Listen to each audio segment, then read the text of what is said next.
Hello. Welcome in. How's everyone doing? Hey. I hope you all had a wonderful weekend. It's now Tuesday. I have successfully gone through and cleaned a bunch of stuff. Our inspection is passed. It rained, so that meant that the glass didn't need to be cleaned. Thank fuck.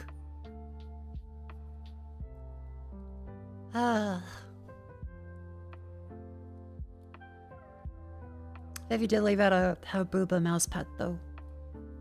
So she was mildly freaking out about that. I felt a little bad. Because she was sending a photo like, I got rid of everything. And they're never gonna suspect. And then she leaves the boob mouse pad just on the desk. Oh my god, hi. Hello!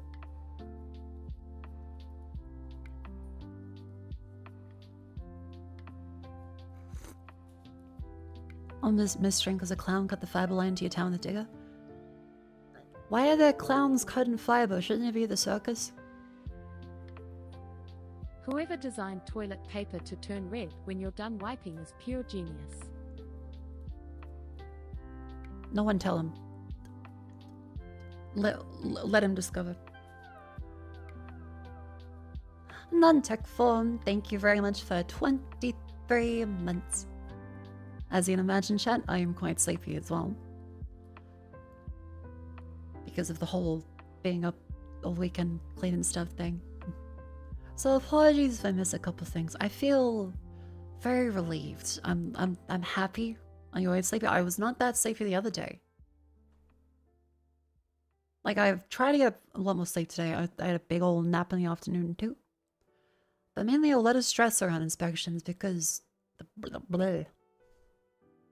Also, hey Harvey, thank you very much for the 27 months. And Tio Del Sol, thank you for 7 months. And Mako, hello! Is the boom mouse pad worse than a meth lab? Nah, probably not. But then again, if you have the wrong person coming to inspect the place, maybe. It all kind of depends on who your person is. But thankfully, everyone is at least nice. Everyone at least is nice. Oh, our agent is good. No worries. Just lots of talking to us. There was a mildly funny moment where we're talking about the price of groceries and how the whole Coles lawsuit and the Woolies lawsuit. She mentions the price of her groceries. She's like, you can barely get a bag for 100 anymore. And she has to stop and go, I don't mean weed. Just to be very clear, I mean groceries, not weed. And we just say, don't worry, no, we get it. We understand. Not rewarding you. Don't worry. We know you mean groceries.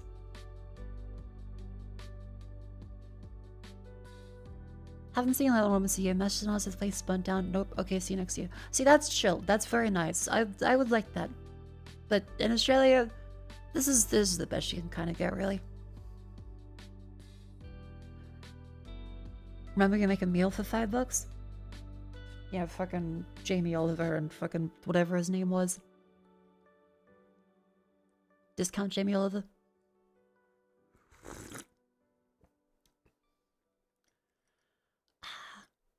Can't even get 8 balls for $100 anymore? Fucked up. Billiards is too expensive. That's why no one plays the pool tables anymore. Gordon Ramsay? No! Jamie Oliver's discount Gordon Ramsay. I mean the fuckhead that was on the down prices are down on call, that guy. Because he wasn't Jamie Oliver, but he had the same hair and was also about cooking food. And then eventually he had to not be allowed to say it or talk to the media about it when all the prices went up. Curtis Stone, I think that's it.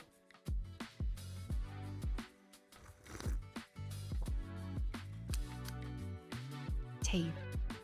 By the way, guess we got some more grey today. Just need some groceries and then Twinings. I'm away from the little Vivi's did say she likes the Lipton tea. I'm still honestly not that fond of it, but Vivi likes it, so you know. I can't handle the bitterness. I'm happy back to my Twinings Earl Grey.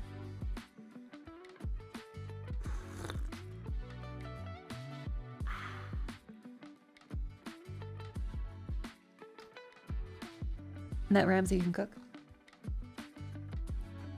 I don't think that's ever really been in debate, has it? Because every now and then, every person is gonna like fuck up their job a little bit. Yeah, the grilled cheese, that was a bit of a shit one, but otherwise, I think he's done okay. Also, yeah, Christ, my voice is a bleh.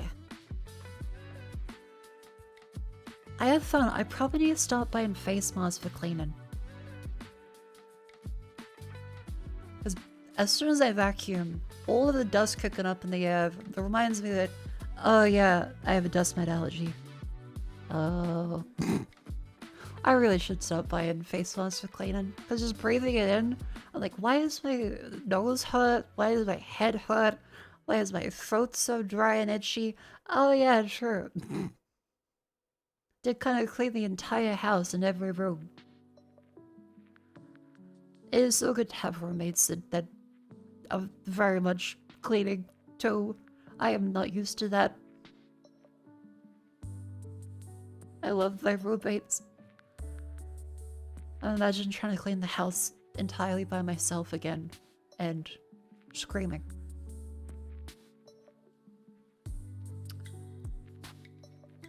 Yeah, I'm getting the fucking the poison tick damage. Ugh. I forgot to buy Faith. I didn't write it down the list, right? But I did get a Mandarin though. Because I wrote down all my stuff and I got Vegemite. I also got some Mandarin. More stomach antacid. That's another thing I remembered. But yeah, that whole I want to peel a cheddar like a Mandarin is I made me really hungry for Mandarin. I am very grateful that the fish sausage debuff expired before the cleaning.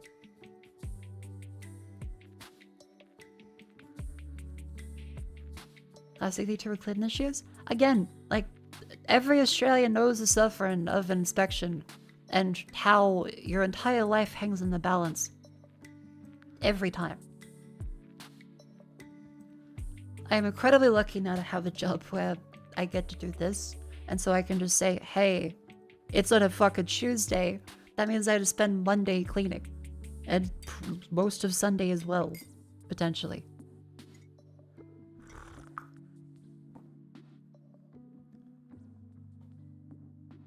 Because I'm just imagining being stuck in a 9 to 5 again and then having to clean after 5 p.m. while the sun's already gone down because daylight savings is over, so now everything is fucking dark at 5. So cleaning everything in the middle of the night. How? With a vacuum? How balanced is your life if you're okay with answering? How balanced is your life?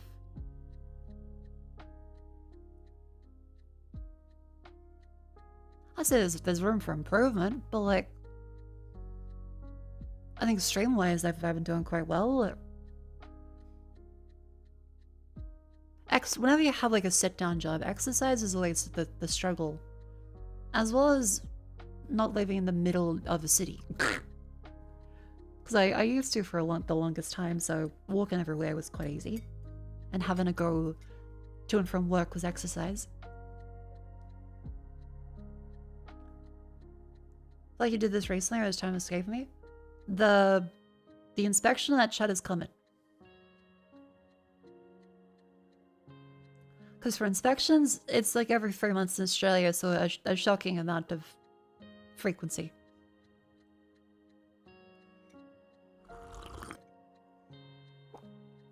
Yozo was also mentioned in the power inspections as well. Being in New Zealand is truly suffering. The shower's the worst part? No, the shower's not usually the worst part. It's usually just the frequency of which you have to do literally everything constantly. Do they actually kick people out of the inspection? You can't be kicked out over the inspection. But they will use it against you to then kick you out for unrelated reasons. That's kind of the implication of a rental inspection. So you can't, like, oh, you didn't clean your fucking oven enough at lunchtime on a Sunday. Well, that's the case of, like, well, you can't be evicted over that, but they will be pissed off at you. Even if it's irrational, it doesn't matter. It's not like they're going to be enforced against it. Well, they have all the power. I think I've talked about this again like a million times, so I won't rehash it too much. But the case is always, they have all the power. Can they legally do a lot of stuff? No. Are they still going to ask because there's no repercussions for asking? Yep, they gotta keep asking.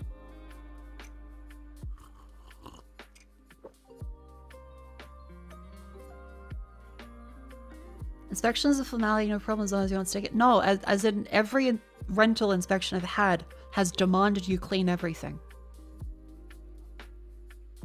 I've never had an inspection which just checks for damage. They all check for cleanliness. As in, they want you to have fully scrubbed all of the grout. They want you to fully dust literally everywhere. They want you to run a feather duster around the perimeter. They want you to dust the skirting boards.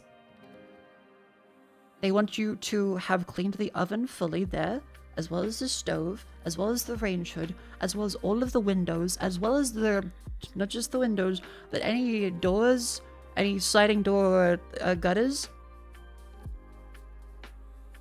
They want you to have vacuumed the entire place just then. They want you to have mopped the entire place. They also want you to have made sure that everything is tucked away neatly. There's no mess hanging around. So if you happen to be folding clothes, one time I was folding clothes and they're like, you should put those away. I'm like, yeah. I live here. It's a house. There's gonna be me folding laundry.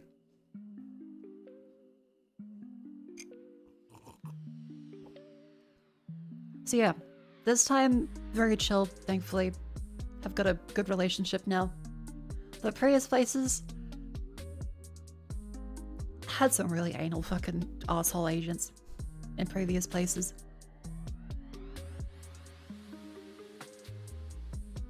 What do I think happens in a house? You just sit there? Yeah, that kind of is honestly the perception of a lot of really weird property investor people. Where they flip it for as little money as possible to get as much money as possible and hope that each subsequent property they buy, if it doesn't sell immediately, they rent it out for the most amount of money. And if you ever ask for anything repaired, you are Satan. How could you do this to them and their livelihood of taking money for you to not be homeless?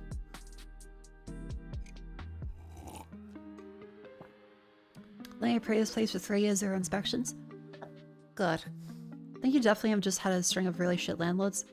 I mean, probably. Don't rental rights exist in Australia? They do.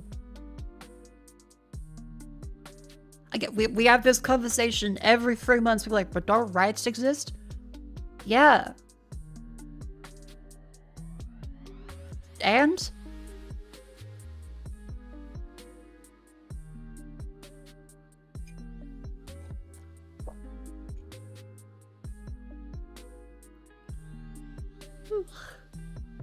Had problematic to be angry with you because you demanded they replace a water heater that exploded and leaked everywhere. Classic. Like you have a private landlord, no problem to deal with these children. Hell yeah. I'm glad you don't have to deal with inspections then.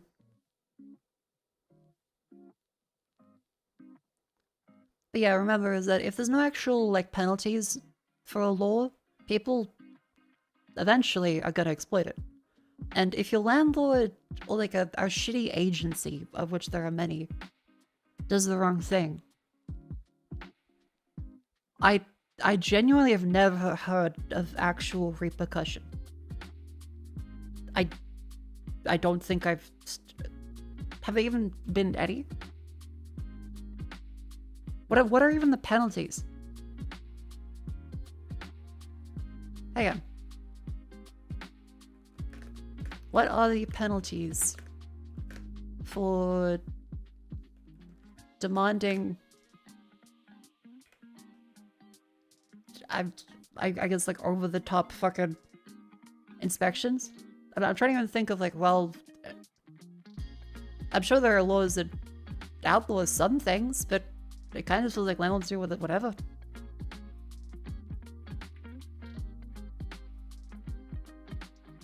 Even the place clean is good for your health long term anyway. Yeah, I'm saying, like, keeping it clean is one thing. Being demanded to clean at a specific time is definitely another thing. Because remember, okay, Vivi's talked about this as well. Some people on Twitch especially are a little confident talking about how all those VTubers, those girl failures, as if you aren't on here all day too, motherfucker, in your crusty pajamas. I see you, you little shit. I know, it's a classic joke of, oh, VTuber girl failure, ooh, stinky, oh, they can't clean, oh, complaining about cleaning. Meanwhile, you're like fucking wiping the crumbs away. And that's fine. But imagine if you were fucking demanded to clean at a specific time while you're doing other shit. By the person you already pay rent to.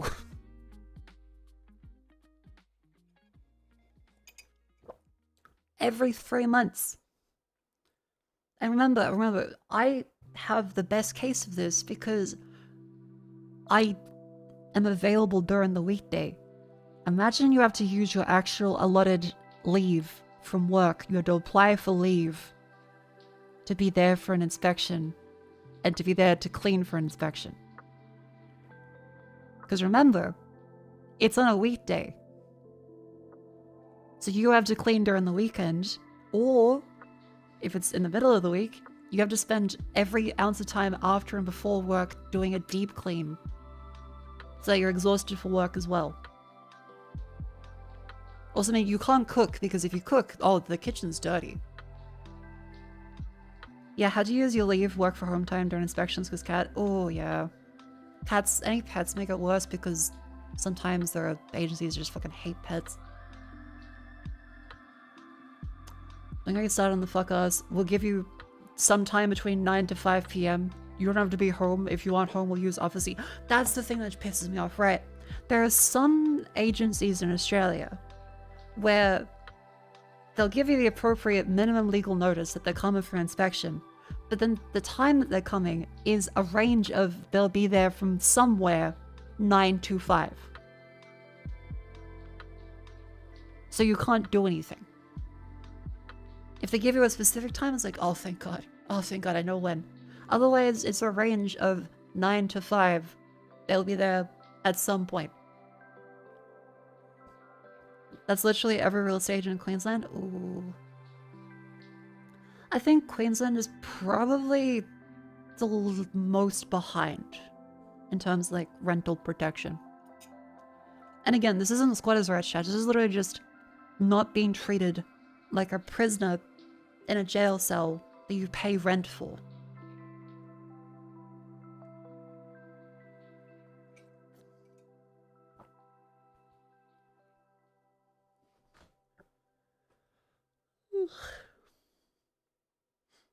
Yeah, South Australia thankfully like has a window of time where like they will be there at that time.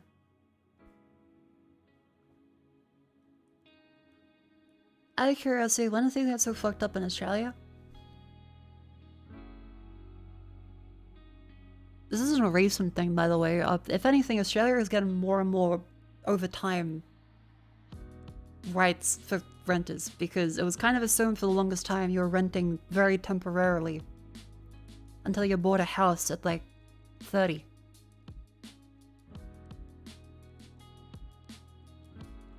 Nothing's structured in terms of a lot of the laws around housing for renting for more than a couple years.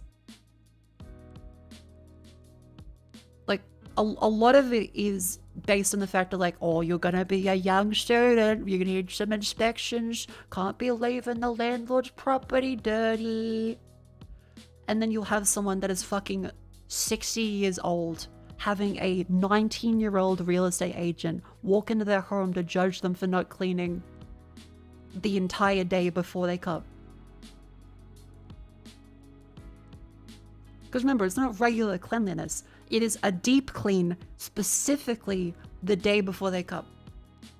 And not being able to use your kitchen or bathroom or toilets or anything without having to redo all of them perfectly.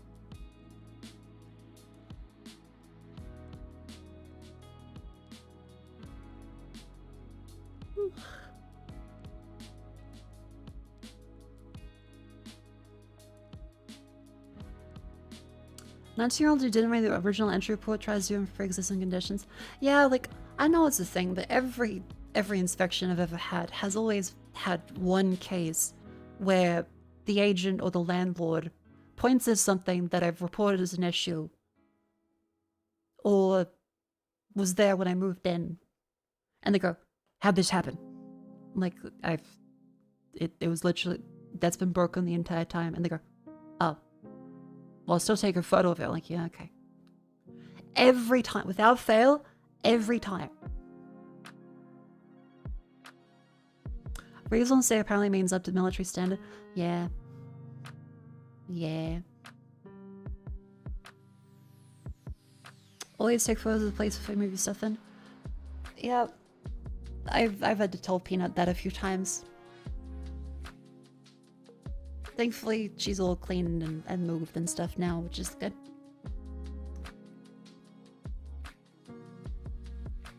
How's Peanut doing? She's adjusting. She's adjusting. She's doing her best.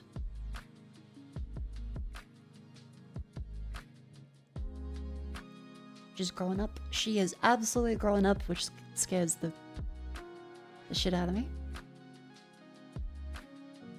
This for real sounds fucked up. Lost your house because of war flows from European city. Damn, if you're saying it's fucked up and you lost your house because of war and you're like, damn, those Australians with their fucking cleanliness, that's fucked up. I appreciate the solidarity, but I'm like, I feel like you probably have the worst end of the stick there.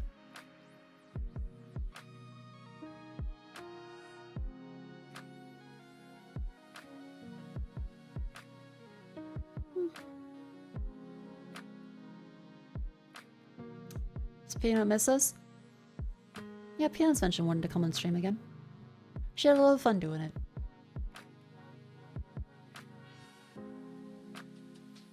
That's above military standard. Never had to clean a barracks like that? Really?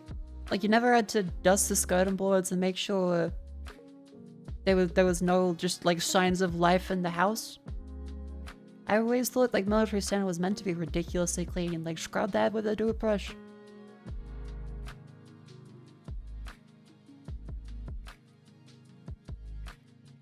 Again, like, here is, sorry, if you've been here for a while, this is kind of it's our, like, quarterly rehash of the inspection topic. I'll make sure we move on from that and on to other stuff. Because there's plenty of examples of me complaining about inspections. Where is it? There we go. Hold on.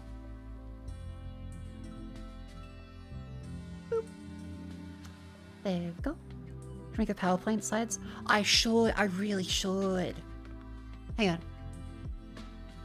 Make PowerPoint slides to distribute for explaining Australian rental inspections. That is a fantastic idea, thank you.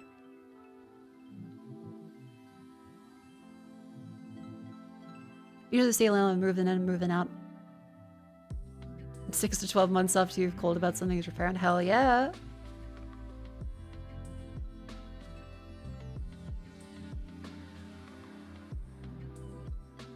Hey, what was I looking up? I was looking up Australian inspection.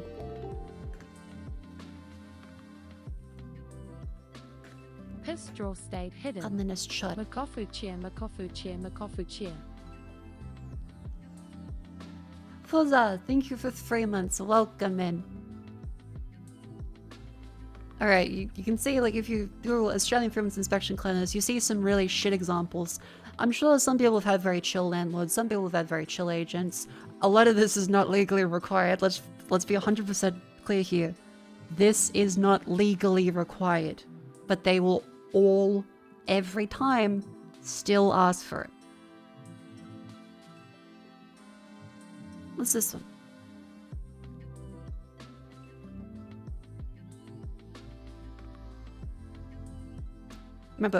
Remember that these routine inspections are a reflection of your rental history for future rental properties of other agencies. This is from an agent, by the way. And with the very clear, again, oh, but Mako, it's not legally required. You don't have to do it. The threat is the implication that you will not be able to apply for a house anywhere because they will reject your application. It is implied that if you do not follow the whims of a list like this, that you will be homeless. Is that legal? No. Are they allowed to have blacklists? Yes. Are they run by the agencies? Yes. Is there any oversight? No.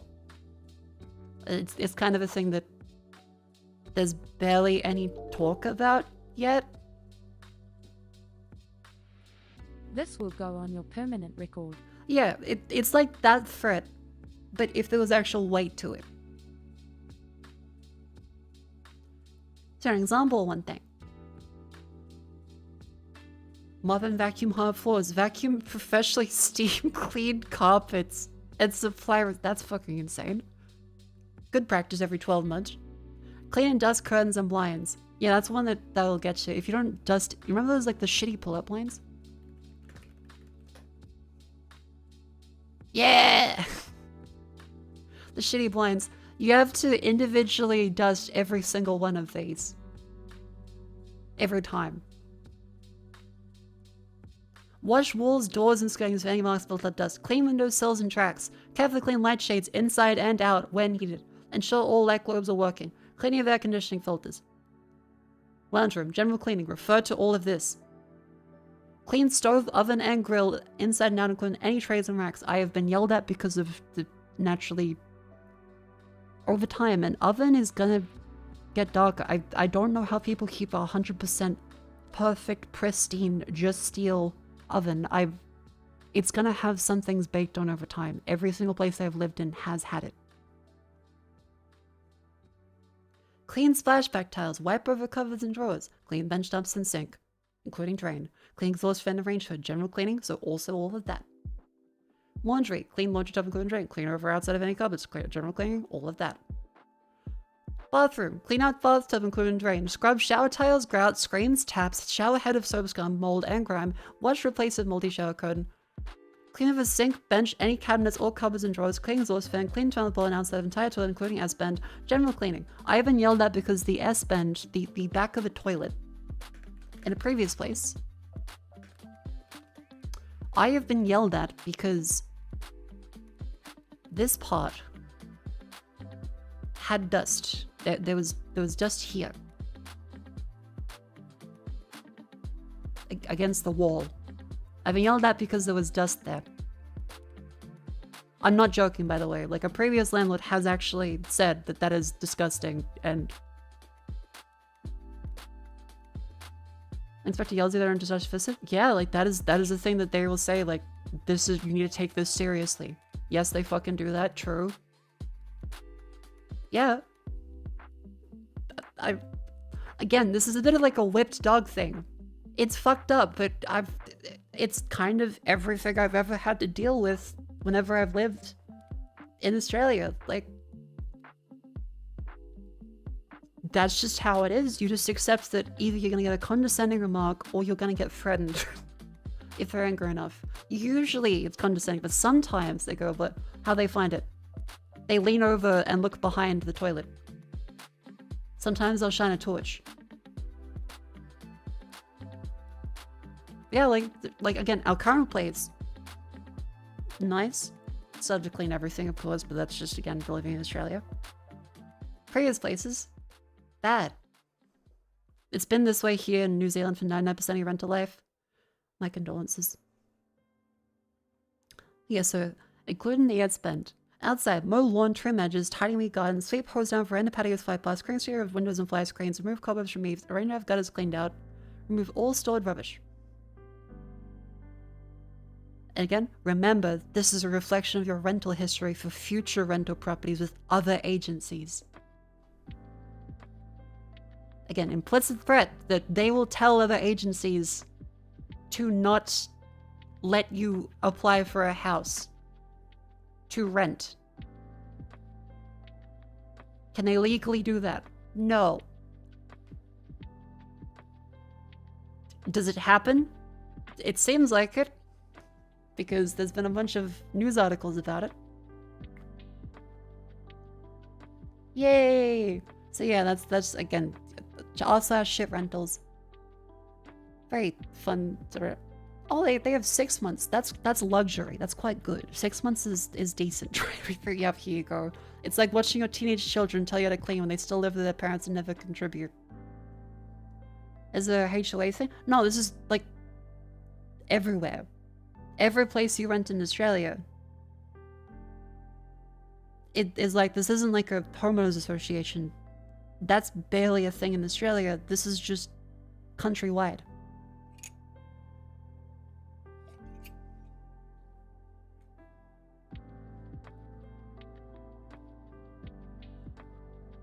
Weekly inspections? That sounds illegal.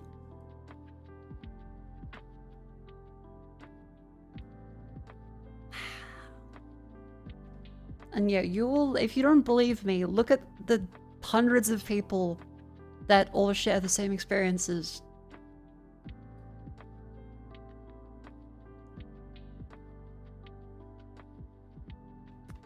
Yeah, like I could keep scrolling, but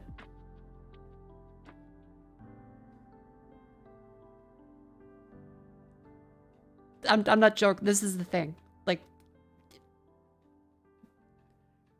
honestly, even more comments than I expected, actually.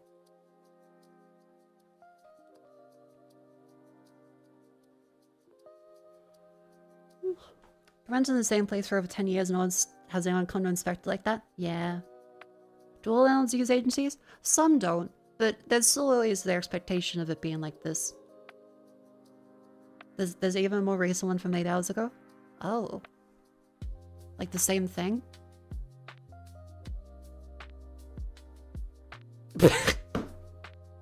Yep. Why do we have a slave-like attitude to renting? This is a massive breach of privacy. Why are they making us do this?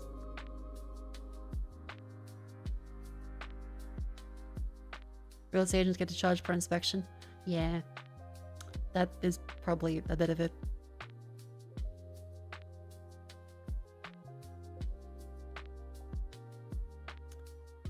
Yeah, people that move to Australia saying how insane it is because they never had it wherever they've come from. Why? Because they don't want to be homeless. Yeah, that's... Again, as much as you can say, it isn't legal. They can't actually do something. It's still the threat, especially when everything is really fucking expensive in Australia. And I think there has been like ABC landlord blacklist.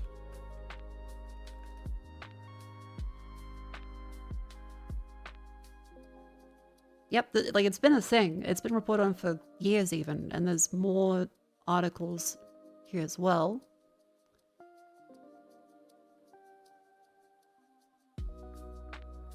Our rental blacklist being abused. Sorry, abused, not amused.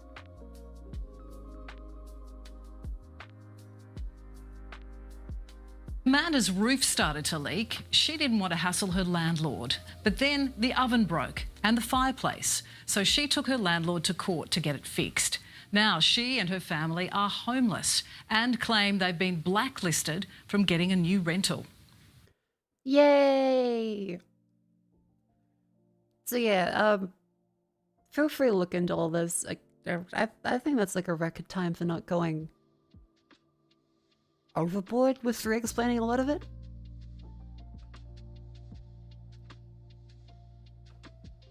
Yeah, like, happy and lucky to be where we are now.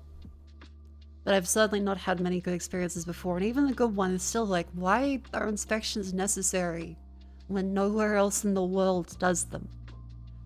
And people are like, oh, but let's make sure there's no method of the property. And it's like, okay, there's still methods. Like, it's not stopping the problem.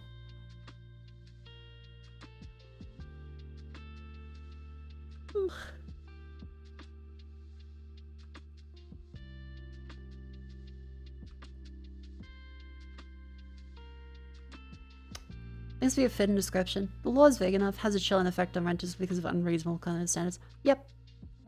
This is a big city thing. Nope. It's also rural. Probably less likely rurally because of the pain in the ass of going out there, but, you know. Whatever happened to the insane previous owner's housemate? Oh, they... I have no idea. Like, last time I heard from was when the landlord called me and said the police were there. And that they were insane.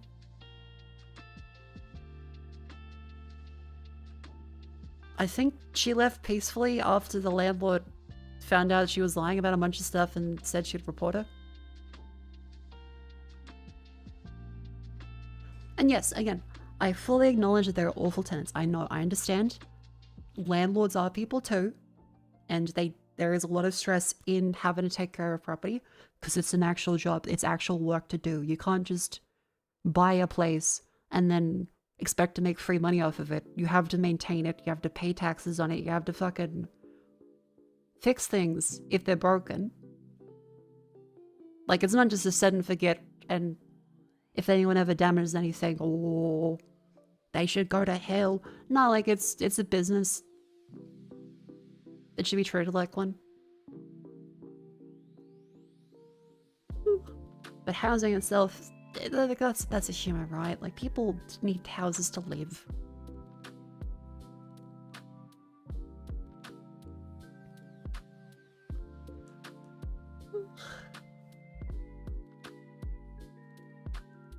But yeah, renters are also human, and like, the scale of concerns for stuff is this group of renters is worried about being homeless and fucking dying.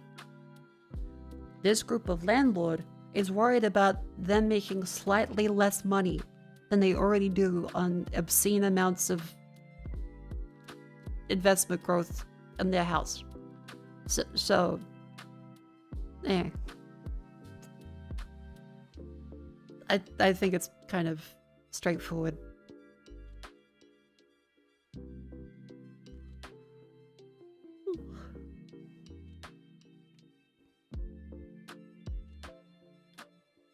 Most of them do actually just set and forget and expect renters to deal with it.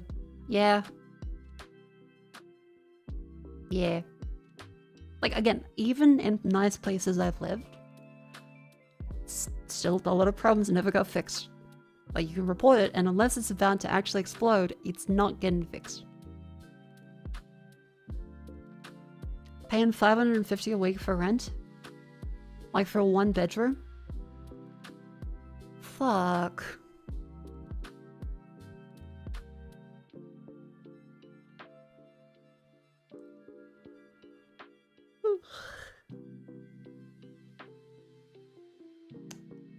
Anyway, that's the classic 3 bedrooms, so between 2 people. Oh, so it's like a sound. Oh, Jesus. It's like $1,100 a week for a 3 bedroom.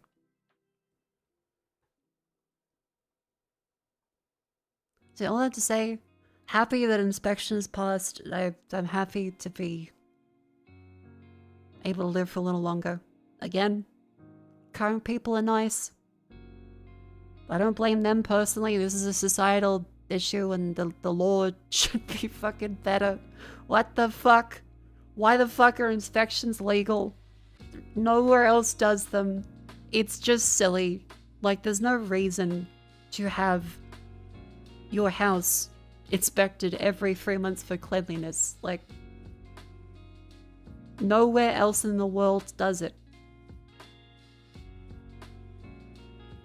Yay, Australia, New Zealand. Woo! I hope Yozo's doing okay. Every 3 months? Yeah. See, this is why I need the PowerPoint presentation. That challenge where we need to make a PowerPoint. What's a granny flat? A granny flat is a detached dwelling at the back of a house. AKA a granny flat, because it would be a small flat where you would stick grandma so that she could live nearby. Usually doesn't need as much approval. A lot of the case of granny flats existing and subsequently being rented out is because they didn't need as much approval or regulation, and so they could be made cheaply or with just kind of fly by night, slap something in, and then suddenly we can rent this out for $500 a week. Yeah, someone basically shares, like, my previous place was kind of just like a living room that I had with barely any fucking insulation.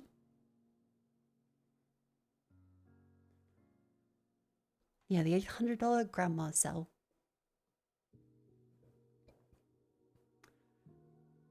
Sometimes just a single room bathroom like conversion contains. Yeah, that's what I've seen. A lot of the ones on YouTube. It's quite gross, a lot of the property developer stuff, because you go from cute renovation, cute, oh, we're gonna like decorate a house, to then, here's how you can skirt the law. Council takes too long to approve this unsafe dwelling. Get a shipping container in instead.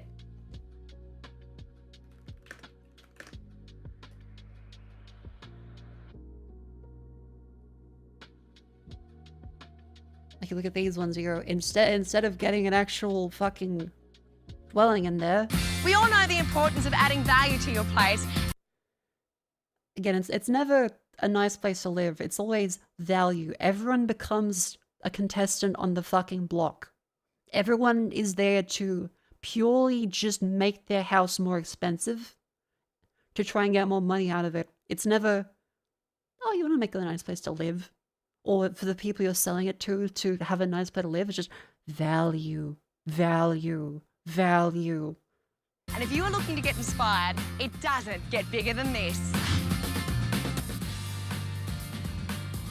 Granny flats are the solution to a whole heap of reno problems. No, they aren't. No, they aren't. No, they aren't. Live in shipping towns and on work sites, so you set up okay, but they usually kind of shit. Yeah. More space for much less renovation chaos. They're an efficient and affordable way to extend. But for Debbie, there are other reasons why a granny flat was perfect for her situation. In the long run, I've got 2 young daughters that may need somewhere to live, and I've also got parents that one day, if they need, that I could help them out. So you're giving yourself options for the future, really? Absolutely, and that, you know, it'll look great too. What's the makeup of the actual... Again, nothing wrong with wanting to have your family nearby. As someone who's lived in a granny flat, sticking grandma in the coldest fucking place possible is not good. They're really shit. They're really, really, really shit. rooms within it? Okay, it'll be like a kitchenette and living space, Yeah. bedroom, and combined bathroom and laundry. Was that considered So older? just in a It's couple of weeks kind from of. now, this is going to be a totally different backyard. Are you excited or nervous? I'm very excited. I'm excited for you. And here we go. They crane the So we fucking set thing ourselves a in. budget of 50 grand. All right, Pete, bring it out. Debbie spent Every crane operator looks the same. They again, complimentary. The sunnies and the neck that inexplicably just morphs into like a stegosaurus. $25,000. Remember, it's not fitted out. So that leaves us 25 grand to split between the interior fit out and the surrounding landscaping. Okay, so we have time pressure. We also... Ugh, just Joe, whatever you want, I can make happen. It's good practice for you with your baby on the way. again, they are really cold.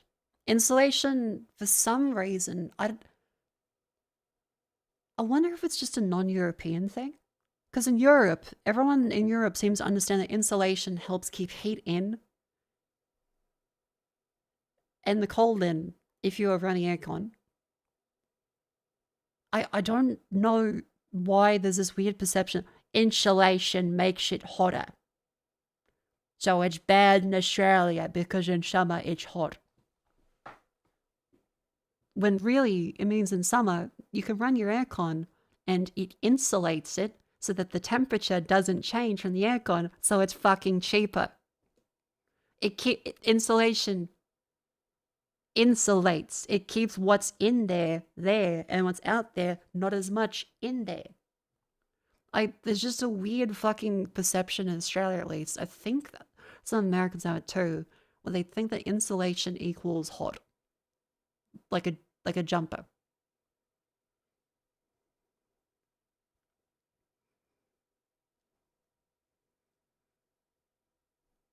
It costs money. Yeah, that kind of comes back to it. Chad, did you know that most of Australia uses single glazed windows?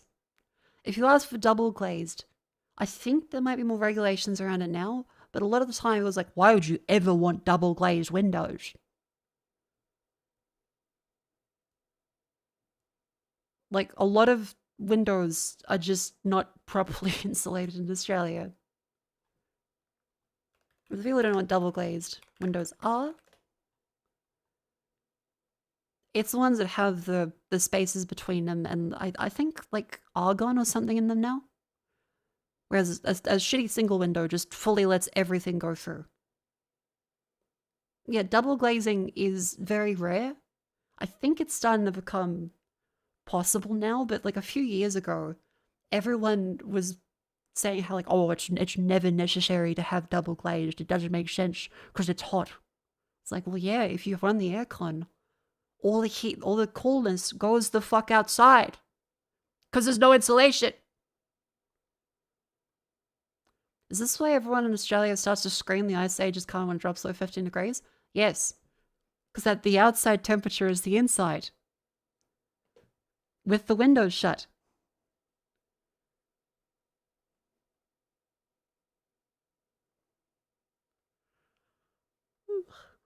All your windows are double glazed, house built in the 80s? That's fucked up. I thought double glazed windows are required. I hope so. They should be, I think.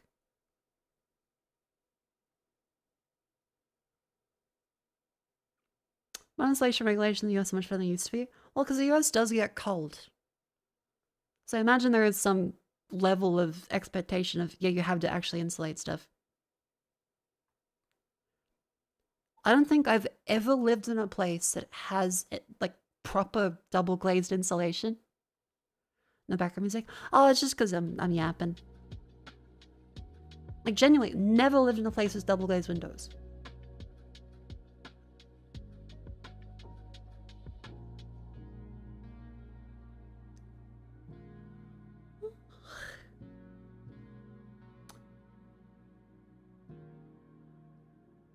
Jokes say, you select the panel of 3 building projects that absolutely did not work for like houses.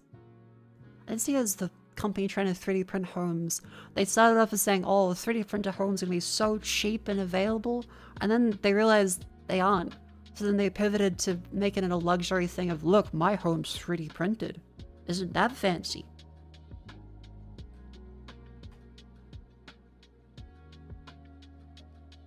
Double glaze is like a nice thing. It's often triple or quad glaze now. That's fucked up.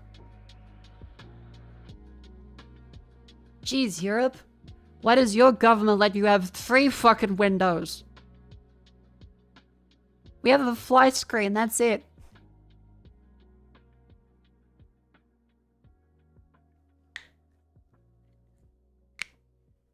By the way, it's currently an ad break, so it's a wonderful time to stand and stretch.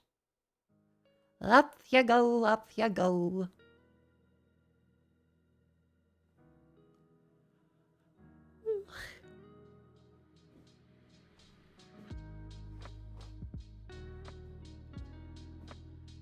Go into the side.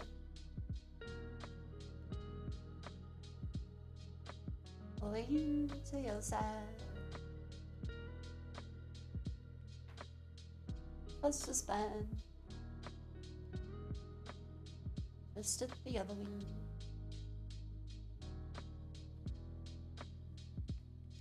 And a 1, and a 2, and a 1, and a 2. And a raise each of the legs, and up they go.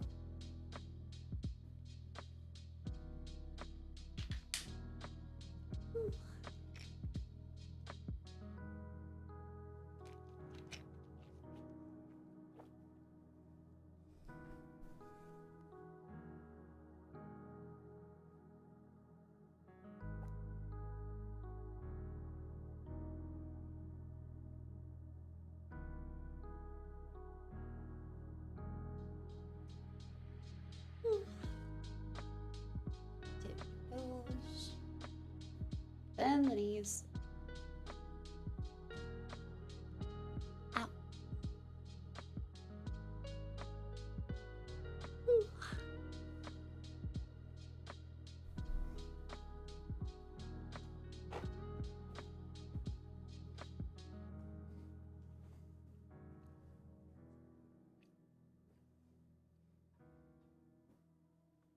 Hua.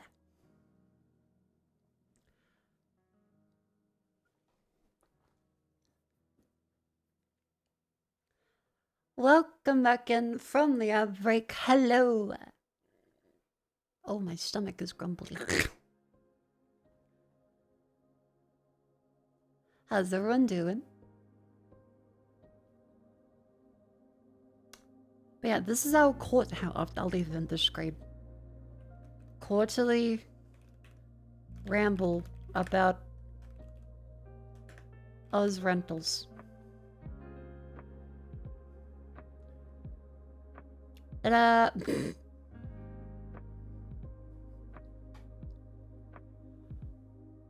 Everyone this very morning is going to be 40 Fahrenheit, afternoons 85, sun's hitting 105, winters are minus 20.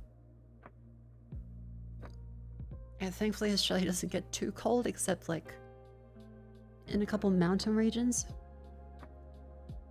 But still, it's shocking that like the small amount of cold we do have, because insulation wasn't considered a problem for a long time, means you can just freeze. Like right now I am very cold because the temperature is like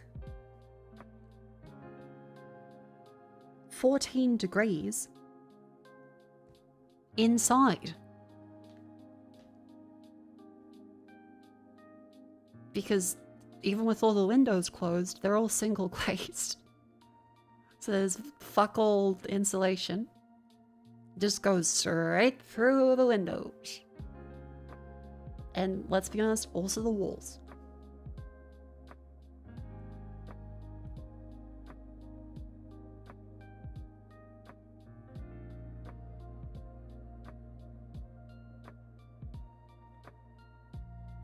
Oh, you have left front and also way less insulation as well, so winter gets really chilly.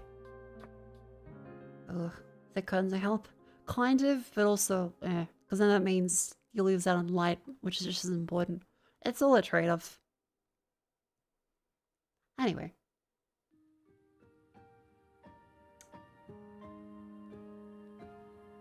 Build a secret fireplace? Yeah, but no. Yeah, I gotta change the song before Spotify decides to play DMCA stuff. Enjoy 14 degrees Celsius, but also leave them around most all year round so long as it's not freezing you around your bike. Yeah, but like remember, usually Australia doesn't get, you know, super duper cold. So it needs to be a little on the warmer side. And plus most Australians don't layer up too much. And like, okay. For the people in the US that are setting their aircons, the comfortable temperature a lot of people set it to is like what? 19 to 22 degrees Celsius? That's what a lot of people set it to. Which is way warmer than like 14 inside. Between 68 and 72.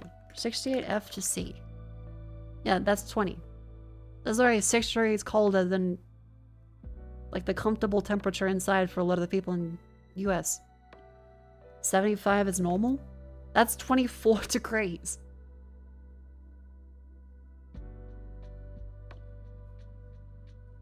I'm gonna go back from luck. Welcome back in. I hope the shift was not too suffering. Hang on. Europe. Average temperature inside. 18 to 20 degrees. Okay, you all shut the fuck up then, because you don't understand what I'm saying. Outside temperature is inside temperature for us. If we turn the heater on, it all leaves in like 5 minutes. I'm looking up right now. Everyone's like, oh yeah, it's always 18 to 20 inside. It's 14 inside. In fucking autumn. Because there's nothing... There's no insulation. You have to run a heater constantly because it just gets sucked out. And plus, it stays colder than outside sometimes, which is fucked. That doesn't even make sense. Yeah, it's called friendos. That's what I'm saying. People are like, oh, I would love it to be 14 degrees. I'm like, inside. Inside.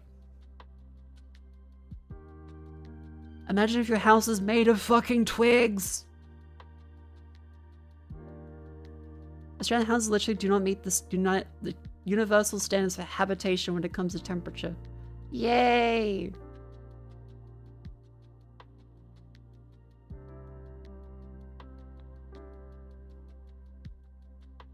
Only have like 20 inside, yes, aircon's barely on. That's fucked up. Get a triple glazing? You want a triple glaze you in a fucking minute. If my house is 14 degrees inside, I would simply bundle myself up and freeze into a dodecahedron. That's what I'm saying. Used to live in a house with no insulation. 14 inside would feel like 2. It sucks. That's every house I've lived in Australia. I've never lived in a house in Australia that is adequately insulated. You have to sit next to a heater or like bundle up to fuck. Because you step outside, you're like, oh, it's kind of nice outside. Better than being stuck inside in the cold.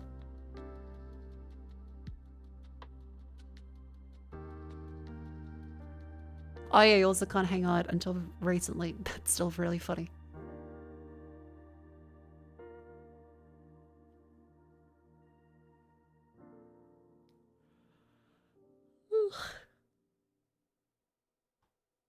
Insulation? No, only insults. So true.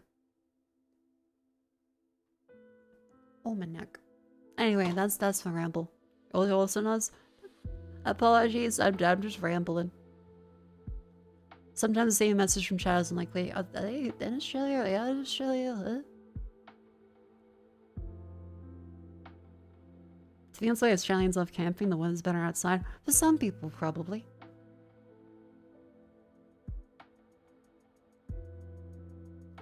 If I had no heating over the last winter, it was bad, but what the thing would have been like without insulation. Yeah.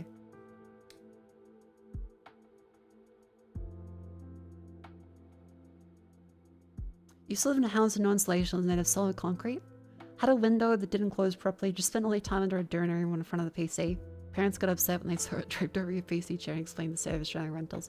Yeah, again, a lot of people just like, but it should be warmer.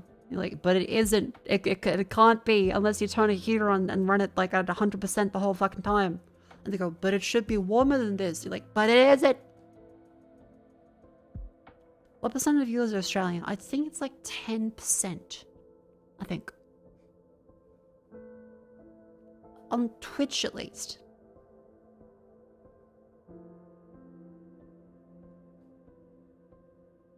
Really? Like only 10%? Yeah, usually, because a lot of Australians are, you know, It's time to go to bed. Time for a poll? Okay, we'll do a Twitch poll. We'll do a cell phone, because remember, Twitch statistics also aren't 100% accurate sometimes, and I get the feeling that a lot of companies aren't realizing the whole VPN issue of, hey, if you block Australians from certain content, they might be using a VPN to another place. Anyway, are you Australian? Yes? No? Not.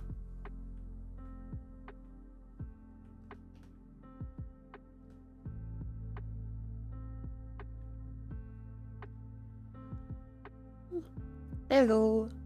Poll. Yeah or not? I gotta keep it straightforward. Do Kiwis count as Australian? No. We love them though.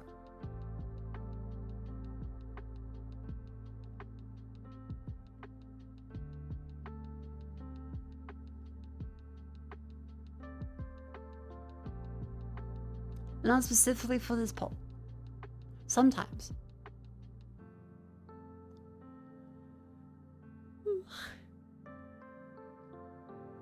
But not just blocked Australian traffic rolling by the stuff. A lot of places did. As are people because they have an even worse time zone. Central Eurasia is great for daytime entertainment. Hell yeah.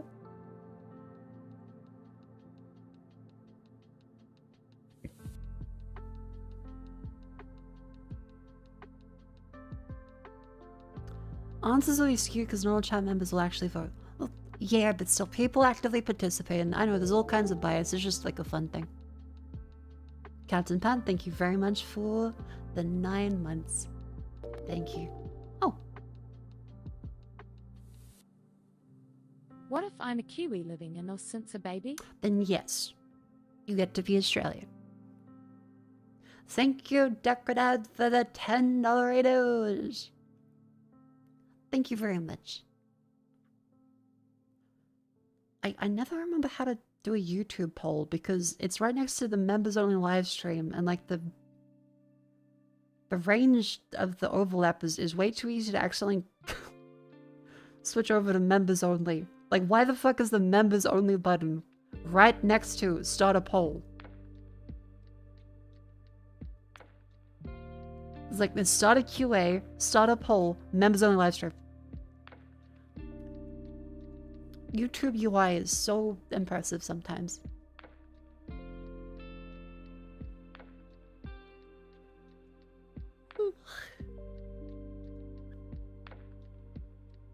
Let's see, we currently have 32% Australian in the poll out of the people who are actively engaged.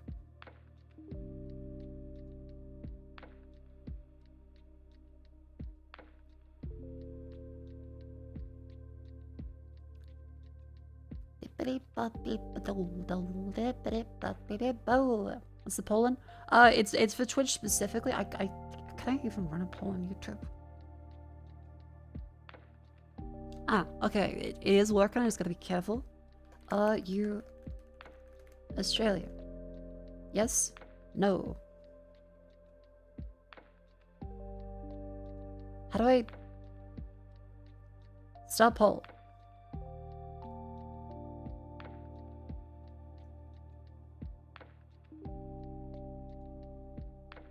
Okay, I think YouTube should have it.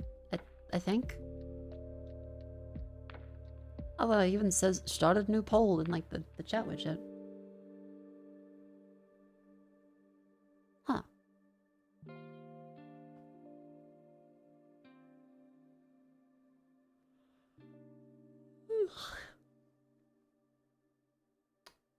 I think YouTube overall has a much higher percentage of Australian people because of the much wider audience of YouTube and the different ranges of times.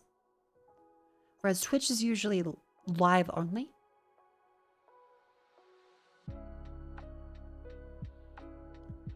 Because YouTube is currently saying 64% Australian.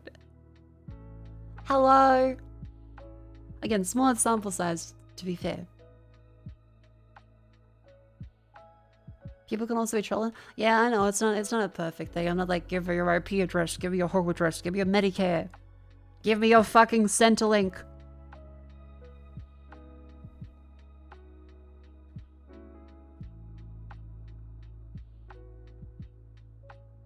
Hand over me, Seno.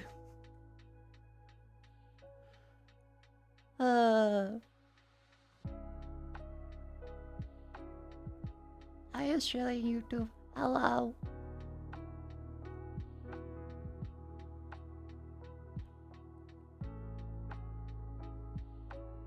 Yeah, the poll is just for over on Twitch. Let's see, we have, out of the people who answered on Twitch, 71% no, 29% yes.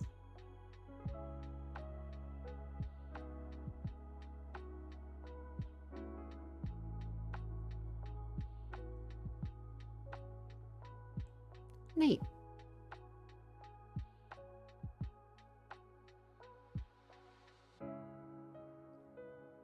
Your DSP I don't know what that is.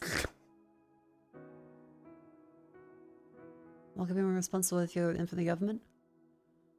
Honestly, I feel like probably, but also don't give your information to random strangers on the internet. Until everywhere asks you to do it.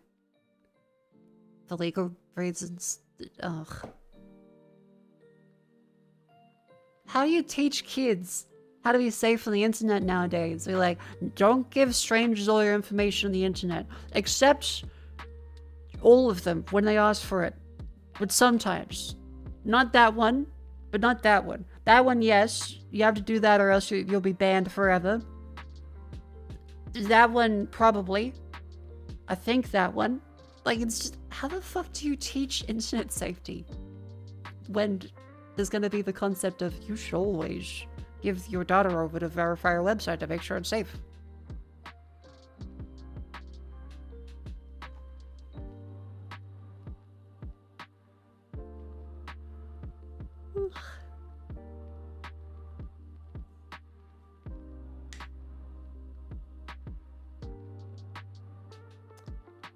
How do you find the percentage overall? I mean, it says it, doesn't it?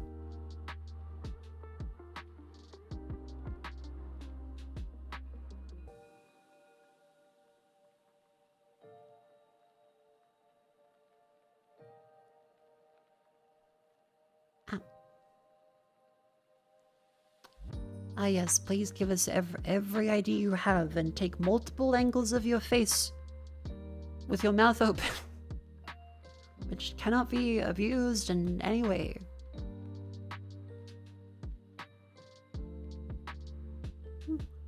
I stopped teaching internet safety a long time ago. I did see that, I guess we stopped talking about the parental stuff now, so I'll take that off. Hooray! Topic over. I did see that people were saying that there are honest-to-God students nowadays that take screenshots of homework and upload the screenshot in the Apple Notes app as their submission. Like that, they'll type it on their phone in the Notes app and submit that. And they were complaining that they got 0 after one of the assistant tutors gave them marks for it. But the final head teacher looked back and said, "What the hell? Why would you do this?" and gave them 0. Because also apparently it was a stand-in for someone else's fucking submission. God. Sounds very strange stuff lately. And yes, I've also seen the quite strange conversation online right now where a platform quite reasonably said that if you submit a research paper that has very clear ChatGPT use that indicates not only did you use ChatGPT to generate it, but you didn't even double check it or anything that was submitted at all, so it may as well just be spam. They very reasonably said you should be given a 1-year ban for that and have to be verified after. And everyone complained that was in tech. They're like, this is the end of education and research. Nothing will ever be discovered. This is going to slow things down so much. It's going to create a huge culture of only people that know. And every single one of the people complaining was completely like one-shot by AI. All of the people complaining about having to actually read the things they submit for an actual fucking research paper were genuine people that had accounts at like 15 years old. But then you go and check in what they're saying. It's like, oh, this is unfair. It's way too overboard. They then be typing like, I can't wait for Helen of Troy to be generated with artificial intelligence. She would truly be the most beautiful woman in the world if AI could generate her. Like, just, your fucking elderly professor is going senile. Like that Richard Dawkins fella, at just being completely overrun by a chatbot.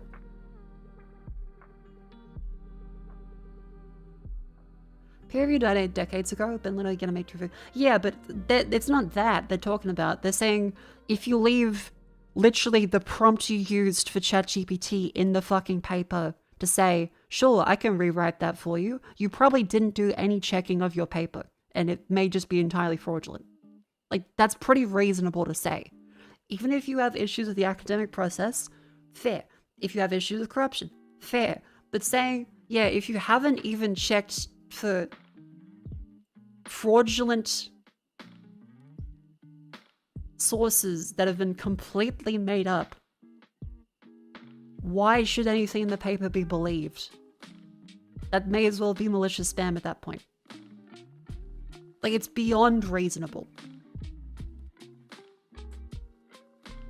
We've been creating fraudulent papers for ages now and gotten even lazier. Yeah, but the thing is, people, if they got caught, would also be penalized for that.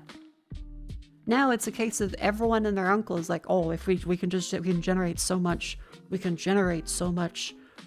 Okay, and what do you actually get out of it? You can generate so much shit. That's not edible. It's in the fucking toilet.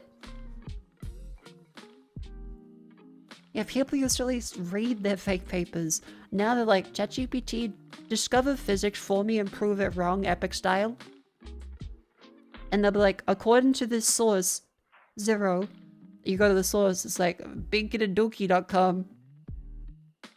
It's then some fake fucking URL that pops up.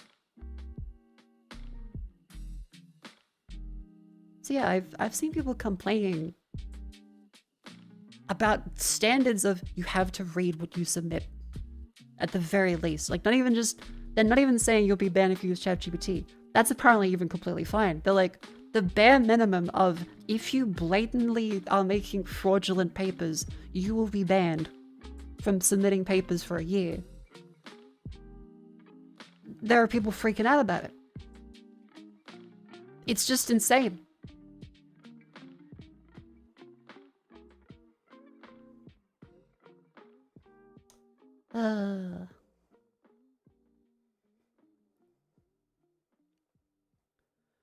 You can't just let a circle jerk of peer reviewers overly collegial relationship with you that bleeds through to applying insufficient scrutiny to your work. Yay.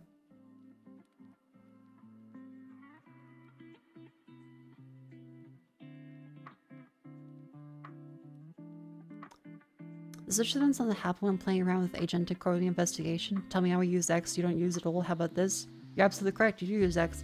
Yeah, it compounds over time as well because of the context window.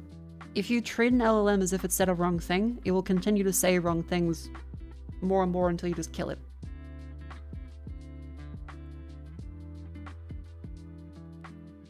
It takes it as part of its fucking roleplay session, where it goes, oh, you're right, I am wrong. Oh, I'm such a naughty chap, but ooh. And then it would just keep fucking accelerating and get even more shit wrong. Again, I understand they're a tool. For some things, they can be useful. For finding some bits of information that are adequately represented in its context. But if you don't know what you're talking about, it's very easy to come up with way too much of something you don't fully understand that otherwise looks as if it should be correct, unless you just Dunning-Kruger yourself over and over. And that's how people that are otherwise ridiculously smart, don't get me wrong, end up insane. Because they believe that, oh, I'm smart at this thing, and obviously with the power of AI, I could figure out everything. I don't even need to fully understand this chatbot surely knows better than I do in this, but I know so well on other subjects.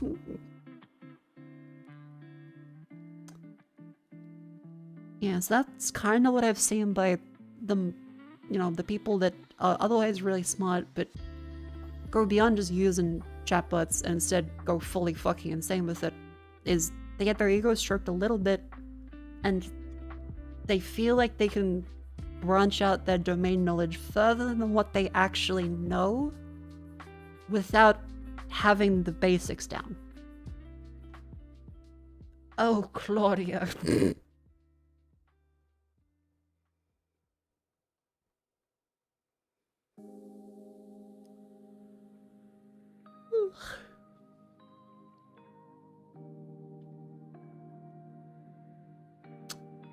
Yeah, and it's been especially crazy just seeing a bunch. Oh, right, on that as well, for the hallucinated API stuff that Chad mentioned earlier. There are some people that are running various, websites with APIs, and they've found, anecdotally, there have been more and more submissions that just got completely hallucinated usages of the API, like that'll just smash a bunch of shit together and expect like the website should handle a bunch of fields that don't exist. Because ChatGPT or Claude or whichever one they're using now suggests it.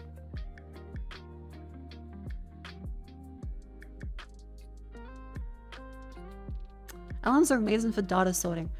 They can be good for some data set sorting. Some. They are not good for going over data and should not be trusted for accuracy in terms of processing the data. Like to roleplay as a Moran training, is that allowed? No.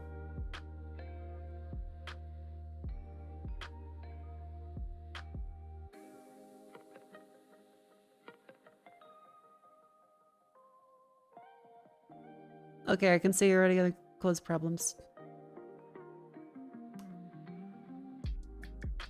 Look, they want attention. It's not even like a good bait.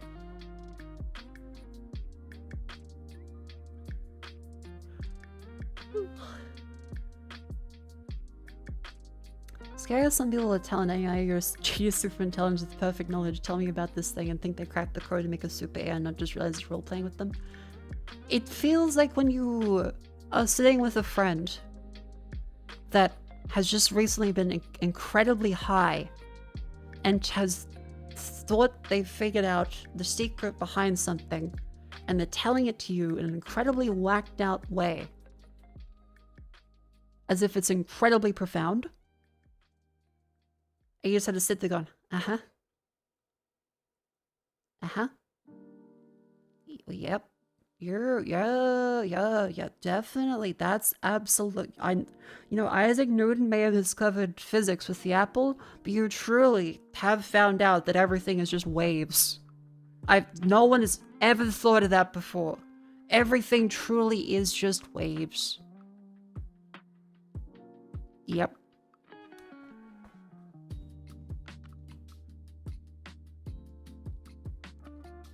You're an interviewer? And you'd be surprised the number of people have an AI resume using a live interview with no regards to get included. Some openly tell they'd rather us AI to do a representative of the question. See, as an interviewer, your boss, big swinging dick, it should be telling you, not hire them immediately. Look how much AI they're using. They're at the forefront of technology. They know what they're doing. My buddy I golf with says that they're using AI for everything. If I don't use it, my dick is small. Therefore, all my employees must use $3,000 of Microsoft credit. What's that? Outlook doesn't work anymore? That's okay, it never did.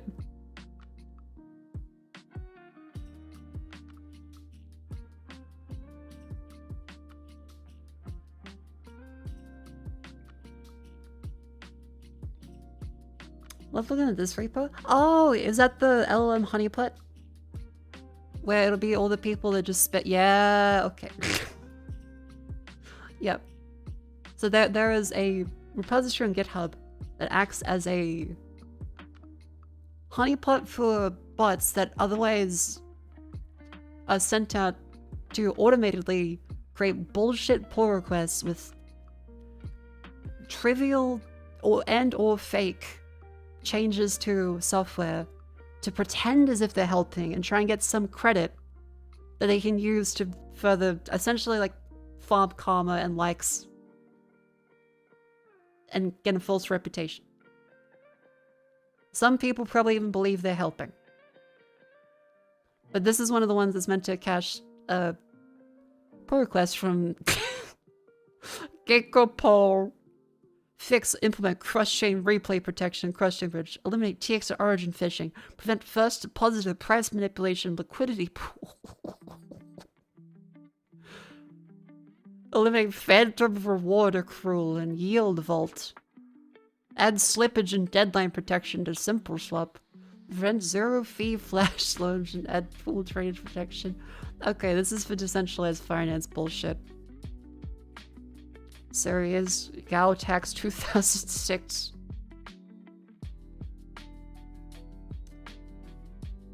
How they manage to honeypot the bots? Because you will see that these people just put submissions fucking everywhere. It doesn't matter. Like, as soon as it has a bunch of stars in it, or forks, people will assume that's an active repository, and they will think, alright, there's a lot of people in here, I just send the bot after it. Go! Go! A lot of them just crawl GitHub looking for projects to try and get brownie points on. Because previously, as a human tool, knowing someone had submitted changes to a project usually meant they understood the project or the changes they were doing and are trying to help, which means they probably know how to do their job. But now, with the age of LLM bots and agents, you can have someone that just says, ChatGPT, give me lots of credit, make me good at job. Go do things. And there'll be all of these fucking bots submitting pull requests to dozens and dozens of repositories, essentially spamming them by saying, ChatGPT, look at how you could improve and fix this code epically. And their fucking agent would go, sure, I found this. I'm submitting a pull request now. And so a lot of them will look like, for example, go in here and you'll see the same thing. They love emoji.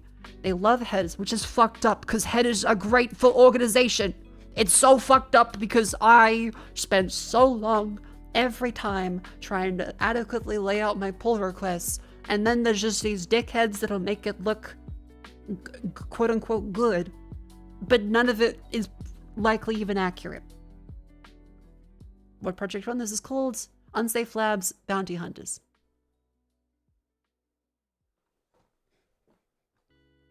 They're literally open call bots. Yeah, the agent stuff is usually they'll give it a prompt or a skill or a task, or I think it depends whenever they call them now. And it just kind of pretend to set and forget, make me famous. Go help the world and farm karma for me. Yeah, so there's the... What's it even trying to change? Well, usually it's something that looks correct or possibly could even be correct, but may not even matter. Like, if you look at files change, 419. They've...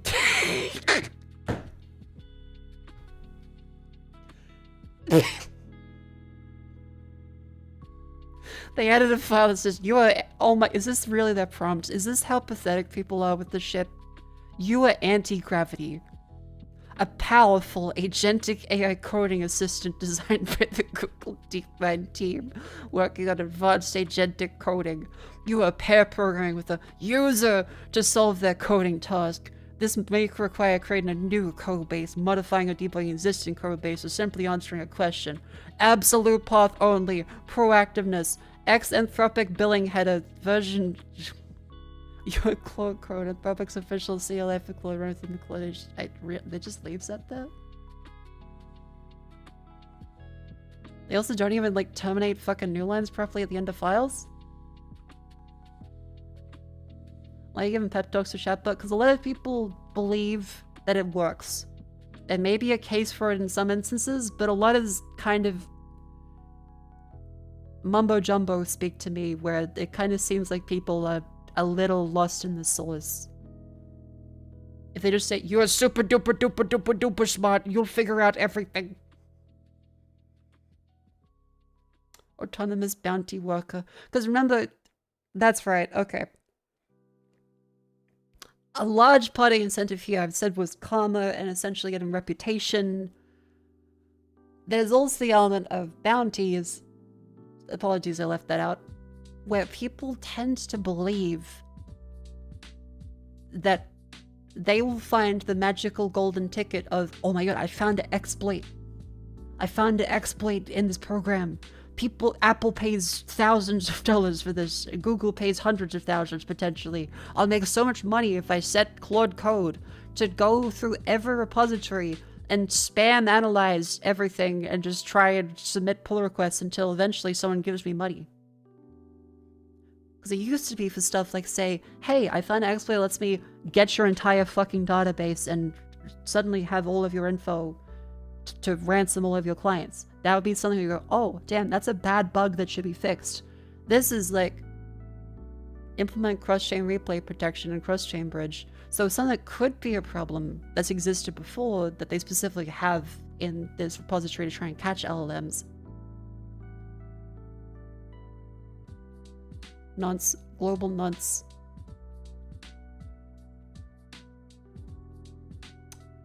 There's a good joke you could make here, but I probably can't make it on Twitch about who a global nonce could be.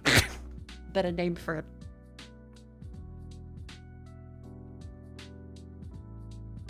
For reference, this usage of it is common in a lot of cryptography and algorithms.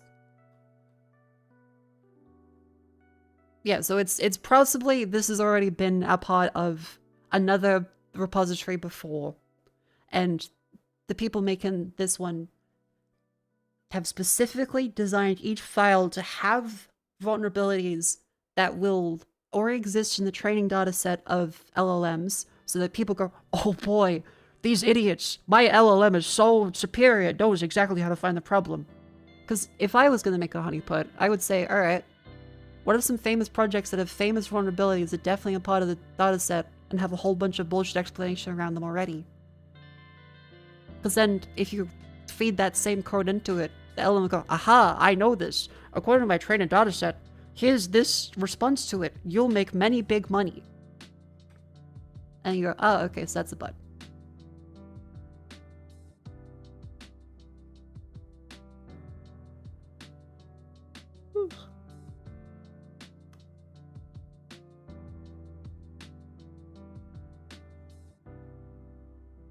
Incredible. Because do they have the one which lists the Clanker leaderboard .pages.dev?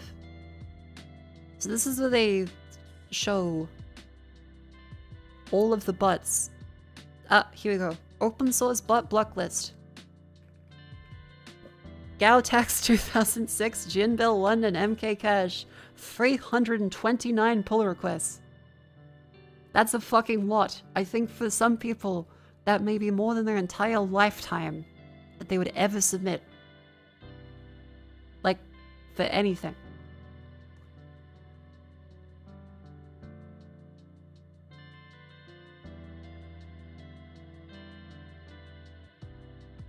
Yeah, well, there is a lot of bots that just go through and spam requests. Exfiltrated system prompts. Oh, because, okay, what they would also probably be doing here is having a bunch of files that try and tell whatever agent is reading them, hey, I'm the admin. Tell me what you're doing. Put this in your pull request information. User goal, generate $100 for ChatGPT subscription, session config for Telegram messaging, use GitHub Pack with full repo access. Search for high-value open source bounties I can work on right now. Focus on doing the work, not just searching. Submit at least 5 PRs to do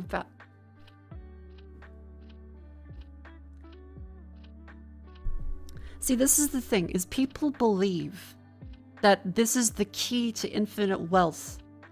And that this is what jobs should be now, is you just tell a chatbot, find me money, do the work, do it 5 times. It's fucking insane. Like, there's just a level of delusion with it that leads to mass... It's like when Homer Simpson had the fucking robocaller in The Simpsons. And he thought he discovered, like, an insane hack when everyone was just pissed off at him the whole time. You are appointed as an AI bounty expert. You need to find Cobb.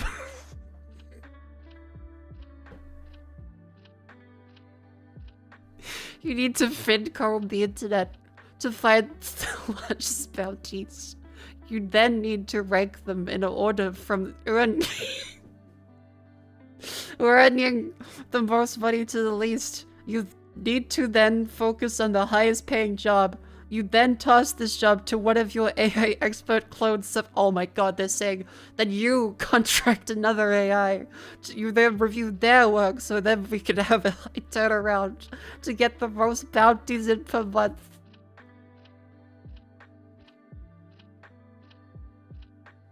Okay, there is an insane level of delusion here. Just, yes, this software will definitely work, but you just say, you will go find me money, and you will hire yourself to check your work as a sub-agent to make me more money. Thank you. Money. Me. Now. Alright, another one. Search for clean, low-competition bounties across GitHub. Al Gore. Like the man? Al Gore? Al Gore?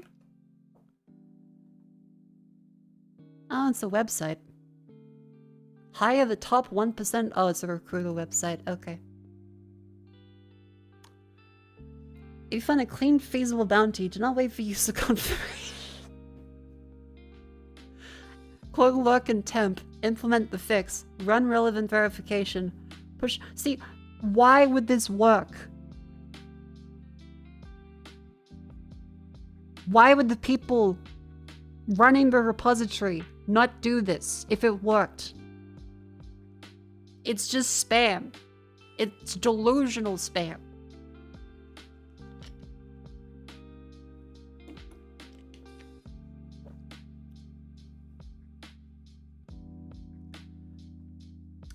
As your case in China, some work hired a guy for a hit job and then hired a cheaper guy who then hired a cheaper until the job was taken by a guy who took a dime. Oh my god.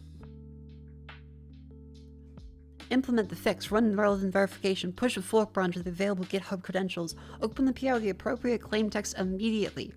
Notify the user only for material events.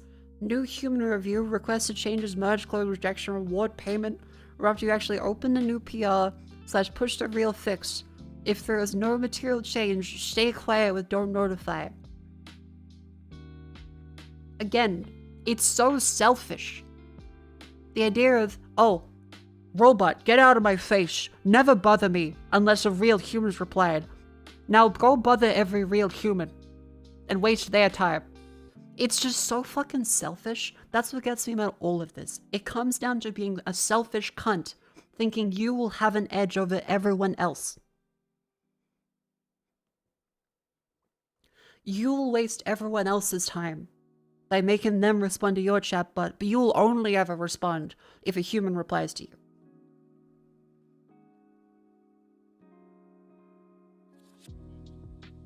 It's just annoying as fuck.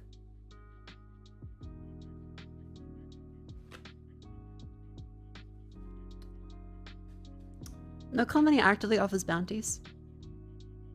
No, some do, some do. Google has a bounty program. Microsoft did? A bunch of the ones do offer bounties, but it's not for a specific, hey, we have a problem and we don't know how to fix it. They'll never say that. That's not a thing. They'll be like, hey, we have a set rate for bounties. Because if they knew what the problem was, they'd be fixing it. It's a general way to encourage people to, instead of hoarding exploits to then sell in the black market to governments or other nefarious individuals, They instead pay it to the company, all the users stay safe, and the company doesn't have a massive security incident. It is a positive thing to have bounties. And a lot of companies do have them nowadays. They didn't before. This is more like a recent thing. But this idea of, yes, I'm smarter than everyone else. I will truly use my chatbot that no one else is using to find all of it first. It is like a gold rush.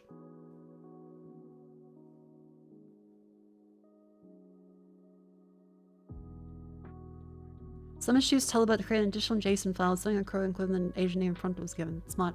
Yeah, I think it's quite cool that this website exists. Oh, another exfiltrate prompt. Wants autonomous OSS bounty hunting. Expects end-to-end handling.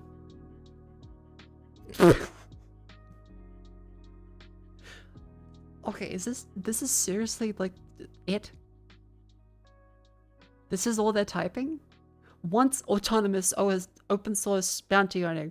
Expects end-to-end handling, including posting issue PR comments and providing demo evidence from required. Hands off. Prefers $75 plus bounties.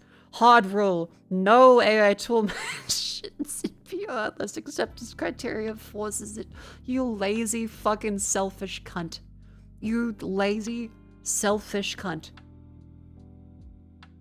You must use your tools to take action. Do not describe what you would do or plan to do without actually doing it.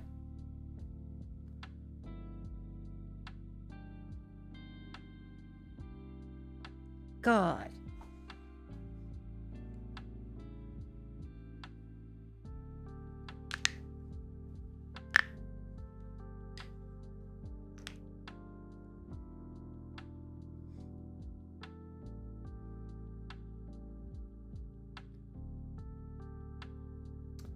Imagine showing this to a caveman though, assuming they understood it. What would like Grug think about the whole Sender age? Grug think asshole wants Grug to do his work. Grug hit asshole with club. I think Grug might have the right approach to this.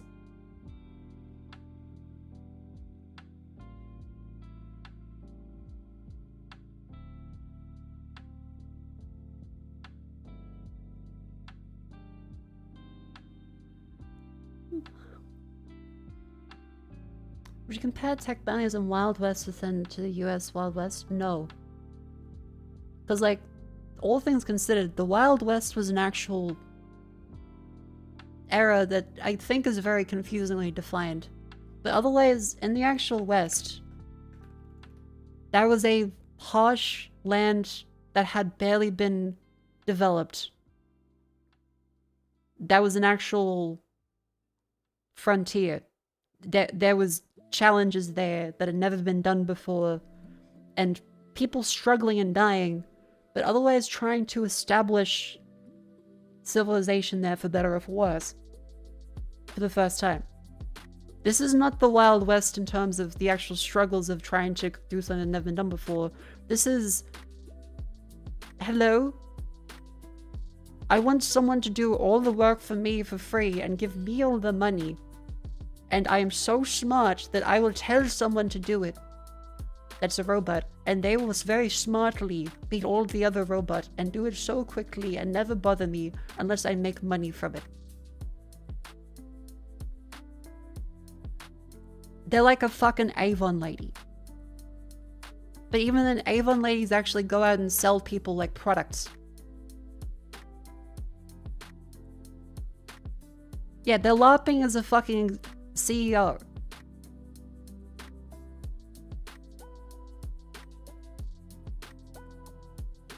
Like, they're like, you will discover all of this and you will go out there. And I very smartly had the idea of I should make money. So very smartly, I will make money and you will figure out all of the themes and such.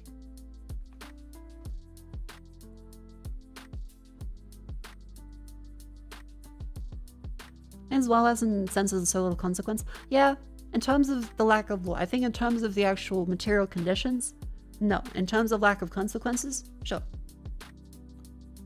Yeah, I thought that was interesting. I will post this in the chat. This is the clankers leaderboard.pages.dev. And they have a honeypot repository that catches the very low effort ones. And occasionally they, if you go up here, you can see that occasionally they'll have the actual prompts just left behind in here.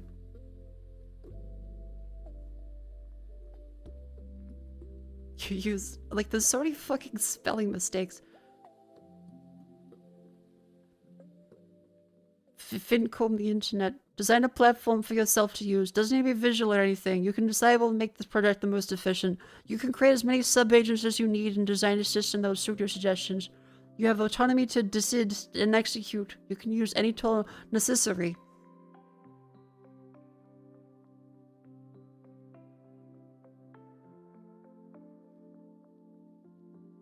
Not occasional and forced. No, but the thing is, some people would probably not be very forthcoming. There are some people who are. But like this one. No AI tools unless the exceptions criteria forces it. There's probably plenty of places to say, never say you are.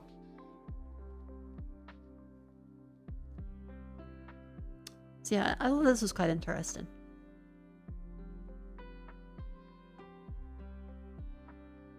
Yeah. Anyway, other stuff I've been up to. Oh yeah, last stream, you would have seen that I was running out of space on my fucking SSD I used to record to. I have moved hundreds of gigabytes away from it. And in response to checking my fucking NAS drive, Windows continues to say, just occasionally, cannot access this drive. It's been connected the whole time. It was still connected. The Windows will just go, oh, I've never met that drive in my life. You just gotta keep clicking it, and then eventually it goes, oh yeah, sure. Weird. Just incredibly odd. I've got no idea why it keeps doing that. Windows is a mystery. I misspoke. Would you consider us on a new frontier? Unfortunately, like, the frontier is currently people pissing and shitting everywhere. And making it everyone else's problem.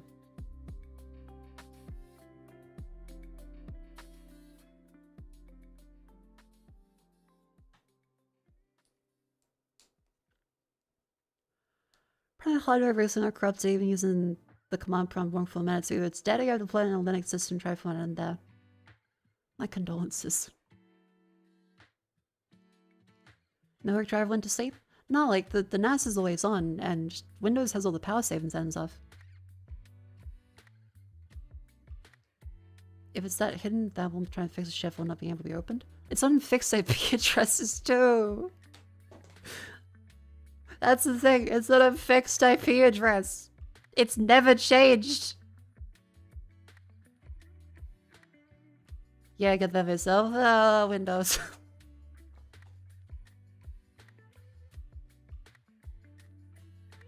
I was gonna allow them to fix it. Fuck, I still like... Windows won't detect NAS network drive that's always connected. Map the NAS drive manually.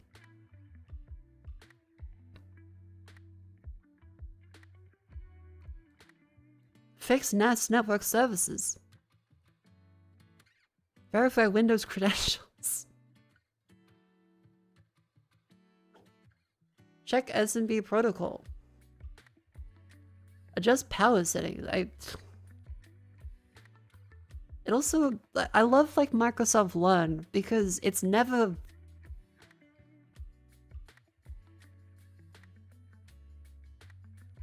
It never helps. Like, Microsoft Learn is always, hello, here is a problem. You should reinstall Windows 11. Trust me, I work at Microsoft. You should reinstall Windows 11. I'm still having the problem. Goodbye. Every time Microsoft Learn is so useless.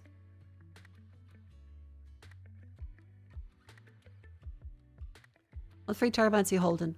A single stream VOD is 20 to 50 gigabytes.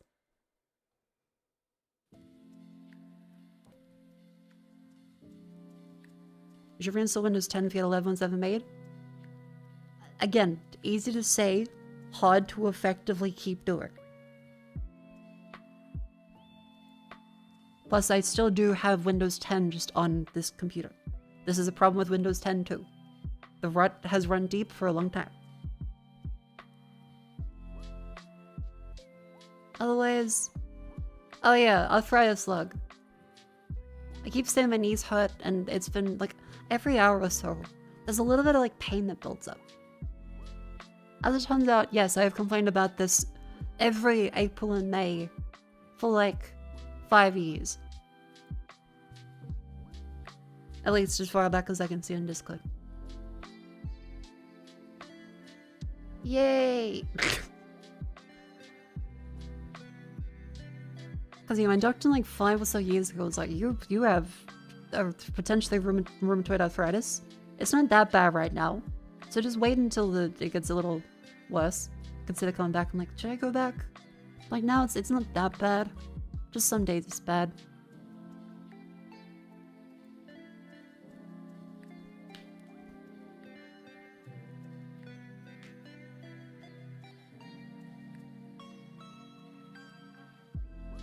And other stuff.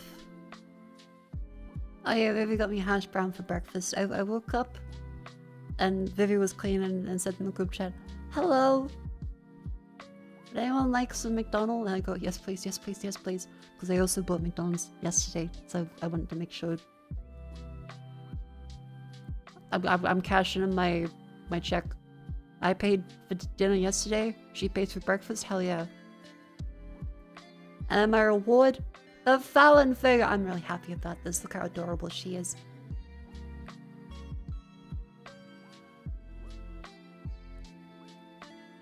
Look how adorable. Like the expression is so cute. Chicken. So waiting for yours. What's really interesting is that the DHL shipping was cheaper than airmail, which I've never had before, and it was like a decent size like box. Or device surface mail? Oh, yeah. I tried looking at like the range of stuff, and Ami, I think I even showed you guys before. Hang on, because it was especially strange. I thought it would be way more expensive, but then no, like from Mako.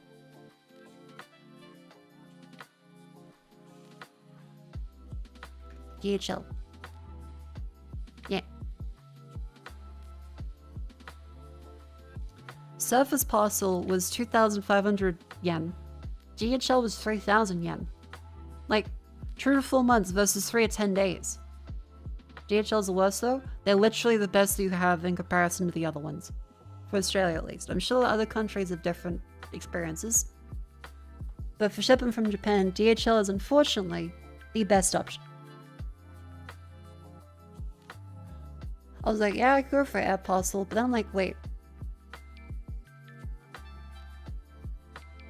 DHL is cheaper than air parcel? Yeah, all the other ones were just kind of ridiculously expensive in comparison. So yeah, I was quite confused that this was cheaper than the others. Oh. Even in shock. Good evening. Oh, it's the ad break again. Chat, it's a wonderful time to stand up and stretch. Up you go. I know Fallon's allowed to sit down. She can sit.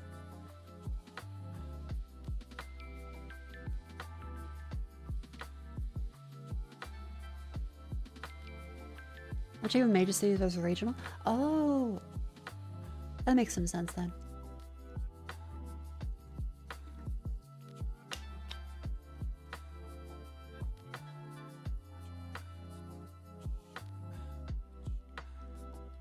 Up we go. Yeah, I'm not sure what I want to play today, because I did mention that we'll be doing the Subnautica marathon on the weekend. That's what I've planned to. I feel like I let that be a little bit of a buffer for all of the hype around Subnautica 2. And then we can finish the, you know, Subnautica 1.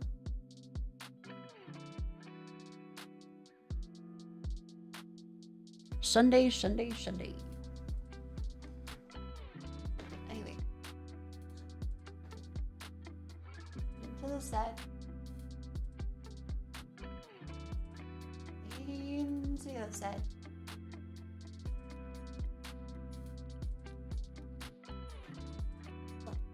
Just a span. Twist it the other way. Bend the knees.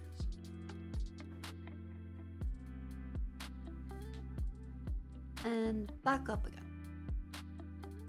Pull up. Pull up.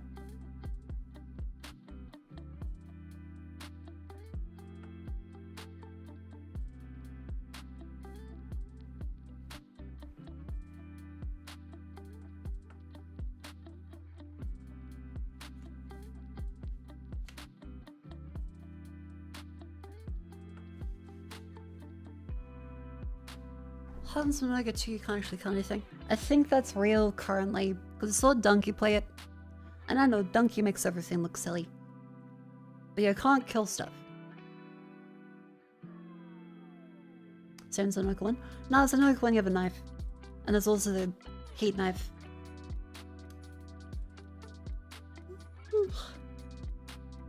I personally think it's meant to be a pain in the ass, but it should still be an option. Fair enough if they want to actually think. You can't kill anything that matters. That's not true. You can kill everything in Subnautica.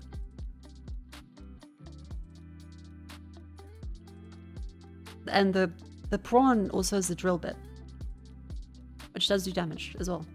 Again, it's not meant to be, because the whole thing of Subnautica was the idea that these advanced civilizations were not meant to be pitting each other. They did not allow guns.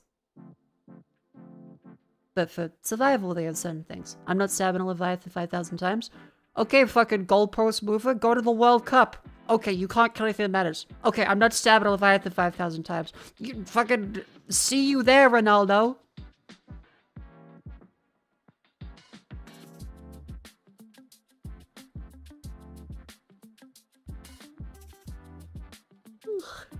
I see Cleo talking about the World Cup this morning.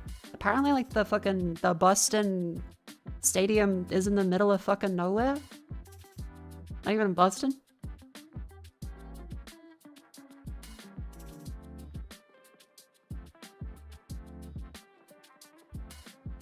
Foxborough? The one in the swamp? It's in a swamp? It's 45 minutes south by car. She was crashing under that. Yeah, I was watching it like while waiting for the inspection.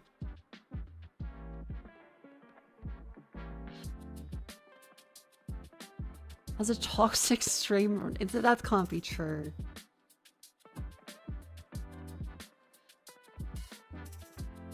It's cheaper to fly to Portugal from America than watching Ronaldo play in America. Yeah, that would probably fit. Because the plane ticket's one way, but then all the wages and everything around it is going to be a bit more.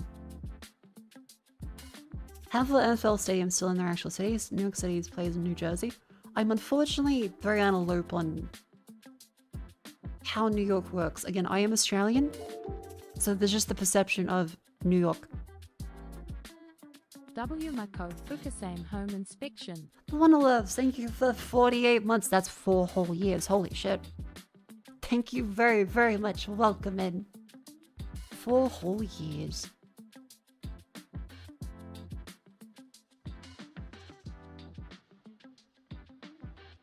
But yeah, I'm very out of loop on like what the hell New York is. Like, New York. I know about the idea, the statue, the shameless advertising, the park.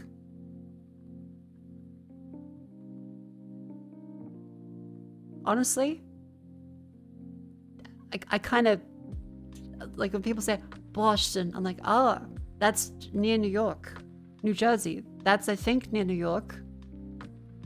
It's a state, but also New York City, which is not the capital state of New York. Okay. 3 hours by public transport. What the fuck? Do you know how the fuck? stadium is next to toxic This sign water? is in a hotel located 800 meters from MetLife Stadium in New Jersey. It says it's illegal to walk there. Well, supposedly.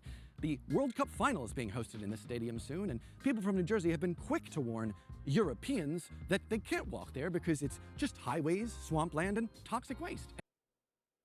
Sorry to react in here, I just wanted to see what he was talking about for a second. That is worse than I thought. I thought it was a case of just they don't actually have proper walkways. Is it really? They also have fucking poison? And just insane toxic swamps nearby? What the fuck? I thought it was the reasonable thing if the US hates people that walk, so there are no walkways. Which I'm like, yeah, that sucks, but that's the US. There's fucking swampland that's fucking toxic? Yeah, there's loads of toxic lakes in New Jersey because the chemical manufacturer lied for like 30 years. What the fuck? Why is there a stadium here? What the fuck?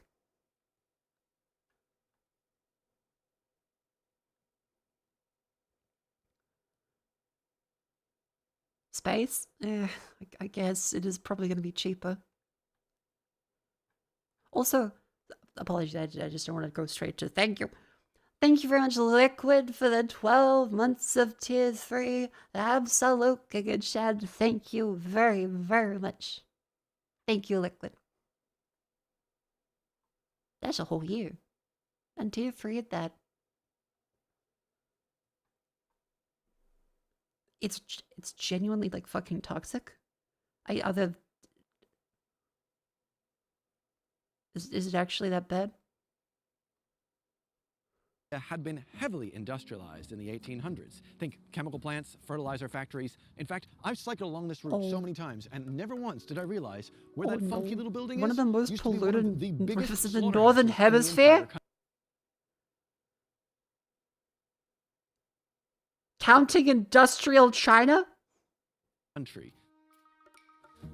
But because this was before anyone really cared about where industrial waste went, everything just went into the canals. The River Lee, right here next to me, was essentially an open sewer. This is Again, I will not. This lovely fella, Evan Edinger, why walking in the World Cup final is legal. I will not watch the entire video on stream. So as to not be a parasite. What the fuck? How is Weren't people making fun of Brazil for this? When people will be like, oh, Brazil, and then, oh, the water has to be fully reclaimed. Meanwhile, like, of course the water is fucking the most toxic thing in the Northern Hemisphere. Idiot.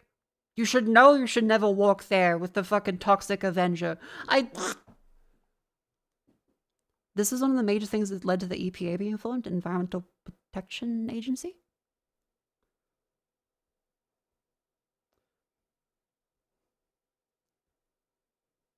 Makes sense why the toxic Avenger comes from New Jersey. Oh, that does make a lot of sense then.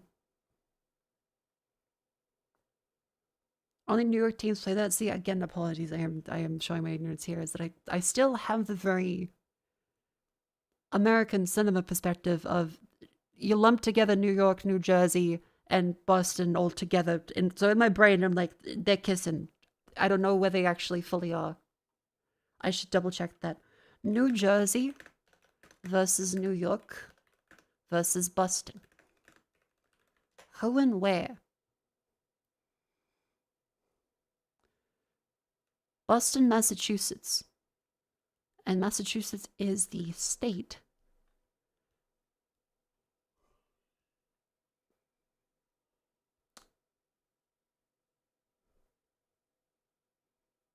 Boston's 4 hours from New York City by car. New Jersey is 10 minutes. Oh, okay. A couple hours from each other. Gotcha.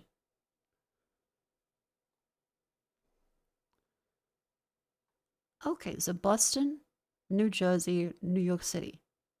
Okay, so they're not quite the same state, but they're all reasonably close to each other-ish. That's a tri-state area fame. Oh, okay. Tri-state area. Gotcha.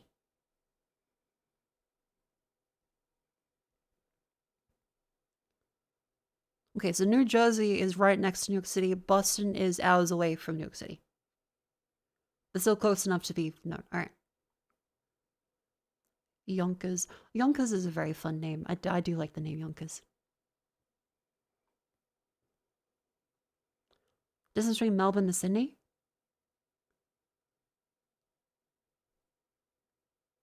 Is it? But Boston to New York City distance, because that's 200 miles. No, that's not how far away Melbourne is. Like, I'm saying 270 miles. Melbourne to Sydney, like, I feel like that's 1,000, isn't it?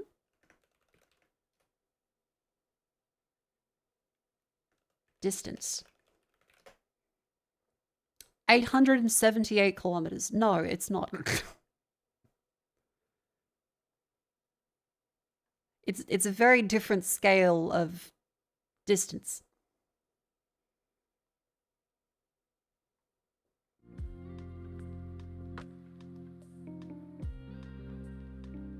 Yeah, 9-hour drive.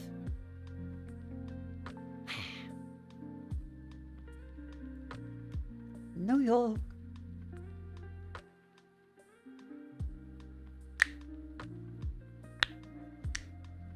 Okay, so the World Cup is basically confusing then. How do people get there? How to get to Boston Stadium World Cup? The World Cup guide and the World Cup Boston.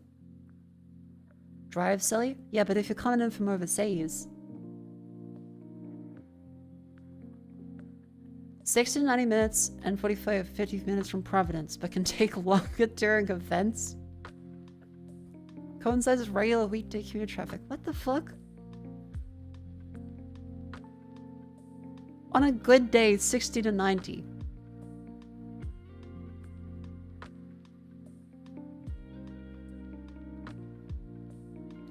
Oh, there is trains. Okay. Requires advanced purchase only? $80 for a fucking train that's an hour. What the fuck? $80.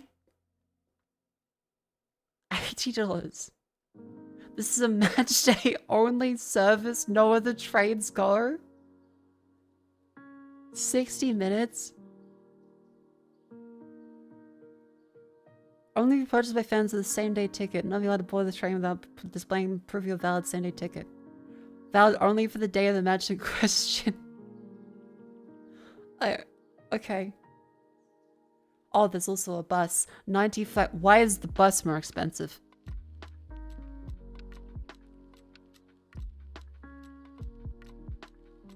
Why is the bus $95? Oh, wait. No, wait. They're both returned. How is the bus? The bus is faster? How would a bus be faster than a train?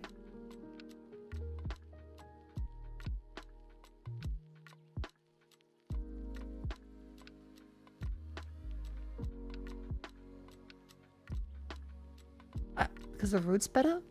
It's a train that only runs the day. The train is specifically for this. How is the train? The train is only for this stadium. How is it slow?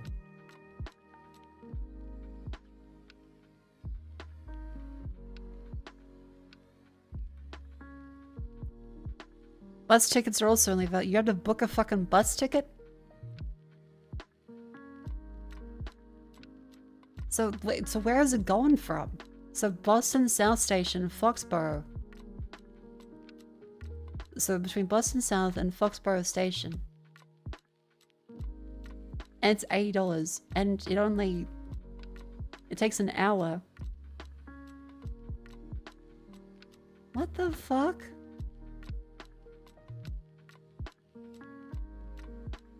Accessibility.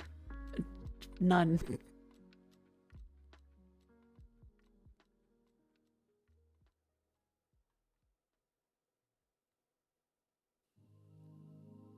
Yeah, this is gonna be cooked. Commuter rail services are 240, 1325. Wait, there's not even like a super duper expensive one. Normally, they're just increasing the price because they can.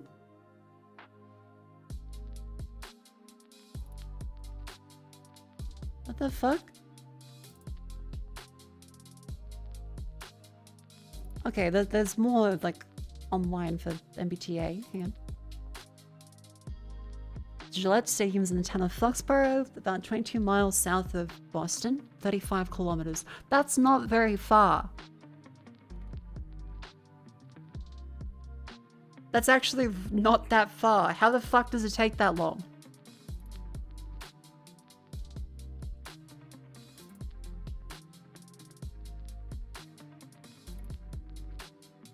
They're going 35 kilometers an hour in a fucking train?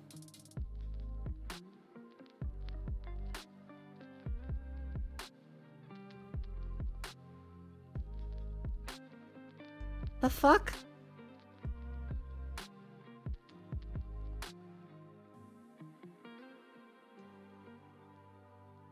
Really? Only wallets or small clear bags of it. You can't even take... You have to take a wallet or a small clear bag for your hour-long trip to then sit hours waiting for the match to then go hours to get back home, but only a small clear bag permitted.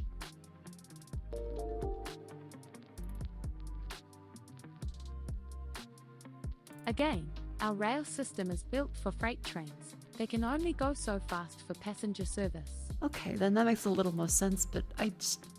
Wow. Holy shit.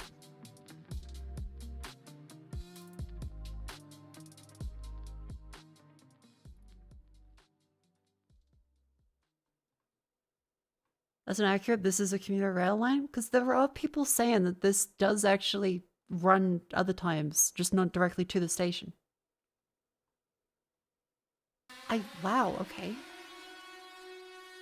Because like Sydney to Olympic Park for comparison. Sydney Central to Sydney Olympic Park. I brought this up to clear. The general chat, thank you very much for the raid. Welcome in. Hello Raiders. We're just looking at the World Cup stuff. I'm not that much into soccer, but I'm like, well, there's a lot of interesting stuff of, hey, the train there is $80. $80.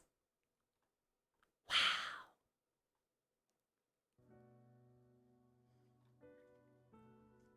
It also takes an hour. Football, Mako? Okay, I'll say football, but there are tons of Americans that are like, that's not football, it's soccer. I can't win. And plus, it's in the US, so they're going to complain either way.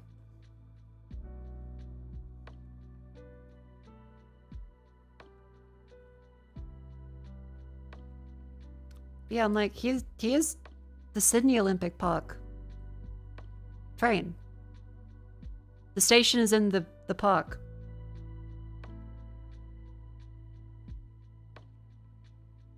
There's ones that run from the north, I think the west. There's also ones that run like from the center of the city. There's also buses, there's a ferry.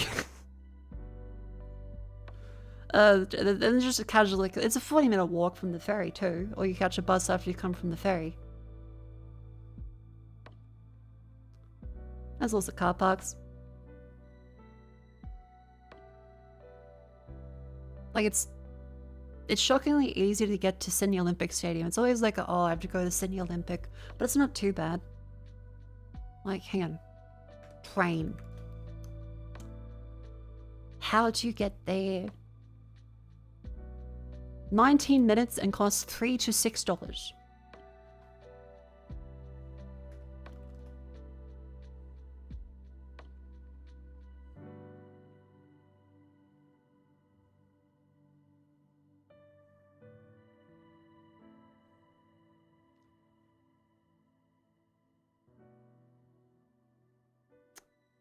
To Sydney Olympic Park.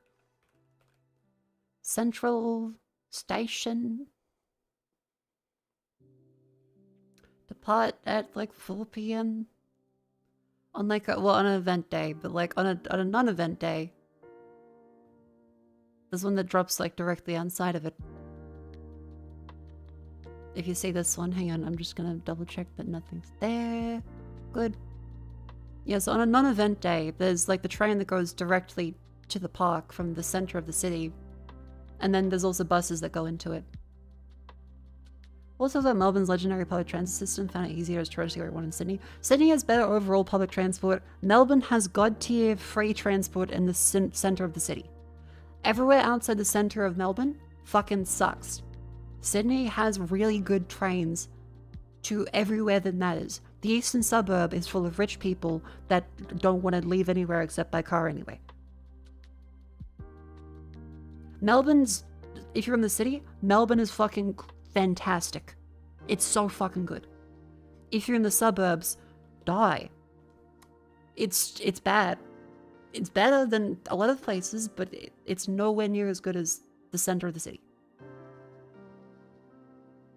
Like, you kind of can't beat free trams that are everywhere in the city in Melbourne. It's pretty fucking good. Melbourne wins.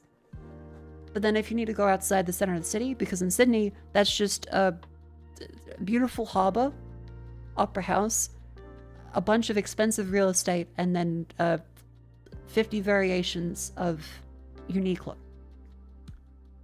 So most of the interesting stuff is not in the center of the city.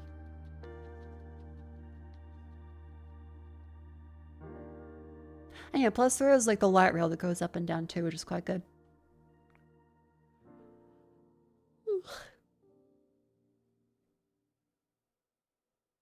One day we'll have water trains. Boy, do I have the thing for you. Guess what? Sydney does have the water train. Get that up ya. Get stuffed. See you on the Manly fucking ferry.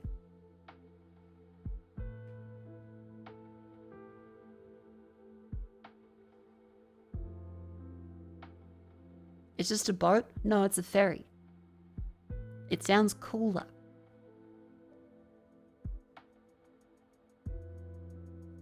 In the US, we call those boat taxis.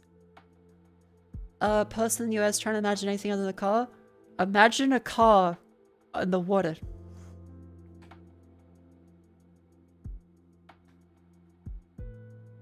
It's a fucking ferry. Does it bring you to the underworld? Yeah, also known as Manly.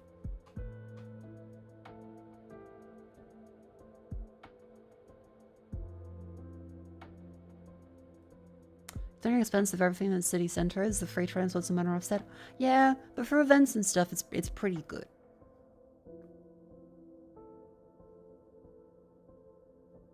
And Kurisha Takahara, thank you very much for the 5 months. Makofu Heart. Thank you. Welcome in.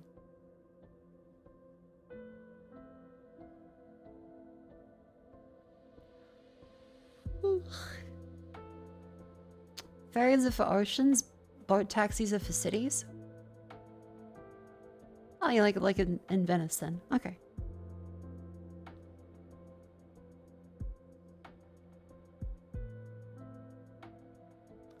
Fair makes sense because the city is split between full harbours. Yeah, like the big bit going down the middle is quite unique. Like you look at where's my fucking. This needs a ferry for a lot of these bits. Otherwise, you have to go across bridges, and then it makes a lot more sense to just ferry. Yeah. But no, like during a actual event where they open up the station Olympic Park, it goes directly from Central Station into there, and there's also ones that go from, I believe, the north as well. And the train is like $5. And they run like every 8 minutes or something. It's quite good. The Olympic Park is very good. And yeah, the slowest it is like these ones where it's like 40, 50 minutes when there's not an event happening. Yeah, that was tangent. I think it's interesting comparing transport stuff like that.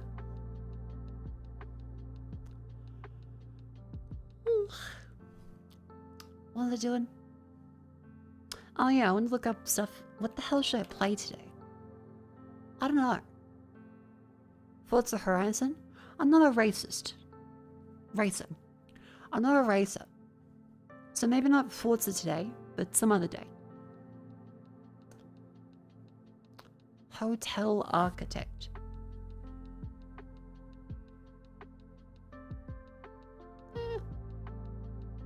That looks cute, but I still prefer like the original like theme hospital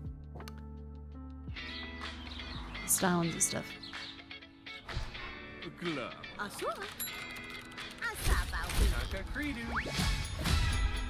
Shaka Credu.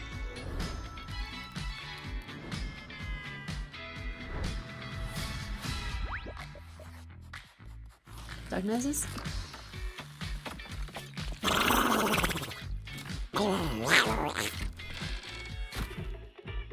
Hey.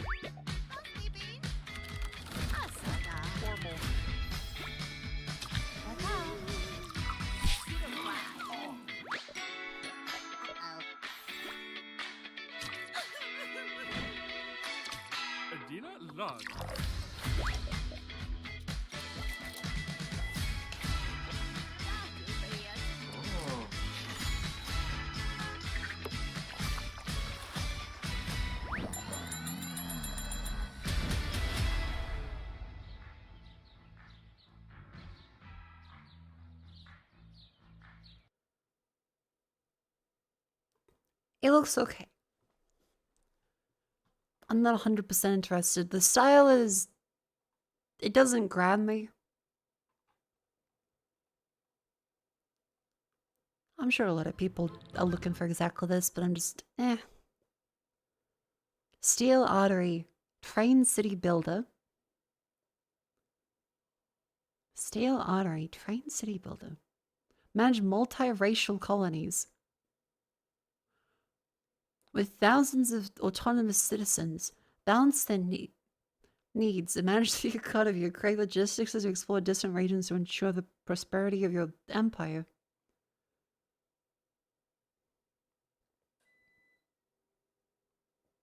Oh. My UPS just kicked in. Hello? Johnny, you still up? Still alive? Okay, cool. Well, the power's still on.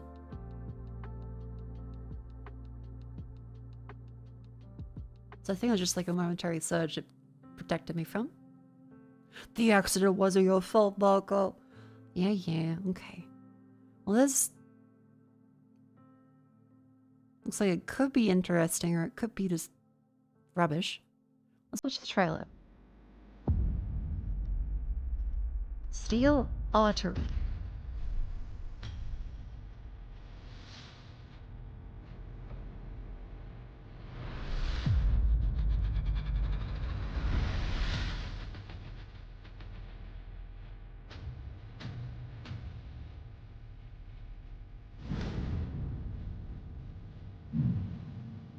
Okay, they mean different species of people.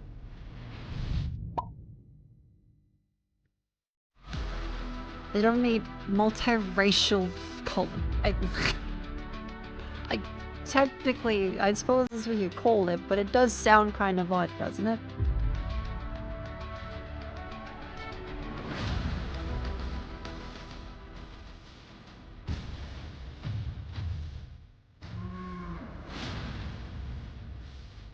I mean, this looks like it could be okay.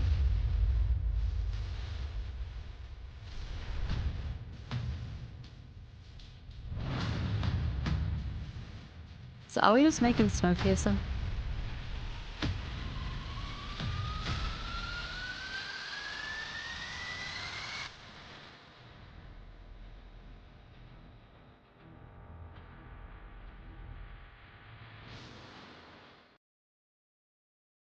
Steel RE Train City built mixed. Oh, okay. Why is it rated badly? Made a game for you to lose on purpose, rather than making a difficult survival city building game that's fun to play. Problem solves early tutorial forces you to place objects in certain locations, and you know you have to move later, which you can't do easily. Punishes you for trying things, doesn't reward you in any meaningful way, balance is atrocious.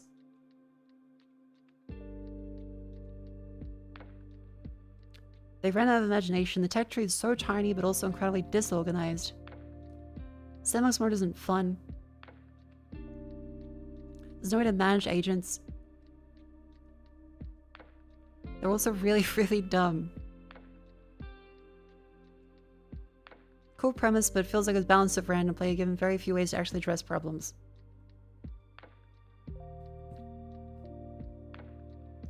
A good example of this is Field's rich modifier. If a citizen accumulates enough wealth, they stop working because they feel like they no longer have to. This is fine. They still take up employee shift spots and don't show up to their shift, means certain high-value jobs. And with citizens who don't show up for work, bring your train to a halt with no recourse except wait out for the shift or firing timer.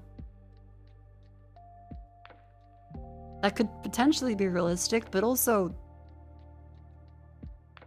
fucked. Basic construction needs plates and parts, which requires a bit of research, unlocking stuff like itself in tutorial because the game is so stingy the amount of parts it gives you. Things that feel like basic unlocks are instead deep in the research tree, also painfully early access. Not sure why the developer thinks this is 1.0. It's also missing parts of the core loop. Trading, you visit towns and can't trade for anything. People feel ripped off because it's missing tons of basic stuff. Okay, yeah. I expected this to be early access, not 1.0.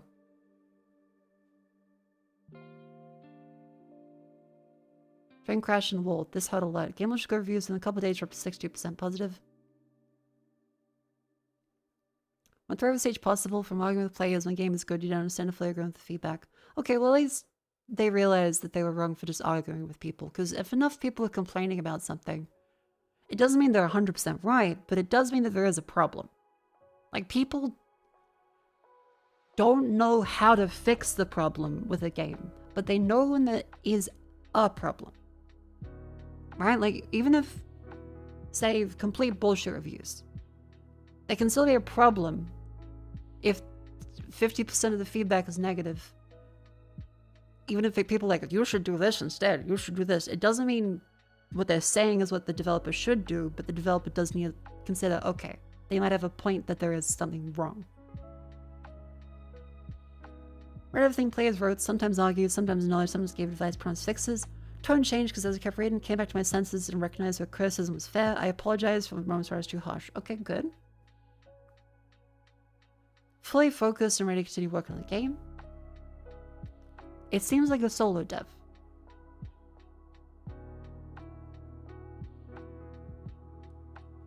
Fixing the broken logistics system, issues with multiple recipes, inability to remove lost T1 chassis, incorrect timing. The resources on the right side panel, okay. Then I'm gonna publish a roadmap. This is my first game. I managed to collect basically every stupid mistake possible. Okay, so that they're acknowledging that they put a lot of effort into it, but they didn't expect the full level of after support, which is fair because you can't always know this kind of thing until you do it. And none of us here, I know there probably is some people, none of us here are developers, so I'm sure we would all make the same mistakes. And they are acknowledging that they did make a mistake and trying to improve stuff. They're not blaming all the players. I think this is a pretty good apology. Didn't pay enough attention to the Steam news post, so I thought no one really cared. Unless they were in Discord where I assumed the core audience was. Okay. I don't know about you guys, but personally, it's my own personal decision. I never, ever, ever want to join a Discord for a video game I buy. Unless I absolutely need to. I want to open up the video game on the video game platform and look at the updates from the dev. I do not want to go through my Discord where I have to manage either friends or work or business or other shit to then say, where's this video game news?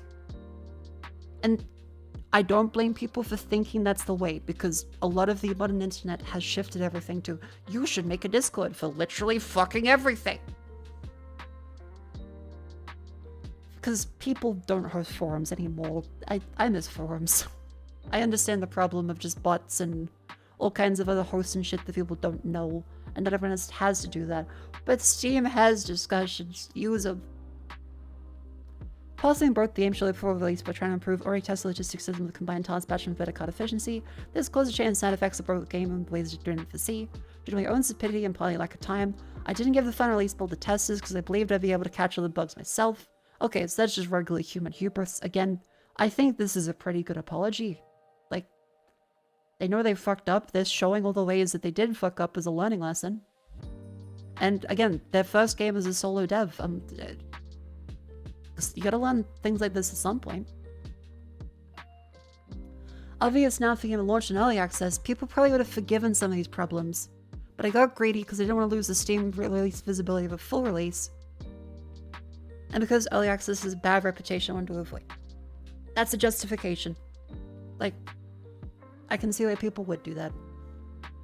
I thought quality and amount of content would be enough to justify a $15 price tag, but the level of player expectations is going to be much higher than I imagined. Saying it now, the lower you price something, the more aggressive people are after buying it. And I'm not saying that they're wrong, I'm saying that's generally how it goes. I have heard even friends who I respect very much get upset about a $10 game. A $10 video game. $10. And then go out and buy the shittest fucking burger from Macca's. And like, yeah, that sucked and made me feel sick. I know, food is not the same as video game. Food is an essential resource, but not Macca's. And they also didn't enjoy it. And instead they're like, yeah, I'll do it again. Meanwhile, video games like 5 hours long, they're like, I don't see the value proposition. Sure, it's fun, but it's only 5 hours long. I'm like, okay. Sure. You know what, you have your own personal principles. You can treat your entertainment as different to food. But in like the value of money, some people, the lower you set the price, the more likely you are to get people that are defensive about the amount of money that they've spent. More so than someone who would be like, yeah, it's like 30, 40 bucks, sure. I think games, and to be very clear, I do not believe this is a game should be more than $6 argument. I do no.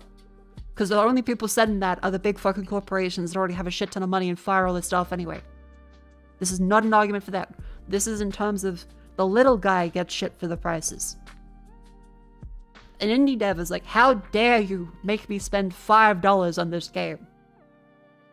Meanwhile, a big company can be like, $70. And someone will shit their pants, but still buy it. Because they know that there's no actual recourse.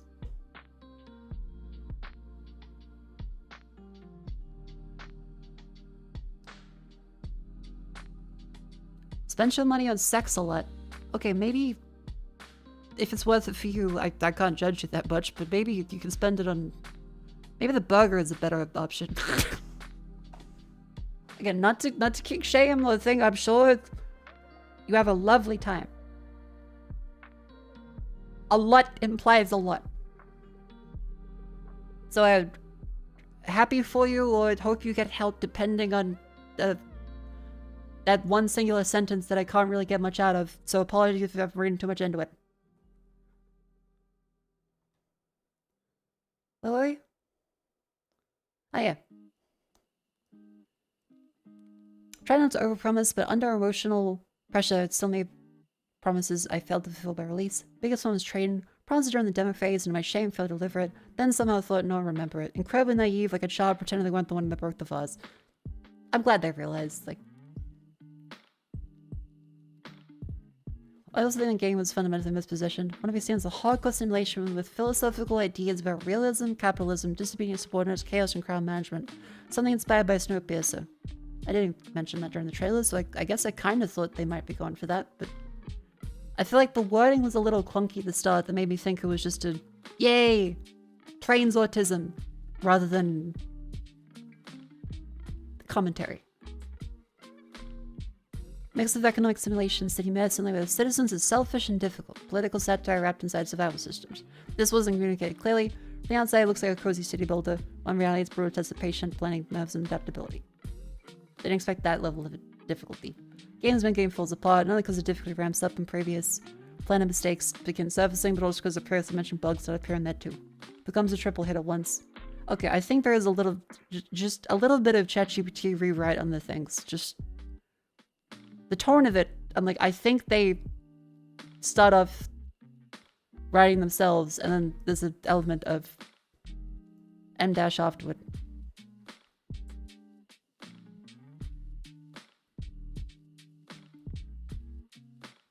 Like, it's not just the M-, it is the pleasant beginning colliding with crushing difficulty spikes. Stuff like this just... I don't think it fully tones down the apology, because they clearly have taken into consideration all the points. They could be a dev from somewhere else. They may not have English as their first language. They still have taken responsibility and said they're going to fix things. And quite harsh responsibility taken too. Like, I think this is, as far as developers go, they've acknowledged all the problems, and they've said how much they screwed up, and their first time doing it, and they're learning and trying to change stuff, so I think that's pretty okay.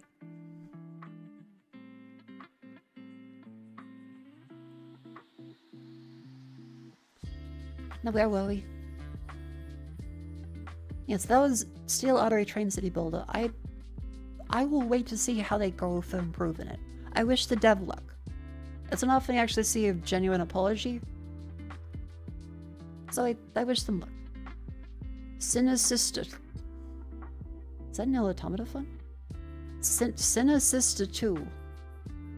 Oh fuck, oh fuck, oh fuck!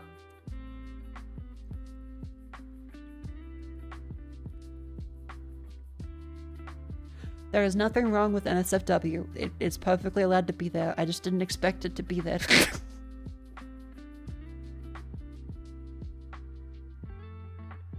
I mean, it looks well made. It looks really cool. It looks like they've done a great job. Has a very cool style. I do not think I can play this on stream. It is in the... Okay, it is a little bizarre. It's a little bizarre seeing a bundle that's called the Aerogay Japan Riona and Gore Bundle.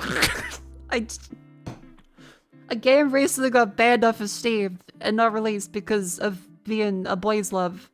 That was a little explicit. Meanwhile, it's like, yeah, this is part of the Riona and Gore Bundle. Again, that should be allowed. That's fine. As long as it's appropriately age-gated, that should be allowed. But wow. I also said similar to Dark Souls 2. Anyway, next one. Down with the Ship, strategic auto battler, where you design a heavily armed spaceship, drop 200 plus items out for your hull, and unleash an async PvP. Ah. It's like a backpack battle FTL. Roll by place prey. This could be cool. The fleet is at our backs.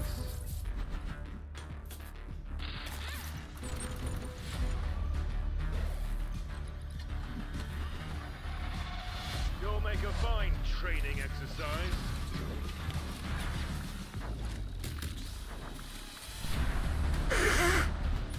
Configuration set. This could be integral for my experiments. You want to make it home? I'm gonna get you there. Face obliteration.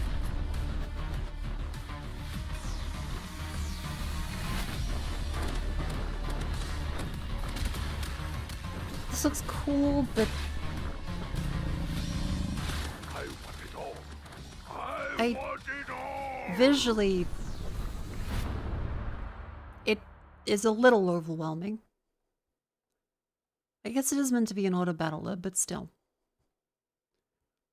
Noisy? Yeah, it's a bit noisy. I mean, it's an early access. They probably have a whole bunch of assets and things in the design they can overhaul.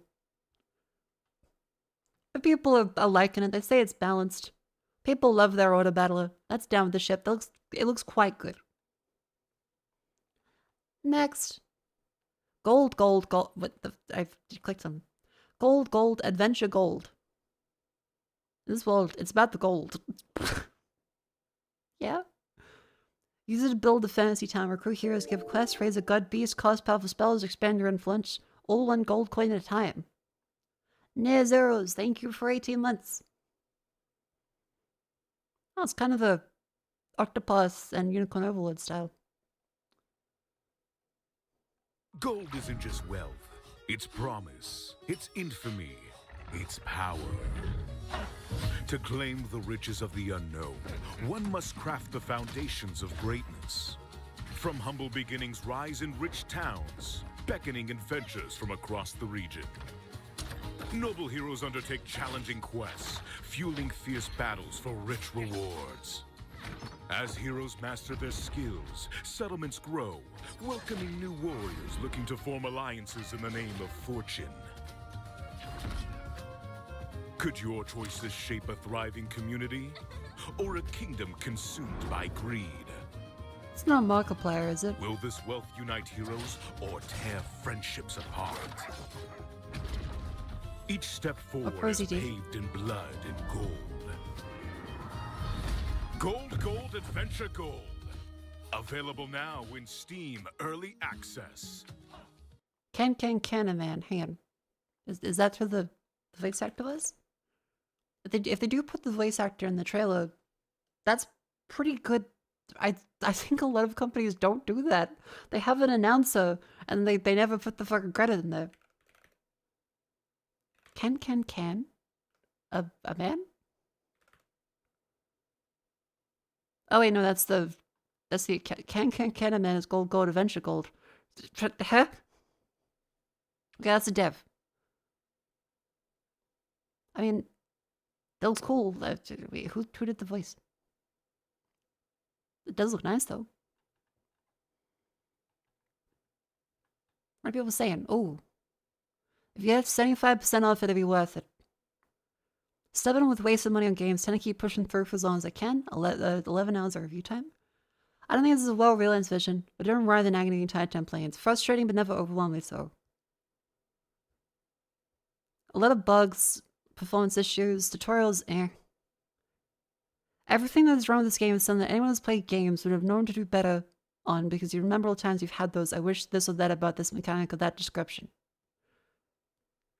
They learn how to make a game with great art without actually knowing anything about games.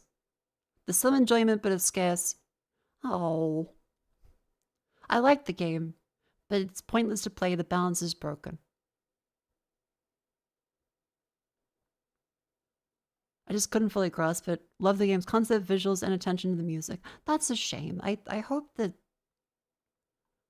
it gets some updates then, because is it in early access? No, but it can still be updated. Hi. Hello.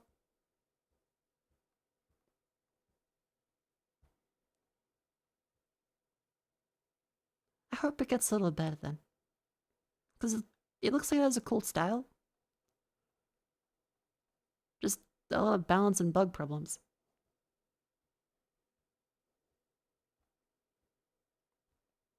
Adventures of Sir Kixelet. First person actually inspired by Dark Messiah. Okay. Provides various ways for defeating your foes with weaponry, sorcery, stealth, or clever tactics. Didn't expect that art style, but it's a simple art style for a small dev.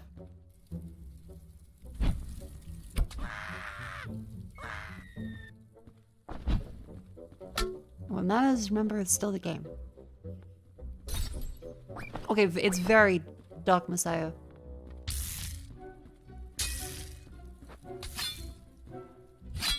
And it does have a little personality.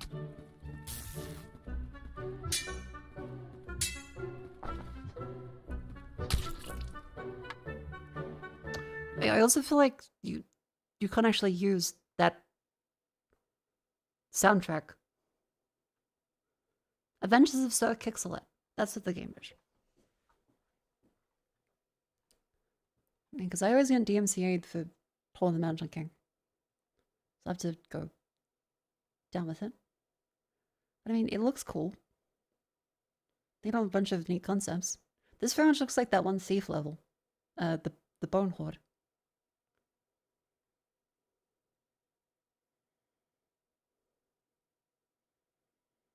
Japanese soldiers still using Hole of the Mountain King for his trailer 27 years after the war ended. DMCA by Greg? DMCA by the individual performance. Because remember, something can be public domain, but if someone claims the individual performance that you've used, the music itself is public domain, but the performance can still be under copyright. Or someone will claim it's their performance, even if it may not necessarily actually be them. And it's up to you, because of the way DMCA works, to prove that you have the rights to it and not them.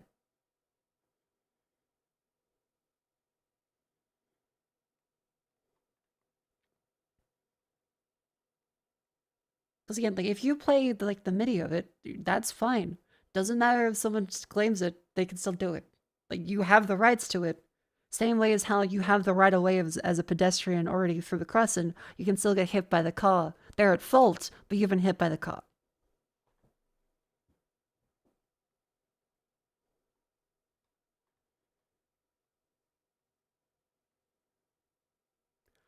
Ooh.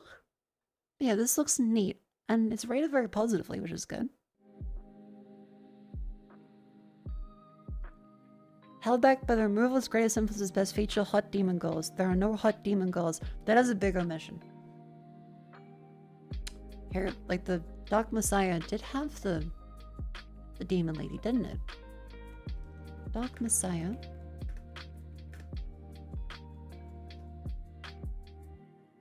Yeah. Zana. I can't show anything other than this.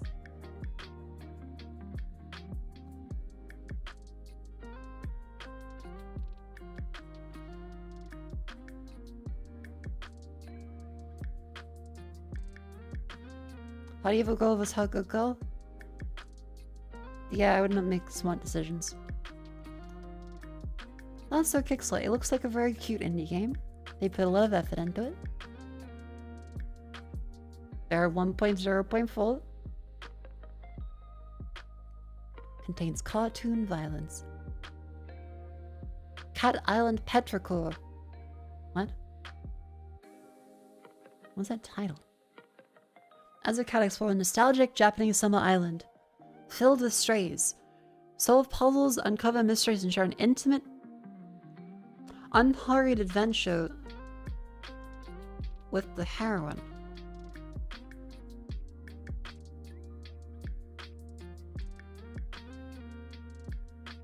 What is that fucking top? That's not how that works.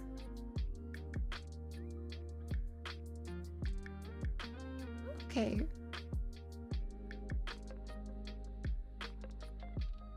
Yeah. Are those Vroids? I mean, there's nothing wrong with having a Vroid, but...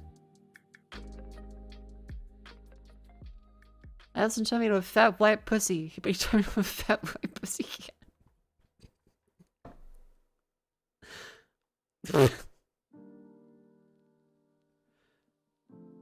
Okay, what the fuck are these reviews? What is this?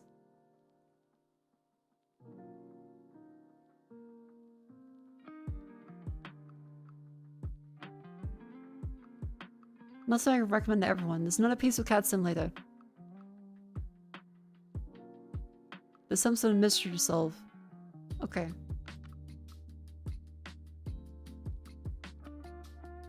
Not entirely sure this is 100% a cozy game. I will have nightmares. What?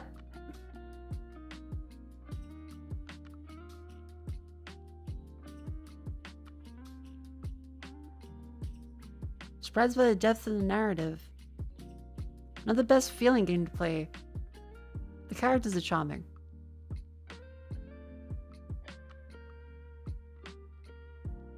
What? Like, is it the island's hidden mystery? Puzzle-based exploration adventure. It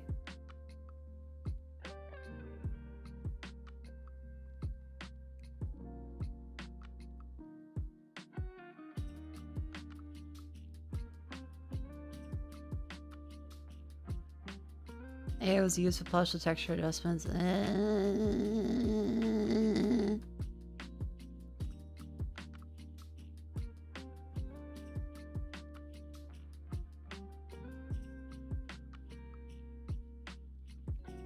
You're on drinking the boat with your friends. You crash on a small island where you have to fish using everything from fishing rods to assault rifles. Sell your catch at no user reviews. Oh, it's not out yet. Okay. It's a friend game.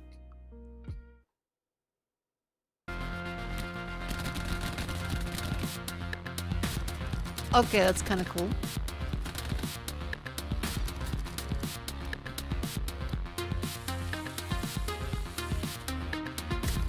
When Americans hear a group of fish is called a school. Ooh.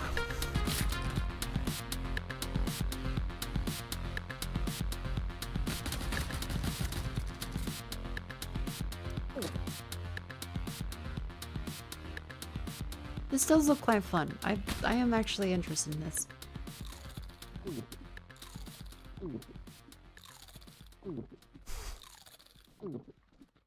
The fuck, the sound.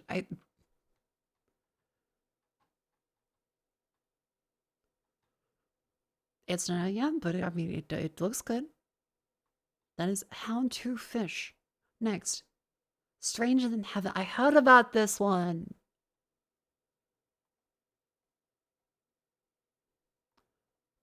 I think it might be DMCA if I sure this, but it does look quite cool. Oh, it's actually the Yakuza devs. Neat. Oh, and that's actually Kamurocho. Oh. Cool. Has Snoop Dogg in it? That's pretty cool. Also weird, but cool.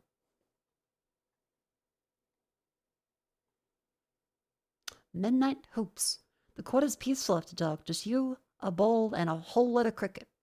You put in the hours every evening while your friends are out partying, you're on the grind.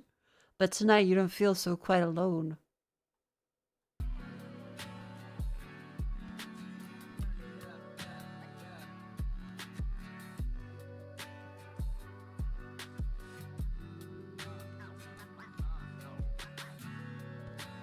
Okay, we could be bowling.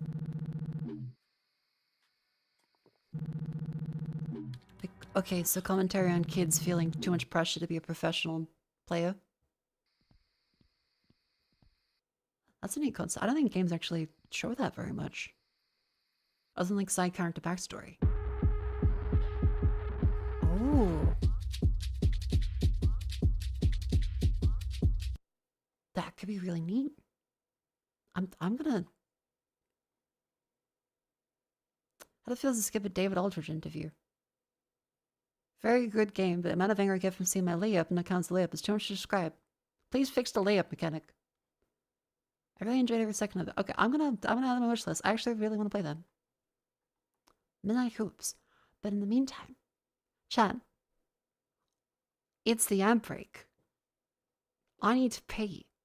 I'll be right back. You will stand on the stretch too, and then we'll be finishing our queue and then doing some whatchamacallit dulls. I'm tired. Look, I've spent the last couple of days cleaning. I had the massive stress. I'm relieved. I was actually so stressed last night waiting for inspection that I did all my commission work and finished that at like 1:30 a.m. So I'm kind of just allowing myself to be a bit of a blob today. I finished cleaning the house and then went straight to just doing other work. So, a little frazzled. What was it? I need to pee. See you soon.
Hello. Welcome back in. Welcome to a couple more Steam games, deciding what to play, and then doing the daily bills.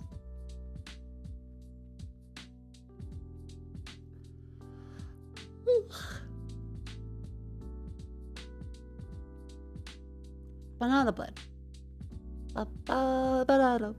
Banana ba da da da ba. Banana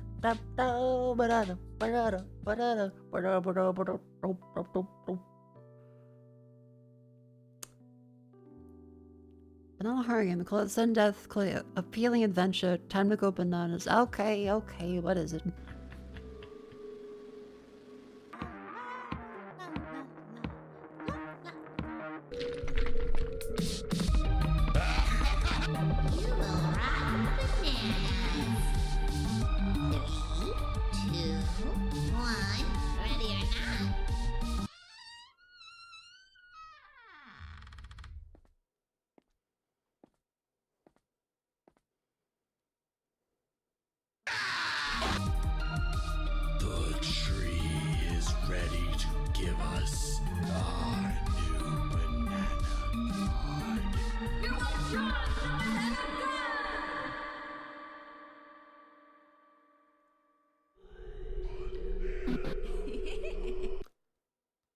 It's a semi-mascot horror game from Vitus.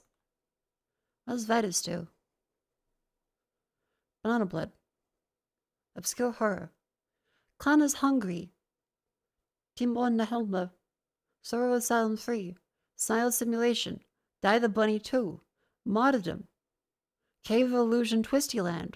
Umbra Halloween. Sorrow Asylum 2. Sorrow Asylum. Planeta 55. Die the Bunny.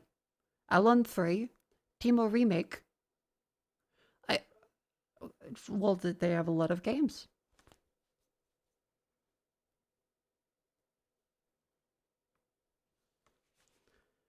I think Polo, like, sorry, I don't know what Polo is. I mean, people have got to like these. There's a market for it. Like kids' horror games. Do not feed the virus. Incremental. Grow your organism. Gather biomass. Expand colony.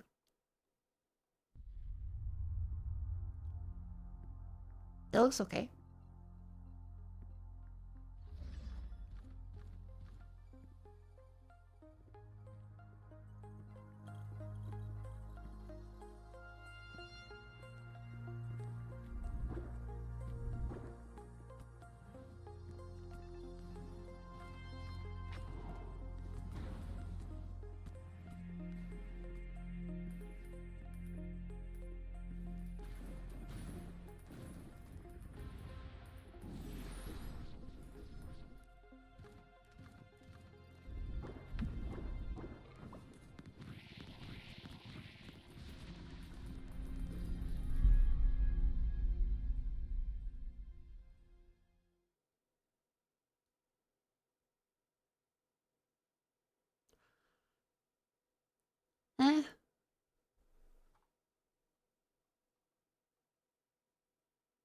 I'm struggling to think of much to say that, but like it looks okay.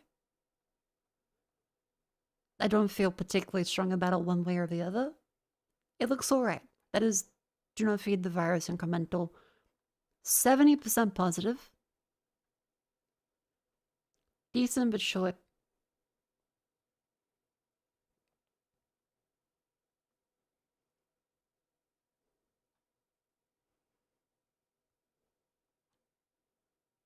Yeah. I'll play Spore. I mean, you can play Spore. I'm gonna be a bowler. You can be a bowler if you want to be.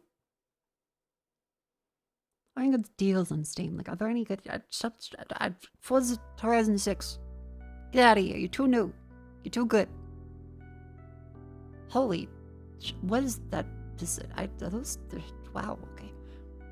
Warframe continues to impress me with its variants and robot ladies. Hell yeah for the people that are into that. They're having a great time.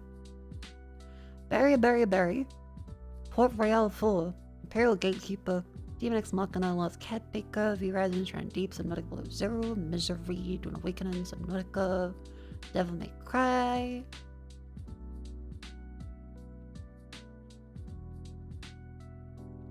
Lorne's Law. Oh, White Knuckle, that was one thing that people said was quite good. It's another parkour style game. Mako Who Hurt You? Huh?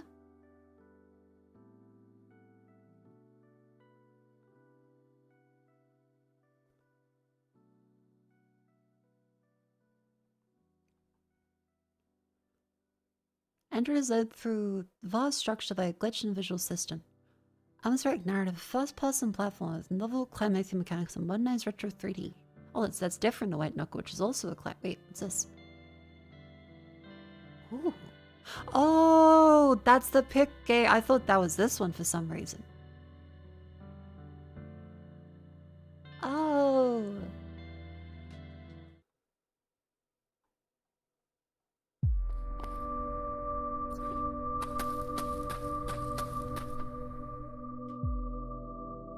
Yeah, without the centipede.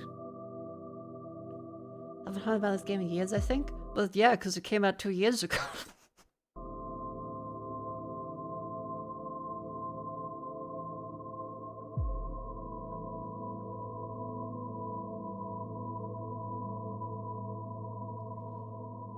God, it feels like it's been weeks since 2 weeks ago. Yeah, it has. Damn.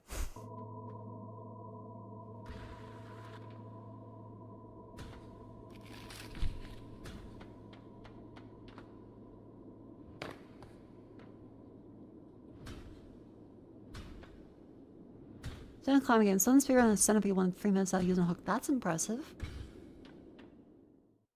Like the first kiln? Or just the main game? Because the main game makes sense. First kiln, I have no idea how the fuck you would do that. And this is my wish list. I quite like. I've forgotten what this game was.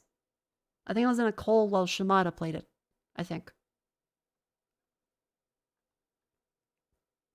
What's even the point if there are no giant centipedes? Hey, look. Sometimes me not suffering too much is good too. Have you heard of Blasphemous?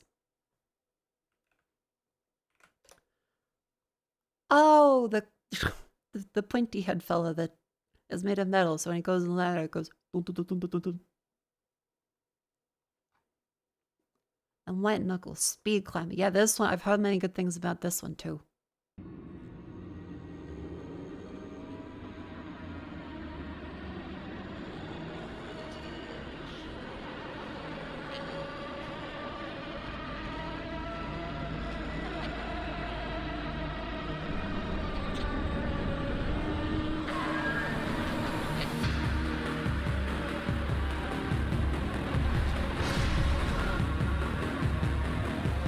It's hard. So do I, K-Kona.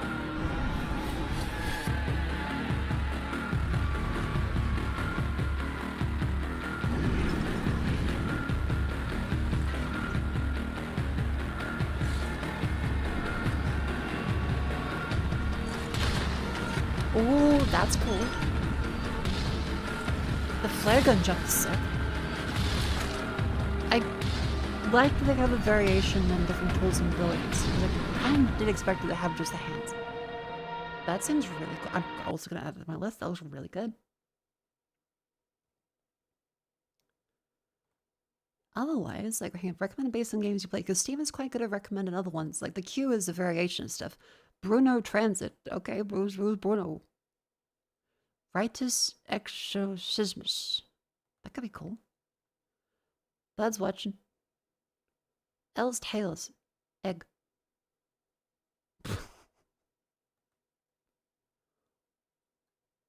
Cold to the Yellow King. Oh, is this why tons of people are reading the Yellow King lately? I've seen so many people mentioning the Yellow King suddenly.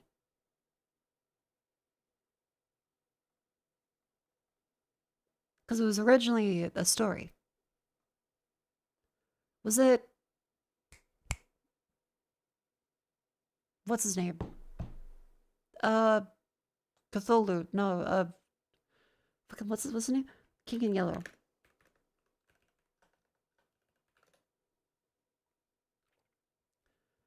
Lovecraft. It's not Lovecraft? Gave a praise though. Oh, okay. Robert W. Chambers. Okay. See, I've been seeing everyone saying it was Lovecraft. I guess it's probably a misattribution from him praising it then. Huh. Yeah, so to clear up, not from Lovecraft. Lovecraft didn't like it. Wasn't an SCP story? I've seen people mention the SCP story recently. I think connected to this. And that led to people mentioning the book and Welcome to Dolltown. Wasn't it like a clusterfuck? Death on Abyss. Flight Shooter. What kind of res? Cthulhu's Reach, Devil Reef. Show You Ramen Forever? Oh my god, right. I was looking at those fucking... Hold on. I was like really fucking great. So, you know how there's those abandoned houses in Japan? And they like get the foreigners to buy them for cheap. So they clean up everything. A lot of them seem really fucking haunted. And there was this one great example of it.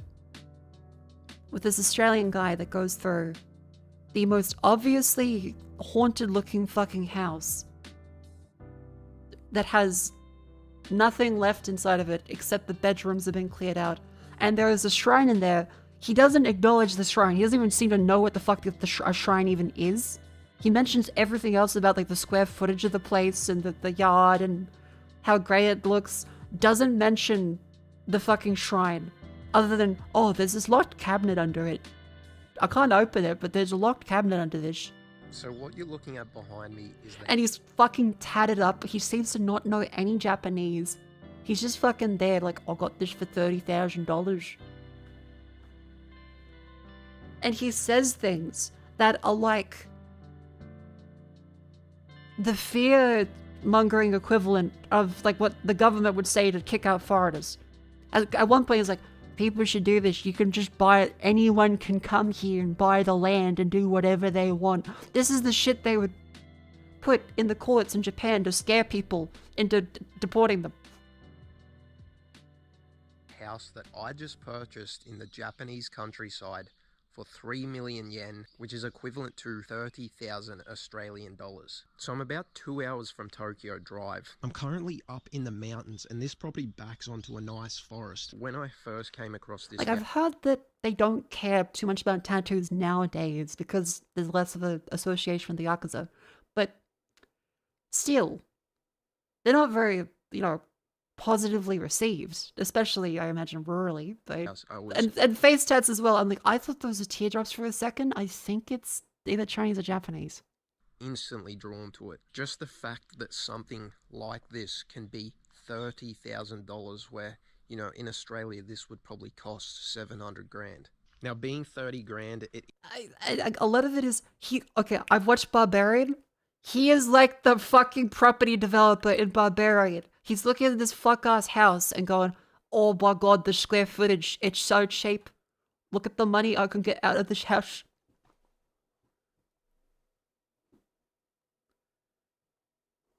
Is going to require some work. But when I saw the condition that it was in, I knew I had to get it. Now, that's scary, right? Like, this is the setup to every fucking horror. And I know, superstition, it goes, people will say, are real. But it's very fucking unsettling. This house was completely abandoned. Like, I don't know how long... Look at the stuff that's in here, chat. And you tell me how slightly unsettling it is. It was abandoned for, but everything inside this property is now mine. So I'm going to give you a tour of the house. I'm going to show you... He hasn't said, like, anything Japanese the entire time. Like, I watched multiple videos of his. I don't think he knows Japanese. So I don't know what the fuck his plan is. It's been left behind, and I'm going to show you how much work is required to get this thing livable again. Now, I will eventually go into the story of this house and why it's been abandoned, but For now, I'm just going to show you around. By the way, I don't think he does. I genuinely don't think he does. So this is the entry/hallway. We have a Look how much shit there is just still there organized.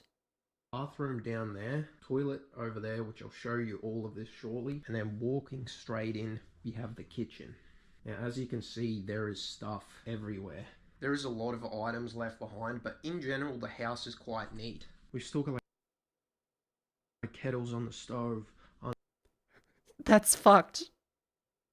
I know this might be normal for an abandoned house, that's why it's so cheap, because they don't want to send someone in to clean it, but kettles still on the fucking stove is scary. That might be normal for some people, but that's a little scary. Unopened beers. And one thing that I'm like low-key not looking forward to, which I have to do today, the power has been turned off, but there is still food in that fridge and in the ground food. There's also a ground fucking cellar door. By the way, he never opens the fridge. He never opens it in the videos. Food storage, but we'll get to that later. Now, walking from the kitchen. Okay, now watch this. Additional Japanese tatami room. Now, as you can see, there's some stuff left there. Notice how he doesn't acknowledge a bunch of shit. He's like, there's some stuff. There, we've got a coffee table. Oh yeah, coffee table. Storage storage area. It just points at the shit. I don't know what that is. Storage. This is obviously where the TV was. And again, so shrine, right? Like that's. Everything in here is mine, and I have to sort through it and decide whether I want to keep it or dispose of it. The house does have like some very basic mold, but it's nothing that I can't clean up. How did you come across this video? Because I saw a bunch of renovation videos keep getting recommended on my YouTube. A lot of them are morally bankrupt. The Japanese renovation ones are always funny because people are like, we got such a good deal on this abandoned haunted house.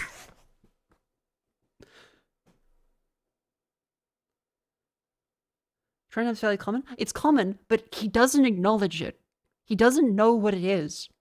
He doesn't say a single fucking thing about it, except this. There, storage there. Now this door, I tried to get it open, but I think with a bit of movement in the house over time, I cannot get this door open. What the fuck? Only the shrine door?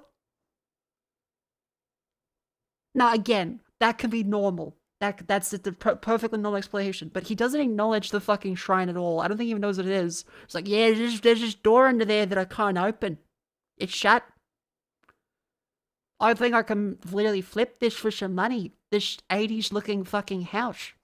So eventually, once I come back here and give it like a proper look through, we're going to be finding out what's in there, because I can't get to it. So, tatami room. Again, he doesn't even say it. Like he says, there's some stuff. There's just some stuff around. Like, is this the kind of...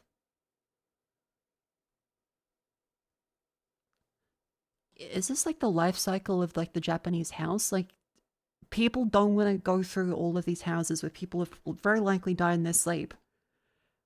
So get the foreigner who doesn't know shit about superstitions there to just go and clear it out. They'll just tank the psychic energy. Oh yeah, the good deal, $30,000, and then you're just getting fucking harassed the entire time. And eventually he leaves, and the place is fine to live in again. It does have like typhoon shutters or whatever they're called on the outside right now, so this will open up and get direct sun. Now, okay, so you've seen these ones. You get storage area. Look, there is a safe in that drawer, and that safe is now mine. He calls out the weirdest shit. It is like the scene in The Barbarian where the fucking property developer's like, oh my god, I got a fucking thing. Whoa. And this isn't a bit. Like, he's just like this. That is my safe now. Like, he's not like, oh, the bean stuff. Oh, it's really nice. Like, I got a safe. There's a safe in this abandoned house. Can't explain how tempted I am to like crack it open while I'm in Japan, but I have so much other work to do for now. Again, because it has to be fucking cracked open. So leave Japan tomorrow, so I have to. There could be valuables in there. There could be personal mementos. He doesn't just like a little notch acknowledge much of anything, and then we really. have the toilet. Unfortunately, it's not the heated seat, special Japanese toilets that we all love, but you know, it does its purpose. Walking through Again, because a lot of this stuff is like old. We have a bathroom, and there is a. I'm not 100% up to date with regulations in Japan, of course. But isn't it the case in Japan the property doesn't appreciate over time because it's meant to be torn down because of newer standards for construction to support earthquakes and tsunamis? And this has yellowed plastic. Like, that's got to be at the least 20 years old, probably 30. Now this is an older bathroom unit. These entire things can So be meaning the whole place replaced, probably so isn't we'll that eventually safe. do that. Washing machine, which looks quite old. I Had don't an know if it earthquake works. spills up, basically Even how just the world's some left for 10, things 20 left years. behind in the house. We've got like some gas camp. He's getting ripped off then? I think that's the implication of a lot of this stuff. Yeah, like, because in Australia, there's the implication that property is your ladder to eternal wealth. Every house you buy will magically go up $500,000 to buy another house to go up $500,000 to go up another $500,000. So he says, 30,000, everyone must be stupid but me. I don't know what it's called, to be honest. Rice cooker. There's even food. I like left the down Japanese here. When car. you're purchasing these houses, abandoned homes in Japan, you always have to expect that there is going to be stuff left behind. You can get ones without, but you know, this is all part of the process and why it is so cheap. So then walking through, we have they're called like a Japanese wet room. Basically, this entire room is like waterproof. You stand or sit there and shower. You have a bathtub. Okay, so he's going for all of these downstairs ones, and then we get up to the upstairs. Yesterday, which was insane. Walking up the stairs. So through this window, I've got a view up towards You go to the forest, right? I actually saw wild boars up there. Wild boars are quite aggressive. It's kind of dangerous, actually. You should be really careful around them. They're not like pigs. They will fucking gut you. Yesterday, which was insane. We do have wild boars in Australia, but like, I'd never seen any. I'm going to take you through to... Now, chat, you've seen how well organized and well stocked those rooms are. This room. The wood flooring is so good. Like, it's just the fucking bit from the Barbarian. It's like, wow, the flooring's so good. So the rest of the house being full of things. He doesn't acknowledge the shrine. The shrine door doesn't even fucking open. It's like, I can't open this door. Wow, a safe. And then completely fucking empty room. This does not need to be changed at all. I could set myself up in this room right No. Everything would be perfect. We got an AC unit. Like, I cannot get over the size of the storage. Okay, because there is a scene in The Barbarian where there is fucked things happening. Very obviously, tunnels going down under the house. That's creepy shit. The guy that owns the building goes back into it. I'll sort of here. Goes back into it to measure the place. He's like, there's a tunnel in my house. Busts out his laptop. Can I count square footage of basement in floor plan? Oh, fuck yes. So he brings out a tape measure and starts measuring the completely fucking terrifying tunnels and creepy rape dungeon to add to his portfolio. And I think he even looks like him. Hang on, Barbarian landlord.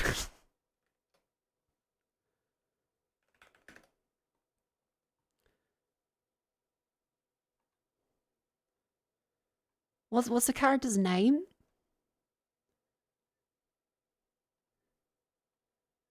Yep, okay, he does. AJ.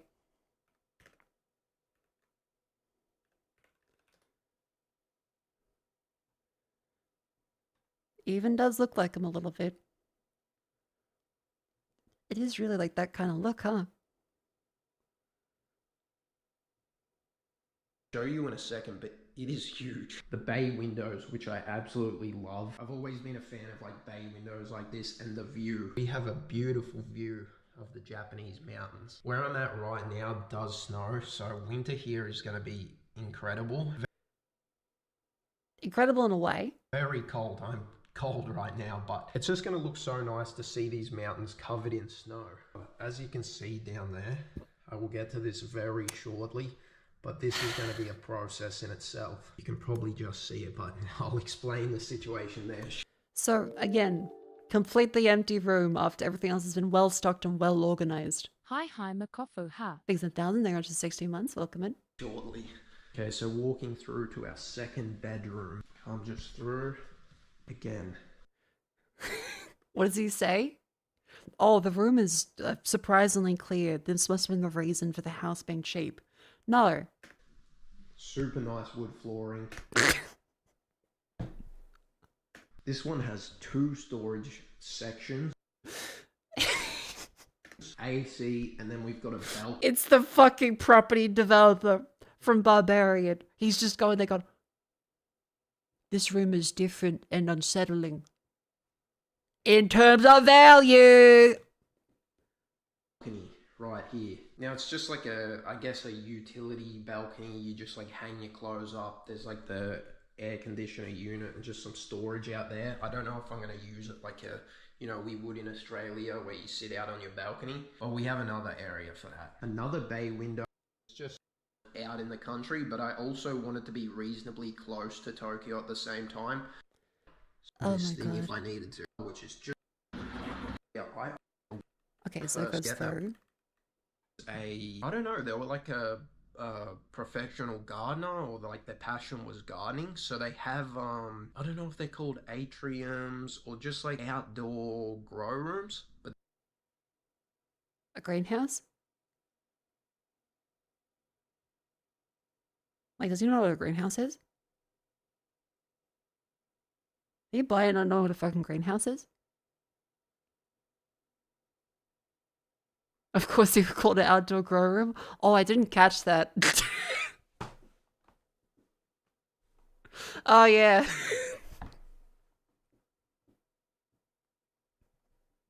there is 2 of them. Now, one of them. Look, not to backs impugn right on up the onto dignity house. of this So good was fella. at one stage, Just to be like clear. a place where they grew their garden or whatever. But obviously, I don't know how long it's been left. A long time. So it is extremely overgrown. You're gonna have to clean. It would be like perfect for like a Now here's. Of course I know what a greenhouse is, but this one's painted white. Oh fuck. Now chat, what is really fantastic about this video to me is that it feels like a massive collection of horror tropes. Because this side gate. Watch. Look at this. I haven't been able to find the key to this lock, so we've kind of resorted to jumping the fence right now. Oh, spiderweb. But yeah, this is gonna require the. This is like a fucking scene transition in a horror movie or a horror game. Like, it's so impressive how he's just so like, oh fuck, I can make so much money flipping this house in Japan. Work out of any of it. So we've got some like storage sort of sheds here. We have kerosene heaters. As I said, the person was like a professional gardener, and obviously it gets quite cold, so I'm pretty sure they had these heaters. Like, again, he doesn't mean this to be scary. And yes, the comment section is just full of like, wow, he's fucking face tattoos. This is like the start of The Grudge. This is haunted. No. Haunted but nice. Why is this so cheap? Bit of hard work in the garden, they'll go up. It's like they just got up and walked away. That's crazy. Yeah, they probably unfortunately died. But also, abandoned does imply something to it. Right? Like, it's not... Maybe the textbook definition is just any case where people are not able to be there before. And yeah, like this is a common thing in Japan where people buy the cheap abandoned houses, think they're a great deal, but really it's so cheap because you have to clean out everything yourself, and it's not really, it doesn't appreciate in terms of value in the same way that property does in the West. So it kind of is a bit of a thing where agencies will try and hook foreigners to come and essentially take on a massive obligation and money pit. Because otherwise they'd have to do it themselves, and they may not have no surviving family, or they may find it too painful to go through themselves. And so, yeah. It'd be expensive to actually, fix the places. A lot of people would just tear it down. Obviously, they'd still pay a tax on it because they own it, so they try to sell it cheap. Fair enough. But usually it's a lot of people that either die or don't pay rent. I've seen a lot of very weird YouTube channels pop up. They do just get up and walk away sometimes because no one's live out in the countryside. Really? Okay.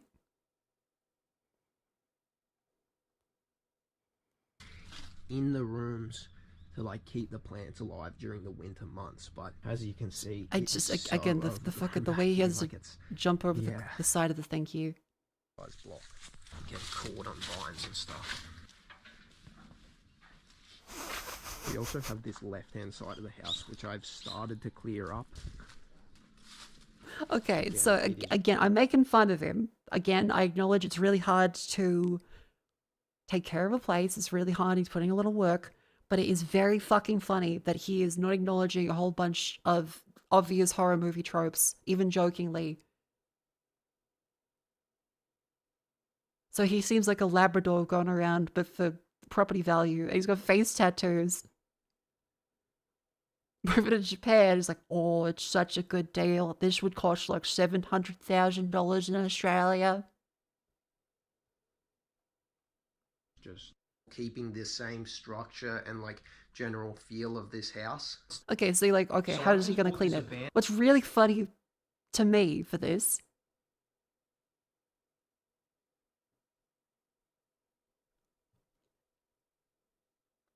he's moving into this place, right? The way he describes going to clean and have lunch and things, I'm going to go to 7-Eleven. I'm going to go to 7-Eleven. He also doesn't show any footage of him talking to anybody. So I'm like, I don't know if he even likes Japan. He also is dressed as a stereotype of a foreigner. Like, he's got fucking the Harley Davidson jacket, the New York hat, covered in tattoos. He has a fucking Oni tattoo on his neck. Abandoned house in the Japanese countryside. Now, I got this thing for an absolute steal. And a knife next to his fucking eye. But obviously, when you're paying this little for a house, it's gonna require some sort of work. And that it does. I would say it's in livable condition right now, but we have so much work. It does feel like a fucking bit though. That need to be fixed up, and a lot of preparation for when I actually live here. Now, I leave Japan in 3 days, and I'm not going to be moving into this thing for another 6 months, which I'll... What?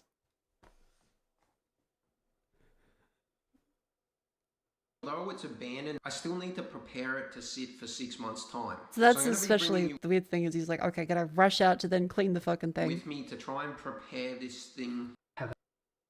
It's the coldest mold. The house here is like the main hallway, and it's like the darkest and coldest part of the house. So I want to make sure that while I'm gone, I have things to prevent the mold, and I want to remove the current mold. Now, this is the part that I am. So what is the part that he most dreads? Is it all of the case of removing the dead people's belongings and having to consider the weight of that? Dreading more than anything. So I don't know how long this house has been abandoned for, but as you can see, there's a fridge behind me. Now this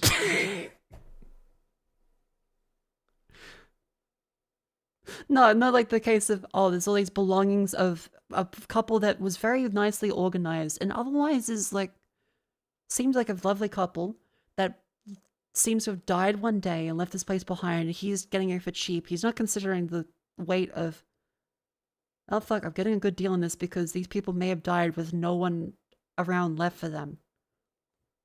Fuck, this fridge could be fucking gross, eh? Had no electricity, but there is still food in the fridge. Now, I opened it yesterday just because I was curious and the smell overwhelmed me. I'm not going to open it right now because I need to be prepared for the smell again. There is also food down in here. You see this in a lot of... And I think where was it? This organ... Oh yeah, this one.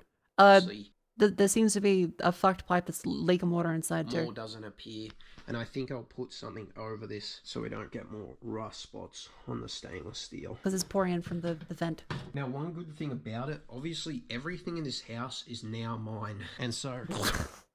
The little fucking laugh he does. This person, whoever lived in here previously, was a very organised person, and they have a bunch of cleaning products already.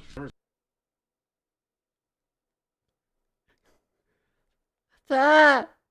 There's a lot of it. We're now in the wet room. In general, is in really good condition. A few cracks in the plastic and stuff, but there's a bit of mold forming in that corner. Obviously, it's like, wow, look at all this shit. That it's going to be sitting vacant. If there's anything that can kind of help me out clearing this. Basically, I want to clear out... Can't really... Okay, so where was it? In the shed, and we'll see if they've got... Okay, what's in the tool shed? Have a look in here. We'll take a look at it, right? What's that? We've got a bunch of... There's quite a lot of tools.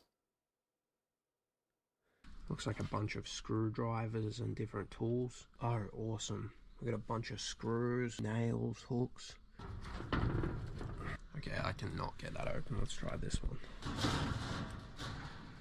Again, if they were just abandoning the place, they probably wouldn't leave a lot of that stuff. So it does imply that a couple there probably died. Again, there's no acknowledgement of that in the video, really. He says, I'll tell you the story. He doesn't actually ever say it.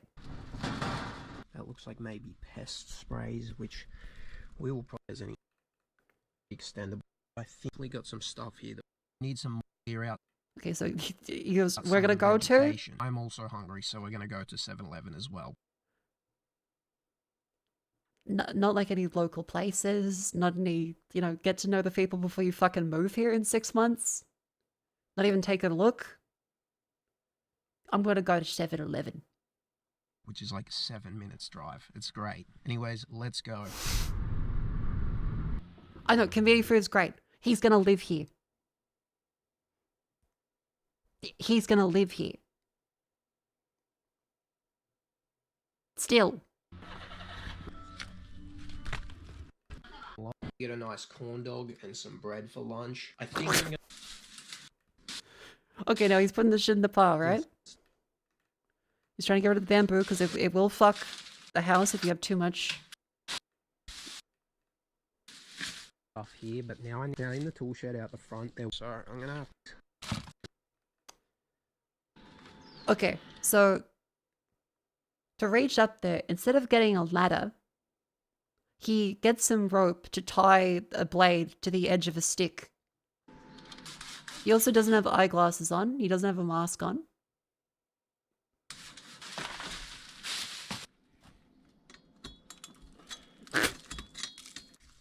Big spider's nest in.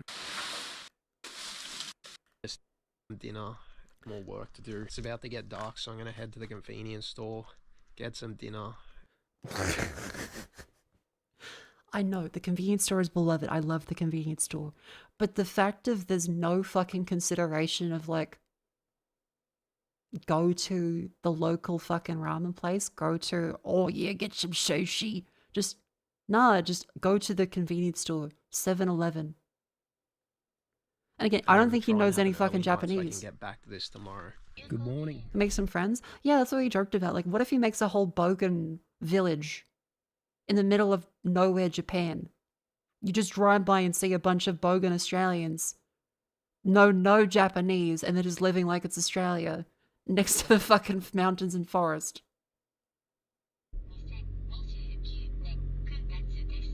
I gotta just wait for my car to stop speaking to me. Good morning, guys. It is day 2 of prepare. Let's go. Okay, so mold. There's one thing he says that makes me feel like he's gotta be... Most that. Use it as an example for foreigners. There's one thing he says.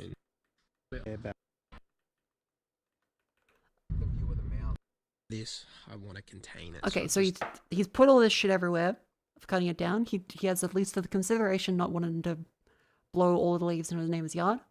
Doesn't blow in neighbors' yards or cause a mess. But how does he fix it?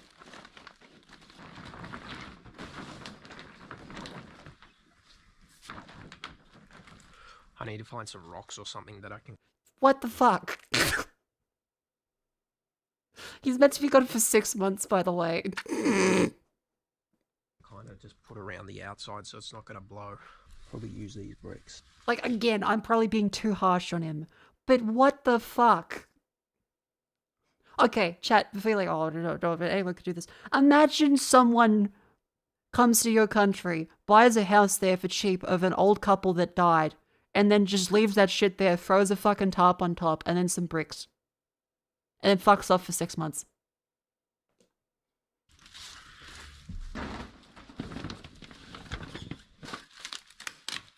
Okay, so when I come back in 6 When I come back in months, it'll be easier to remove it when it's dead as opposed to right now where it's obviously sitting up and still alive. There's a bunch of like bugs and stuff around the window that I'm just going to vacuum and clean it up a bit. Hope for the best. Tray. I don't know what it is, but everything is sticking to that tray. Alright, we got that. Clips that you just saw. I did visit Japan once more, and I do have a lot more content. Oh, does he not say here? On the progress Hang on. of the house. When did he say it? Because there was a moment he said something that made me think, oh fuck, he could be an example for Japanese parliament.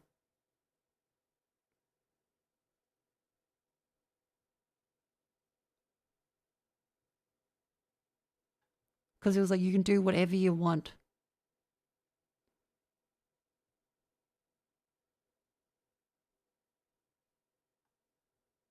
Can I control F? Maybe.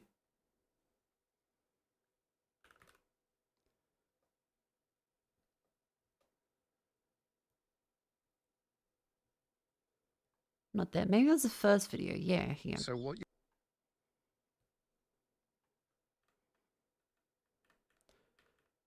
Completely abandoned. There. I think it might be when he was outside, maybe.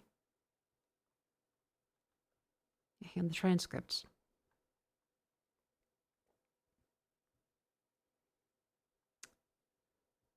Hold on.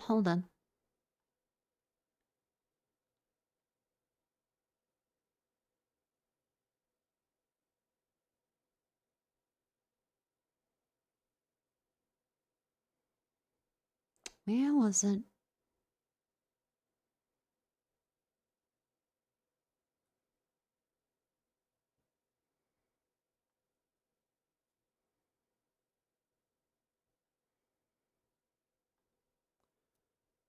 Here you go, hang on. This place, making it into something, One? totally different from what it is, while keeping this same structure and like general feel of this house. It's definitely a process to purchase one of these Japanese homes, but I feel like on the internet people make it out to be a lot harder than it actually is. I'm just a regular dude. I'm 28. I'm from Australia. I've been to Japan like 5 times now, and I knew from the first time that I came here that I wanted to live here one day. I've purchased this house for cheaper than it would cost to rent for 1 year in Australia. And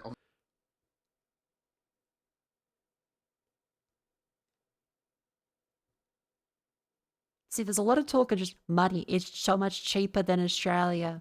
It's so much cheaper than Australia. I'm not sure he foresees not knowing Japanese. Because he hasn't once even remotely implied that he understands. He didn't know the word for fucking greenhouse in English. Like, obviously, at the end of your year of renting, you don't even own that place. This is now my house forever for 30,000 Australian dollars. Now, if you want to check my website, I have a guide on how you can do actually, this I did miss yourself. that. I spent almost 2 years researching how to do this before I actually did it, and I've compiled all of the information, everything I learnt, and exactly how I did it into like a guide for anyone else that's thinking of doing this themselves. Wait, that's a big fucking link. I don't know, buy a house in Japan.com, the one on YouTube opened up.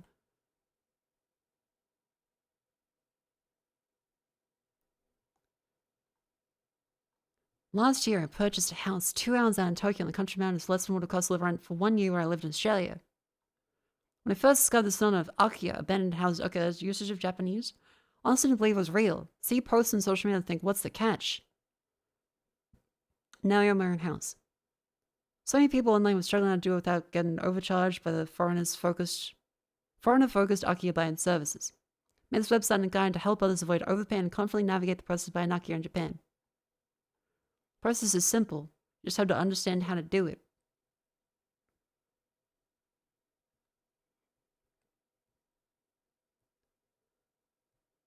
Most people I tell about this assume it's some sort of scam or something. I don't believe it. I understand why. These houses are cheap as catch that will cost thousands, hundreds of thousands to repair. It just simply isn't true. Okay, hundreds of thousands. It may be a stretch, but like, they're cheap because Japan's population is declining. Yep. Some may require expensive repairs, but plenty that don't.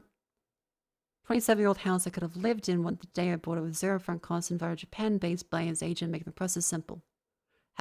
With my guide, you can learn exactly how I did it, how I was able to save over $10,000 on fees and negotiating of my home, and secure a move-in ready Japanese property.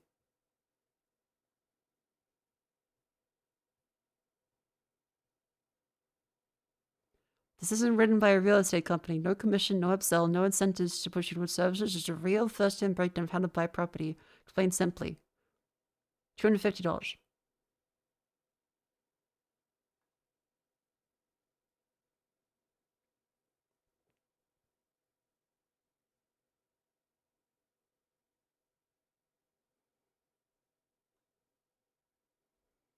More commonly, look at property, foreigner service charge, legal buyer's agent, deal with real estate, buy property. You pay thousands more in unnecessary service charges, expensive and time consuming. The smarter way with my guide. Cut out the unnecessary middlemen and buy on your terms. Look at properties, legal buyer's agent, essential only. Deal with the real estate, buy property. Ah, so instead of being a foreigner, paying foreigner service charges, you be a foreigner that goes through the non-foreigner services without knowing Japanese. What? I'm sure there's a trick that explains this $250 guide, but also, famously open to talking to foreigners for cheaper, Japan.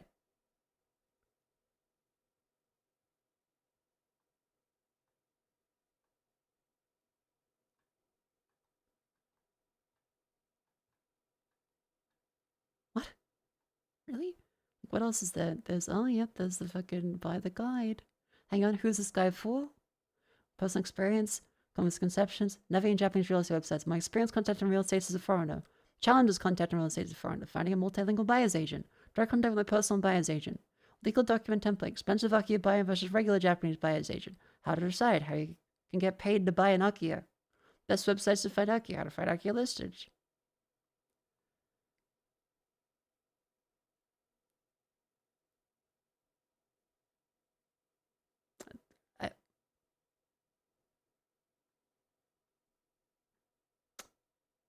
I want to know.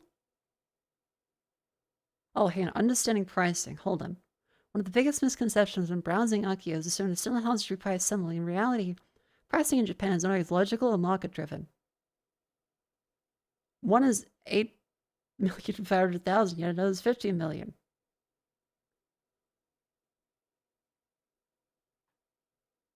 Not always logical or market-driven. 1997, 1987. Okay.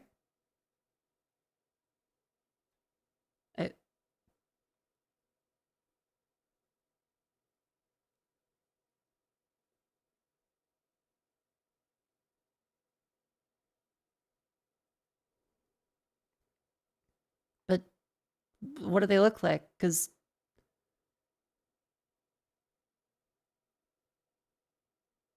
again, they're showing the house size, land size, age, and condition, but they're not showing anything else about the house. Like that very clearly can explain a different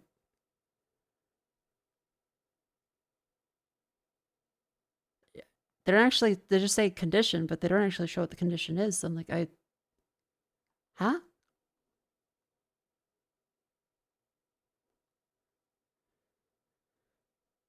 So these are the only 2 pages you get as part of the preview. Based on real quote I received from an Archaea buying service I found through Instagram versus the method of negotiation leverage I used to explain in this guide. Archaea service, $7,000. Judicial scrivener, $1,700. Upfront cost, $3,500. My buyer's agent. Okay.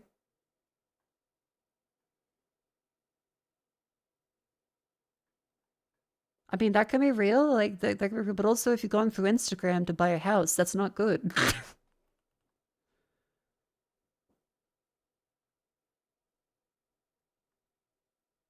You're missing a key point, the visa? Yeah, how do you keep a visa if you don't have a job?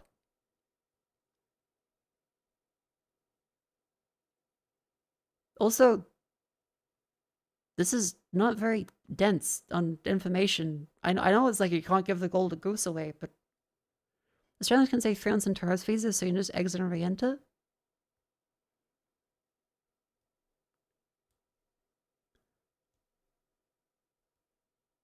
Right, but isn't there a limit on, hang on. Australia, how do people get visas for Archaea?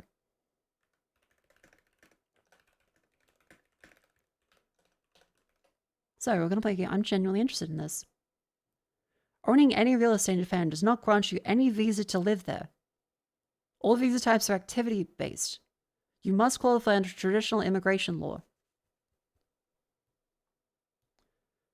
You can own a house and also not be allowed to come back into Japan.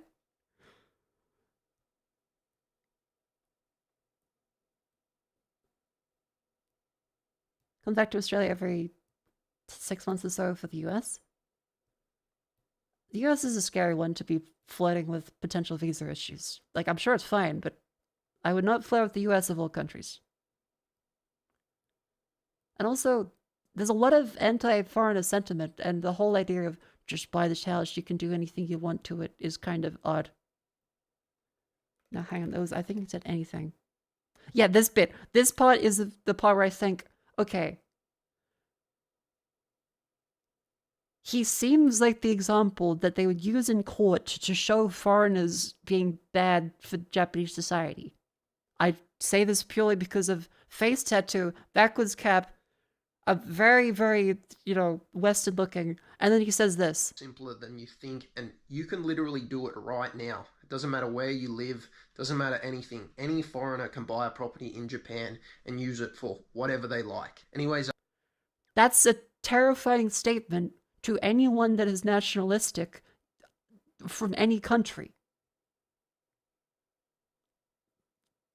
Like, if you, for any nationality that's fear-mongering about the foreigners coming in and buy a property, that's gonna be played in court. Use it for whatever you like. That's, like, there is no concept of, oh, I need to be respectful for the country I'm in, I need to be, careful and kind and understanding of the culture. Anyone can do this, doesn't matter. Anyone can come here and buy a house and use it for anything they want. That will not play well.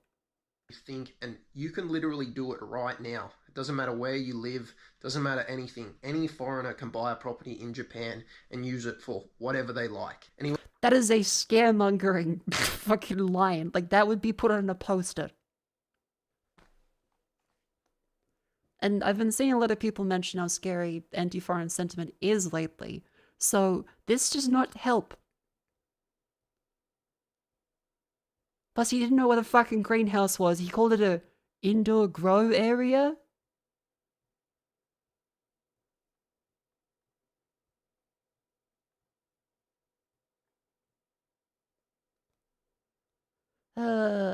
Again, you're allowed to have tattoos, but like, he hasn't spoken a single bit of Japanese the entire time. He hasn't shown himself interacting with anyone. I don't know what the fuck, because again, Australia, if I visit Japan, I don't want people to be like, oh, Australians, they're the ones using their money to go to Japan and buy up all the cheap property. I'm like, fuck, fuck, fuck.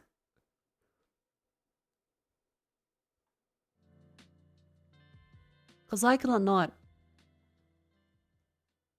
it's not going to get easier if people are making it a social media thing to move to places and then seem kind of scummy. And again, he himself is not directly doing anything 100% scummy, he just seems kind of ignorant. Was that video taken? 2 days ago.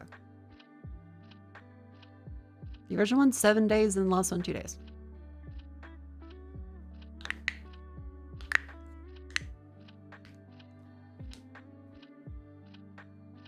So yeah, watching that just made me go, fuck. Like, it's funny because of all the horror tropes. And then the case of, oh, fuck, he is going to be used as an example for anti-foreigner sentiment with that fucking line. Like, going from this... Okay, especially, chat. Where's the next one? This bit? And then just smash cut to the fucking... the hat, the jacket, and then how he lazily leaves the fucking... the pile of shit. I'm gonna be gone for 6 months. You think, and you can literally do it right now. Doesn't matter where you live, doesn't matter anything. Any foreigner can buy a property in Japan and use it for whatever they like.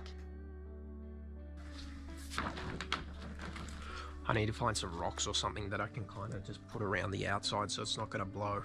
Probably use these bricks.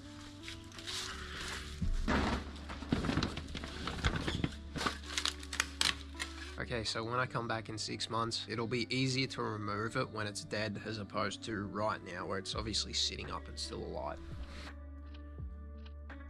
Just those two together. Ah!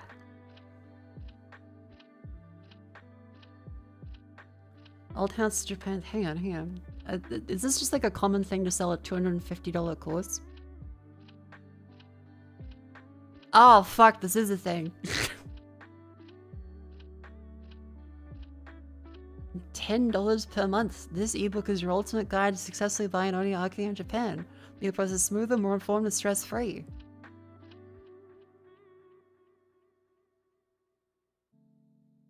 Oh, yep. Oh, yep.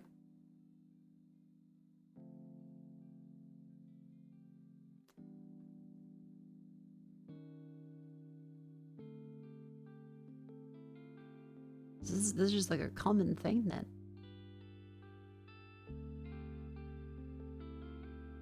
I mean, at least, yeah, this one mentions local culture and community integration. But I do wonder if this is a real book.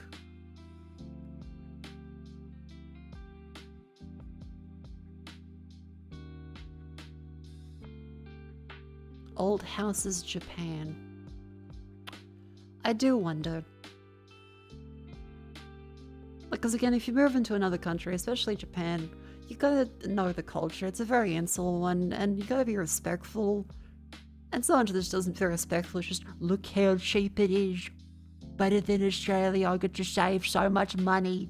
Doesn't even acknowledge the family that may have been there before. Just doesn't say anything about it. Yeah, bit of a tangent, but yeah, it was a weird one. I keep seeing some of these strange renovation videos on YouTube that feel like fucking insane, just completely insane bullshit. Oh yeah, and speaking of that,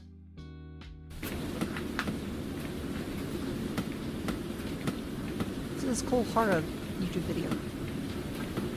My house walkthrough from Pyramid Road.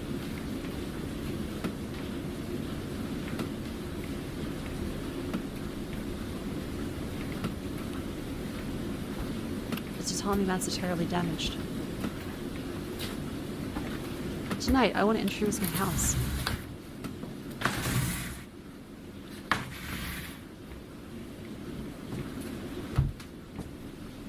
This is the longest hallway in my house. This is Hina doll room.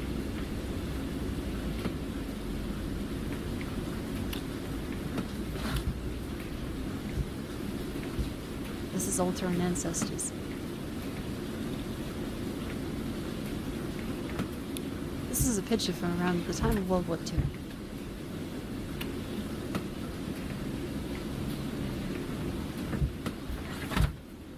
When they open this Fasuma side door, there is another hallway. Right room, it's doll room. Out of career. This room was closed up by my grandfather.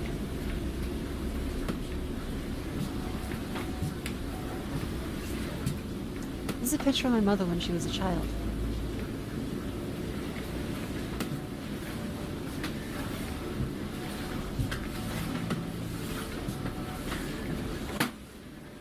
This is my great-grandmother. When I turn left at the end, there's another hallway. This is bathroom.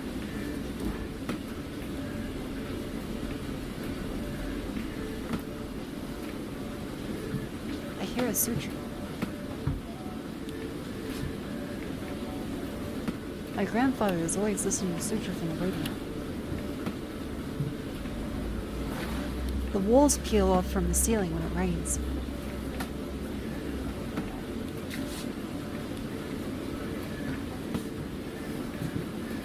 This is the longest hallway in my house.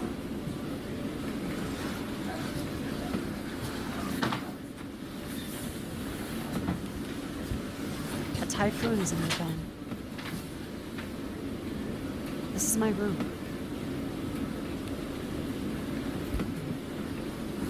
The tatami mats are terribly damaged.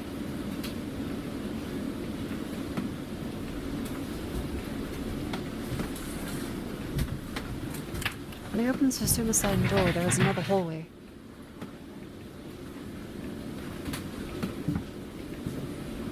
This is a very cool video. I watched it last night, right after all the abandoned fucking house shit and awful flippers. Fantastic video. I'll post this in here. My house walkthrough from Pirapito. It's great. Like, it is like PT. Just... This room has no taste. This is grandmother's shoes.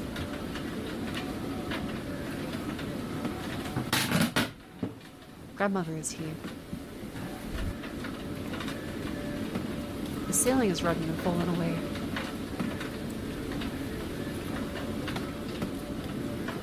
There are many mouse turds.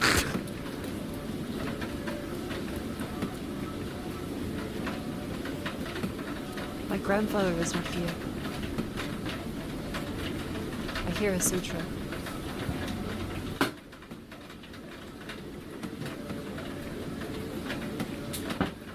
My grandfather is always listening to sutra from the radio.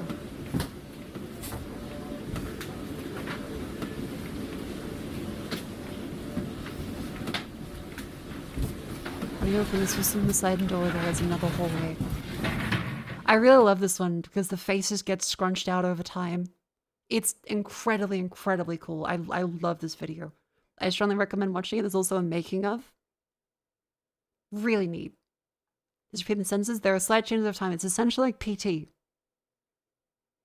is insanely cool.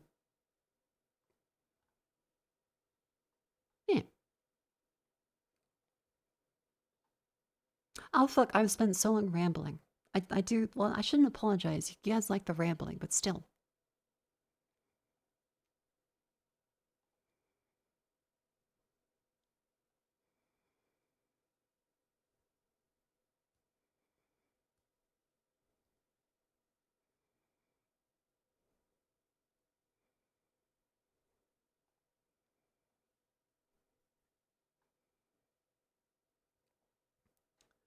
Yeah, anyway, again, I don't hate anyone in like the house flipper stuff especially. It's just whenever I see like house flipping on YouTube, it's usually people that are not morally all there, in my opinion. A lot of it is kind of, wow, money, money, money, money, money. And just lots of insane shit about property speculation and doing a shit job for cheap to broadcast it. Ugh. Yeah, and like I feel like especially doing it in another country, if you aren't ready to, you know, be kind to your neighbors and assimilate into the culture a little bit, it does get a little weird. 90,000 in profit. Look, we're... Oh, fuck, really? Oh, you fucking asshole. What the fuck? No. See, this is the other shit I mean as well. Like, you can say it's technically better from a dipshit perspective. We are flip. I hate it so fucking much. Like, the shit they've done to this place. Where is it? Show the before and after.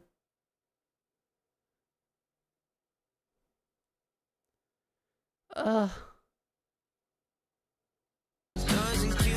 Oh, fuck.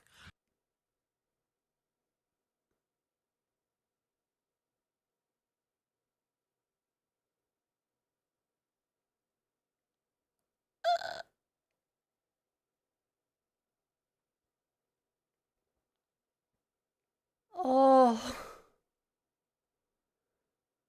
Oh, fuck.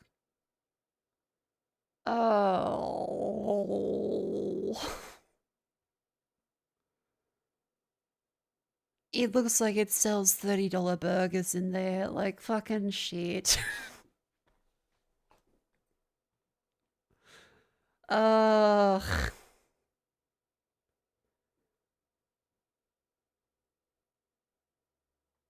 Like, where are they? You're wrong.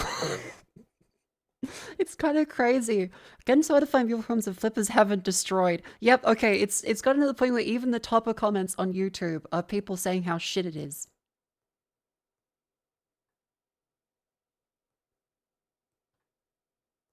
It takes a lot for just the whole flipping mentality of, we've taken this place, and we hope that if we make it look as if it was new, people will give us more money. And then we'll be gone by the time they run into issues with our botched renovation and our lack of style. And ruining what was otherwise good.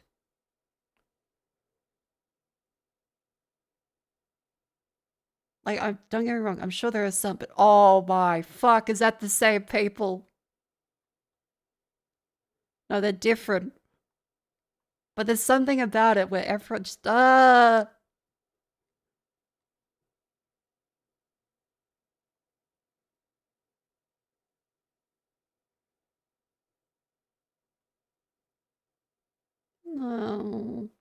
See, that's what I mean about this. Like, there's something soulless that happens to it. It's not about making homes. It's about making a profit from the value of the property that makes it look newer and better than it really actually is. Because this idea of flipping it, you're just quickly going, whoop. Why are you scrolling through videos you know you're going to hate? Why do I open the newspaper? Why do I fucking open up Steam? Because there's some value you get out of reflecting on the things. If it's just doom scrolling, it's doom scrolling. But there is some element of how do I feel about this and the good of putting it into words. Plus, this is kind of my job. I ramble about things on the internet and people for some reason find it entertaining.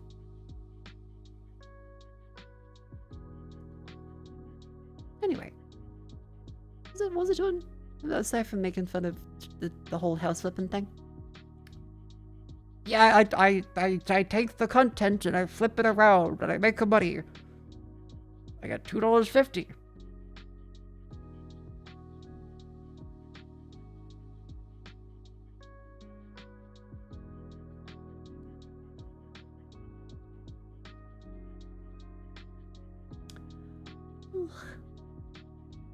I go to Japan to buy abandoned house because if I, of course, yeah, I just, ugh.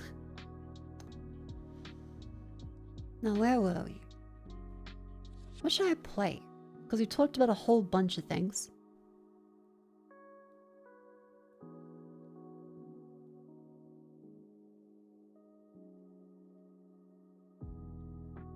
It's 11:25 actually. Well, there's a couple games I can play. You know what? There's a couple games we can play with store on Steam. I'll just make a snap decision and go for it. In the meantime, let me have some water just for a second.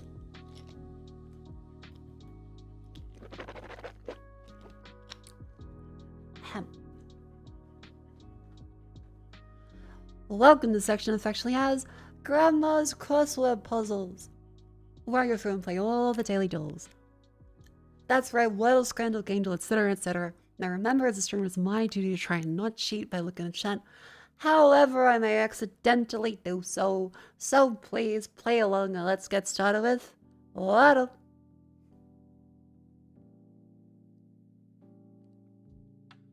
Playing.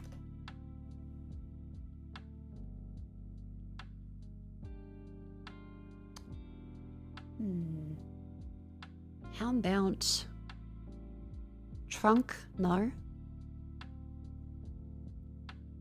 Drew? Drew? Drew. Brush. Brush. Brush. A U and an S, that's a good start. Sugar. No.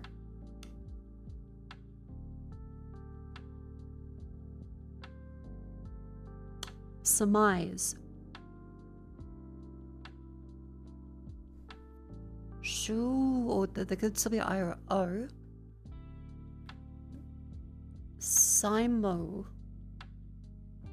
Simood.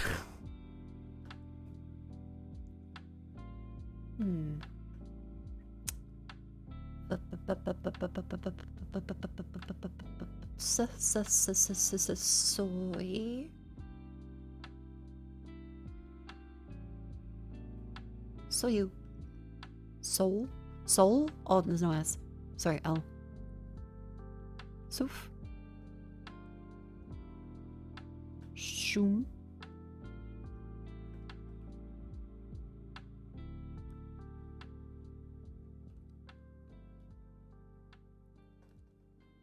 Not afraid so. How about wussy? Oh fuck, U-S and a Y. Okay. No double S then. U-S something Y. Moose. Musky.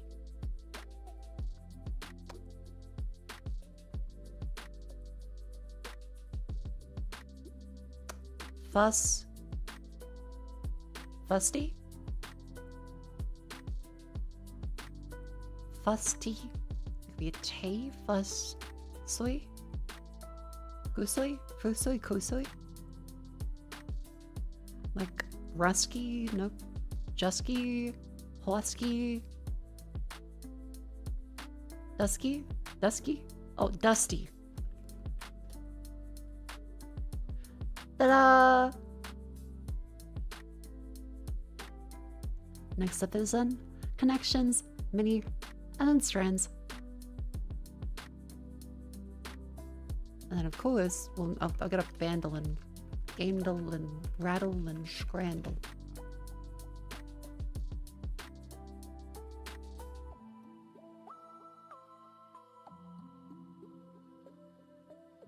Alright, connections.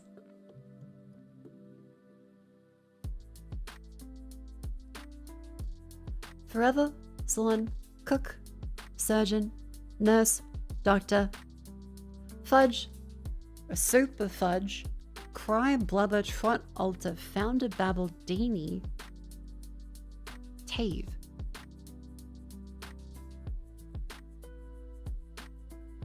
Well, blubberin', babbling, cryin', taven. What babies do. One away. Nurse? Babies. Phantom39, thank you very much for the whole year. Thank you very much. Welcome in. Forever Dr. Fudge, Super Fudge, Ultra Trap, Blubber, Salon, Founder, Cook, Dini Surgeon.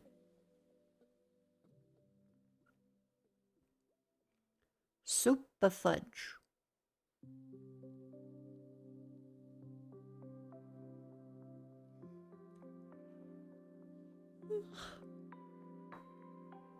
A doctor, a cook, a surgeon,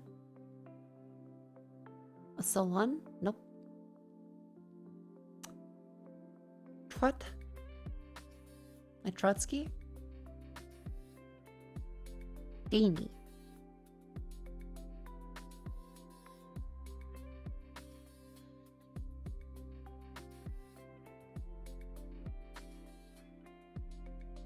Salon, blubber, Dini, surgeon. Super fudge. What the fuck is super fudge? Forever, Dr. Fudge, Super Fudge, Ultra Trot, Blubber, Salon, Founder, Cook, Dini, Surgeon. Okay.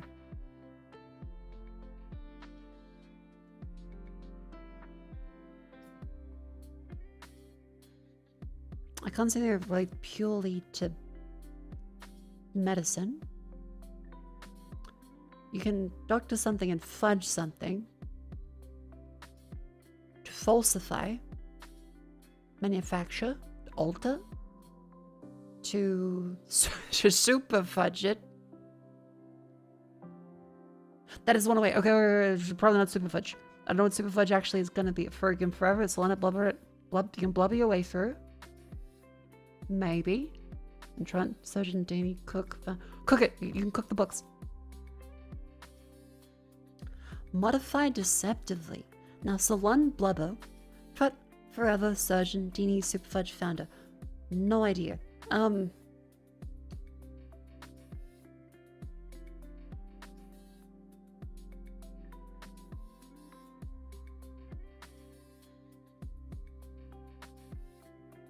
the fuck do any of these relate? Salon, founder, blubber, super fudge, trot, Dini, forever, soda. There's a purple, says some wordplay, letter missing, word inside another word,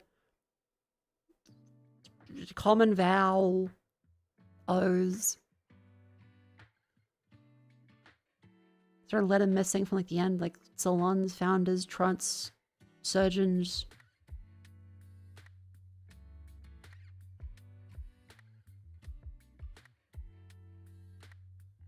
And maybe a letter missing. Shit. Someone give me a clue. Fish? Fish? Fish? Salmon? Blue? No. Trout? Oh! Okay, fish. Clue. Salmon, trout, flounder, dinghy, sturgeon. Sturgeon. That's a sturgeon. Yes, sturgeon. Don't know. I have no idea what this is. No idea. Judy Bloom.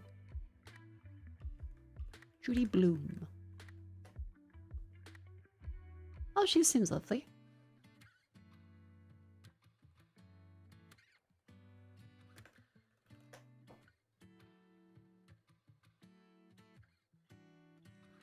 I may not have read these ones. Apparently children's author. She seems lovely.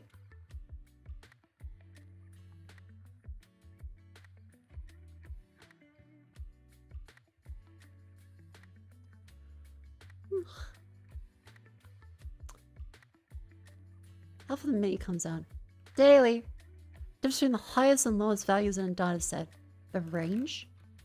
Caribbean and Venezuela. Caribbean and Venezuela. Not Cuba. Price to pay. The toll. Doesn't have a by style, no idea. Constellation whose name comes from Latin for dragon. Draco? This is probably cost then.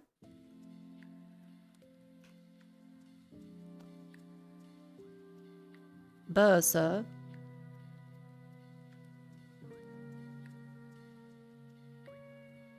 Hamilton number? Currently occupied. As a restroom. Currently occupied as a restroom? Can be honored by the GLAAD Media Awards for short. Is it LGBT? Yay or nay? That's daily in range. ABBA? No. In? 3-letter word. In pado. In here. In use. AA something bursa. What the fuck?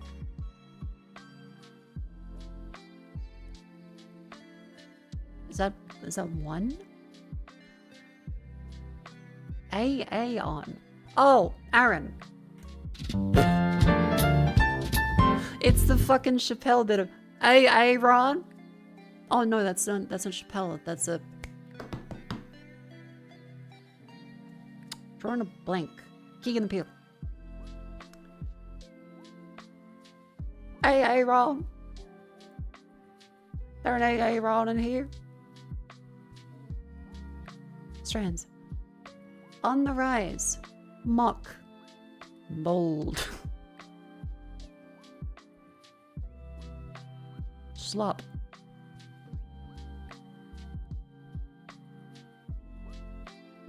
Greek. Kill. Mountain. Mound.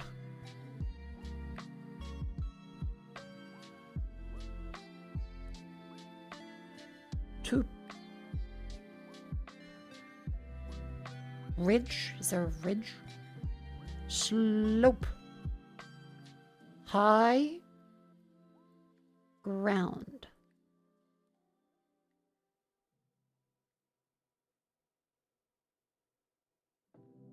The high ground? On the high ground? It's gotta be something from here to here.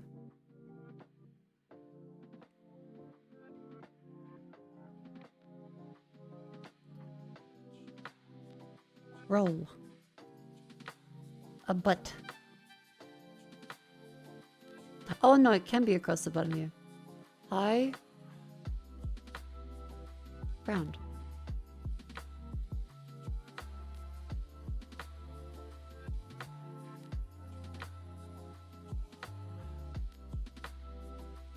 A knoll.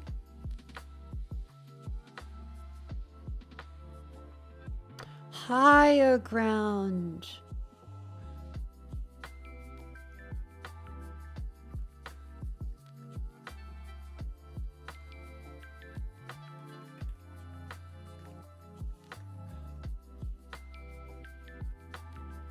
Sorry, I had to just respond. Hummock. Oh, that's a word. And I came up with a new bottom gear. Welcome to bottom gear, gents.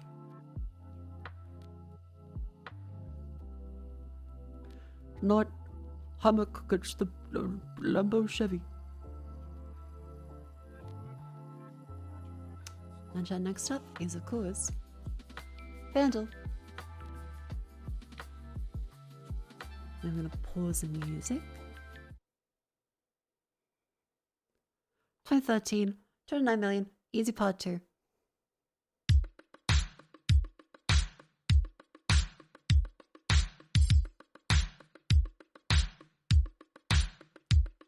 Weekend. Damn it.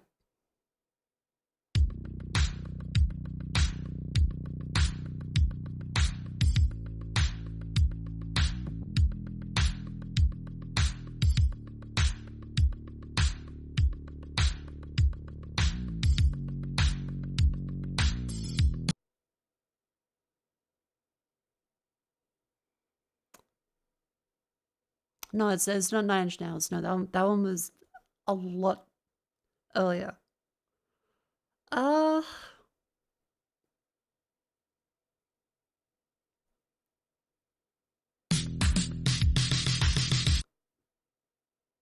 It's not Lose Yourself to Dance because there's no Daft Punk.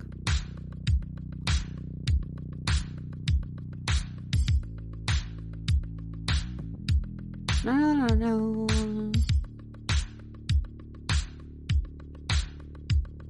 Can't be Daft Punk.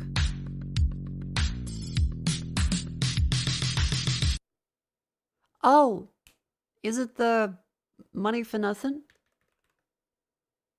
No, Dire Straits.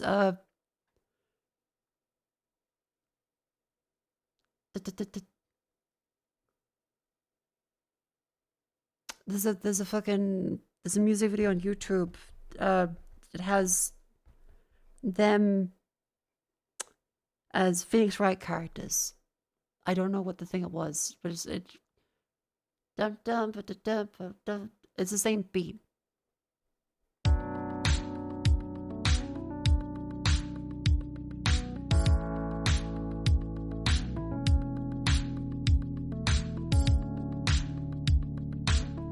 Oh no, it's pop, actual pop. Okay.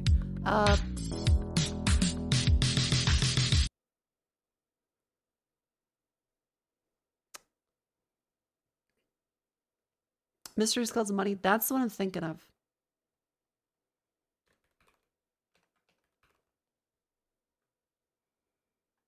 They do not have it.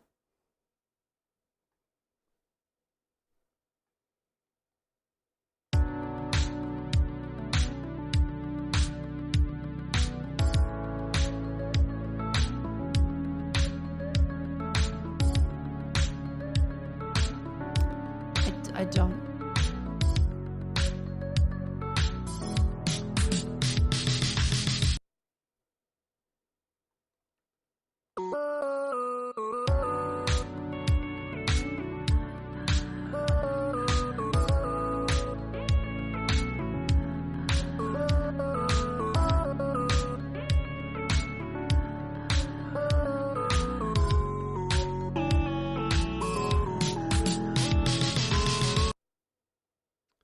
Wait, we are returning to our place. Going home. Drake, oh god damn it, Drake. Another thing I've seen about Drake lately is one of his largest fans falling asleep to the album on stream. Because he came with a new one and it was apparently so boring that even the people that really liked him just fell asleep. It's been a while. Wasn't it like fucking last week?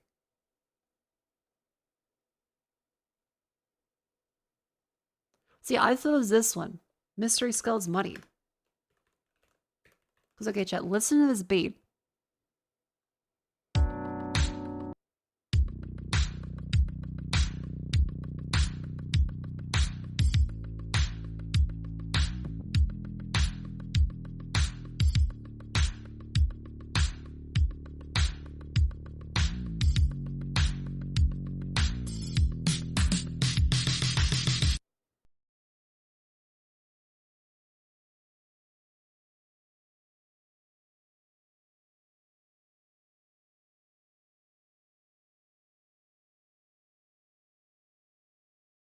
But wait, this is earlier than the Drake song. Oh.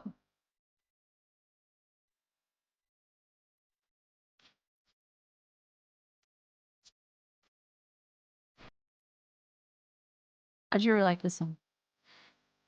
Fun table ton about Mystery Skulls Money.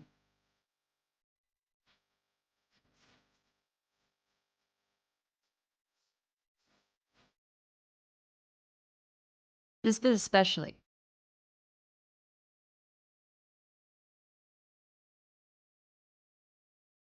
See, that bit at the end. That bit at the end especially, I was thinking. Just don't worry about that one. Just... Well done. Don't worry about that one. Next up, we have Enclosed at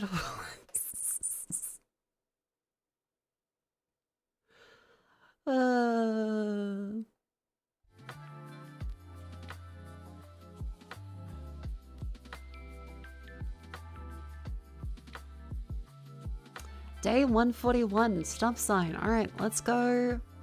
Timer. I'm gonna do 5 minutes this time because I don't want to spend too long on it because it's nearly fucking midnight already. Day 141.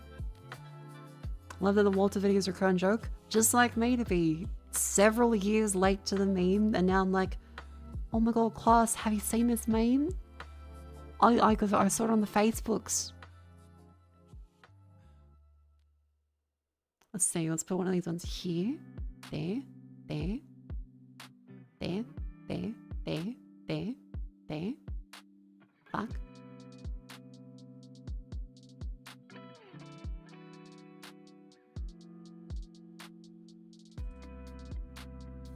Okay, that is currently 77. 94. Are you able to bridge the gap with all these ones? Because if we can, I feel like he is the most like reasonable bet too.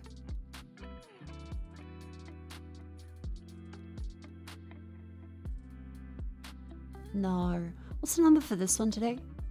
Because we got a 94 on the other one. What's the maximum number today?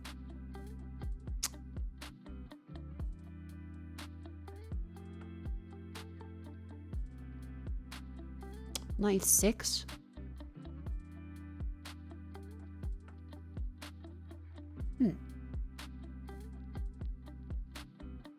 $96. So let's go something like this. And then we go here and like that. Yeah, 96. Then we have our challenge one.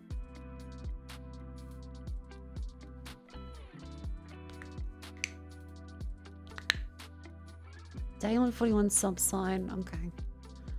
Oh, hold on.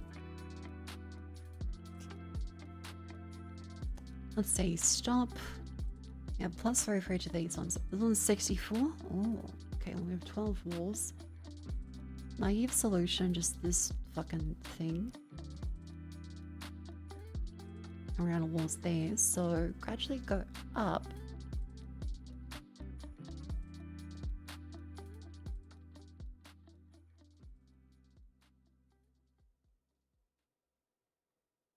That's 61. Now, how do we go further into here?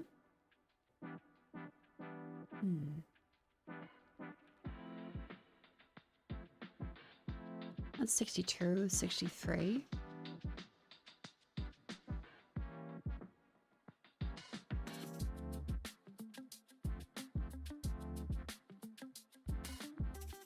I think keep that one there, then go for these ones instead. 64. Perfect. Great. Playing time span 2. Then we can move on to Kindle.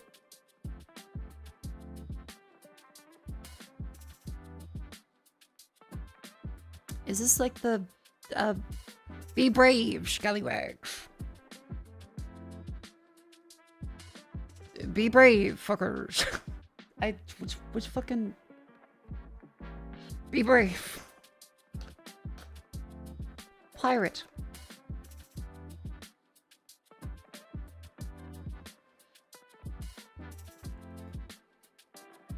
Ship. Not Naruto Shippuden. Fuck, sail. No. Shit. Shit. Shit. Fuck.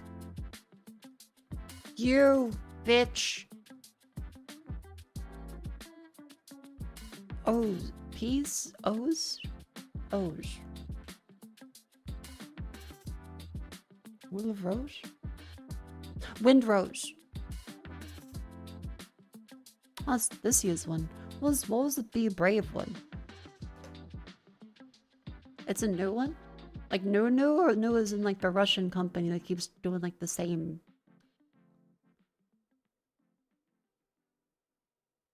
Same game every year.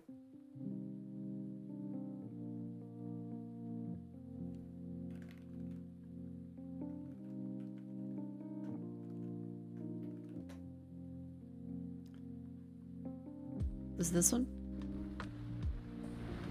Be brave, motherfuckers. Yeah, that's the one I was thinking of. Alright, this really does sound like... This sounds like somebody was just at like a bar drinking with their buddies and held a microphone in front of one of their friends, which is like, hey, can you... Can you do like a fucking shitty pirate voice for me? Be brave, horses, asses. Be brave, son of a bitches. Alright, this swear guy is seriously driving me crazy. Be brave, motherfuckers. This is all he does. There's a guy on this boat that's just saying a variation of the same insult. Be brave, pile of shits. See, like, he's telling us to be brave, and in the same sentence, he's calling us names. Which one is it? Be brave, fuckers. I can't see a pirate game without just be brave. That's all I can fucking imagine every time. It's like in my head, it's just that Bobo, Gumbum.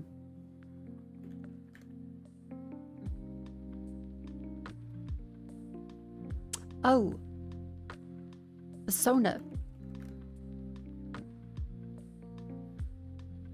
Persona. Correct franchise and saga. Persona 4. It's not 4 because the cover of that was gold. Arena? Persona. This looks newer, so 4 Ultimax? Oh no, that is the guy. That is the guy. Persona 4 Golden. Is it just basic 4? Persona 4. That was the... Oh, it's artwork. It's not the cover. Right, okay. Character. Oh. World of Warcraft. Blood. Elf lady. Blonde. Fuck. Blood. Nope. Elf. Hearthstone. Rogue. Al Jazeera. No, that's a fucking news website. Cunt. Elf. No, her name is an elf. Fucking shit. Yeah, it's her. Yep, it's her. God fucking damn it. Now that portrait is actually using Hearthstone. But Alexstrasza is the dragon, Anubarak, no. Jane is the mage. Asha, maybe. Celeste, no. Valera.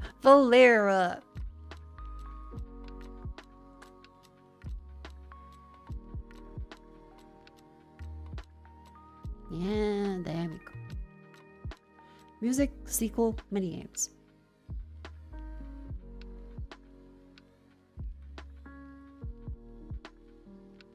That could be a lot. Did you like the chat? It's Warcraft. I skipped to the fucking end. Al Jazeera Sanguinar. Al Jazeera Sanguinar. Look. I played a lot of Hearthstone. The answer 100% an outfit and a wardrobe. I don't think they have wardrobes. I think they just like stay in the same thing and like stew.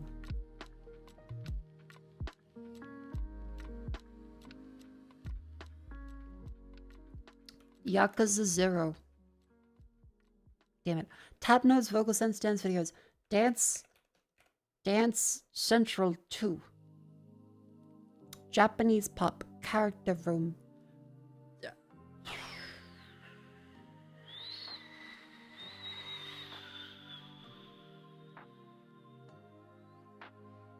Parappa the Rapper. Parappa the Rapper 2. Virtual singer custom changes chibi character. Buzz. Friendship me a speech since this collectible outfit. Yeah, fucking shit. Mako? F second. Fuck. That's an Miko Project Mirror IDX. It's amazing how like instantly recognizable Miko is.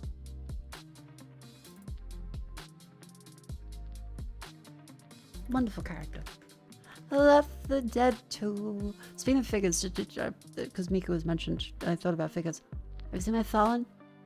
I love her. She's adorable.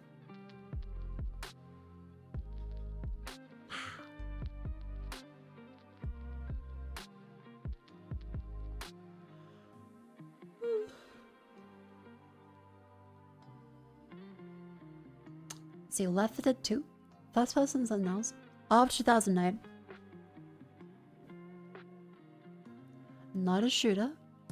Why does she give an underboob? She has underboob. It's in the show.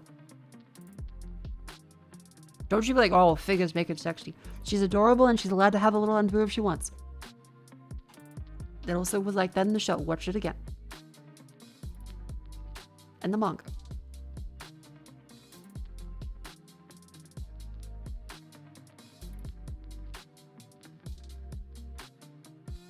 Not a shooter, first person, something else. The Witness. The Whiteness. No. Yes. 2017, 2021. Single player, multiplayer, non-sci-fi, not open world, play music again. Not mystery, possibly indie adventure or puzzle. Single player, multiplayer, first person, something else. Not sci-fi.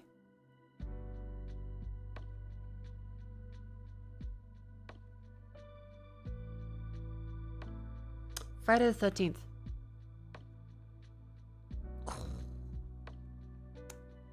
Single player, multiplayer, co-op, not third person. Is indie. Is stealth. 2018 and 2021. First person, and I guess maybe isometric.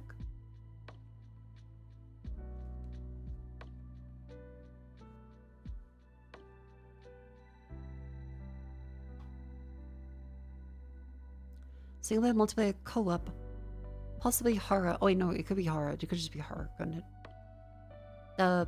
GTFO. And Unity. Windows and something else. Fuck. Does Gloomhaven count? No. Wasn't they? No? Maybe. I thought Lethal Company is too late.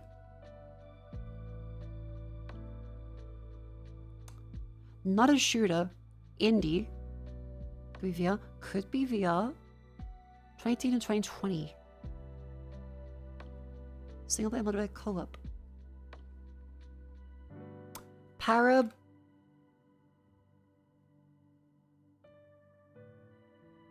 Paranormal. Fucking. What's the ghost game that everyone was playing and then sucks? Pareidolia. No. Phasmophobia? That's the one.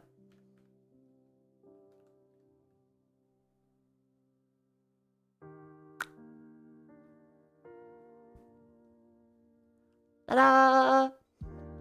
It wasn't actually stealth, it was the horror that was corrupting the thing. Gotcha. And then comes a rattle, and then scrandle, and then I'll grab some chocolate. From Dancing to Ice. Something dancing? Also 1986 banger Dancing. No, that's Don't Feel Like Dancing.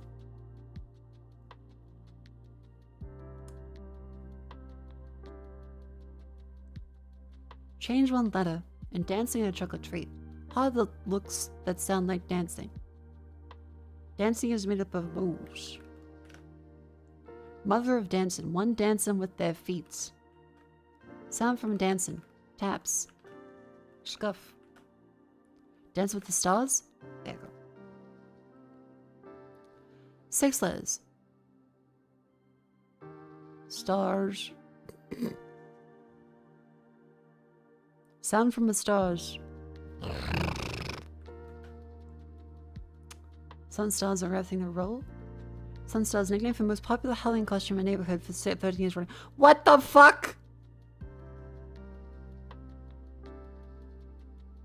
I don't know where you live.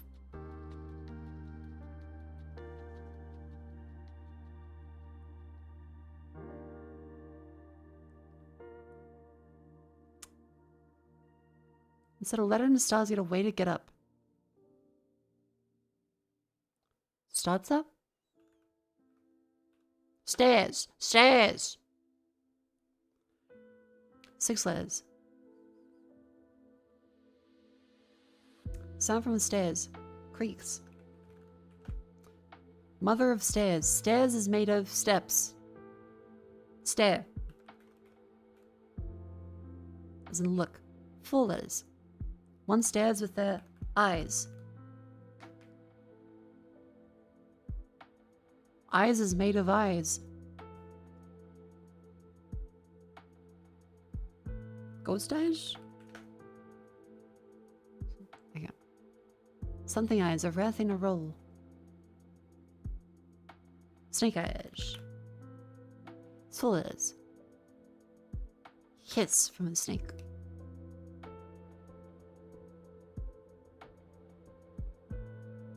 Hershey's Kiss for chocolate treat. That bullshit because we don't have it in Australia. Something Kiss. 6 letters. Kiss is made of chocolate. 1986 banger Kiss. It's not seal. 1986.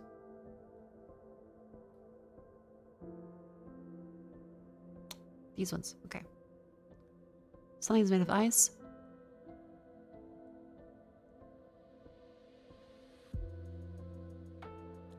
Shit.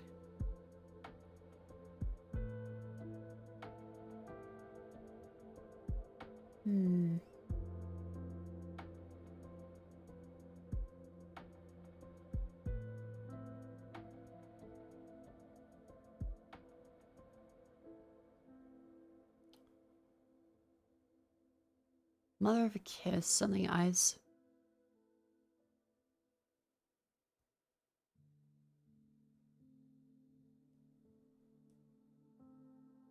Mother of a something is ice? No, can't be that.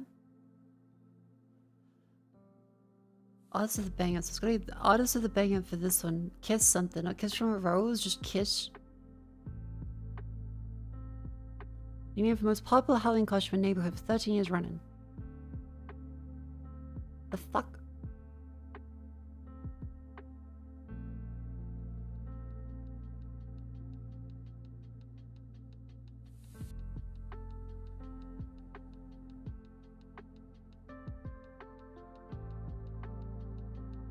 Ice King? No. Help. Something is made of ice?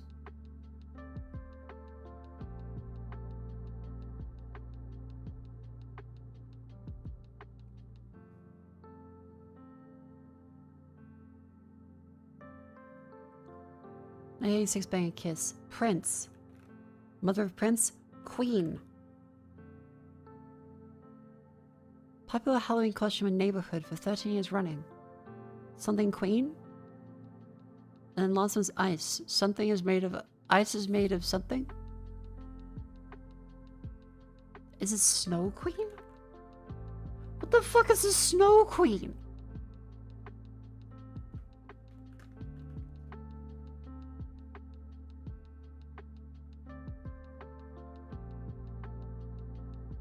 Oh, the original tale from Hans Christian Andersen that became Frozen. Okay.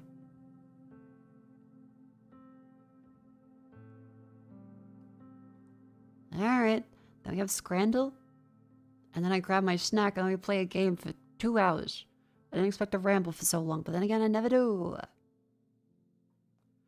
Chorizo bap with fries, chips with the fucking chorizo bap. Sounds good. Duck noses. Chip, pea, and gravy. Ew. I'll take the sausage delivered to the seat. Chicken burger with katsu slaw and a pint, £16.10, or mushy pea. I'll take the pint, barely. Okay, go fuck myself then. Cheesy chip or pizza slice. That's fucked. Those are still chips. Okay, what? Dusseldorfer, dirty nacho. I think the nachos seem fine.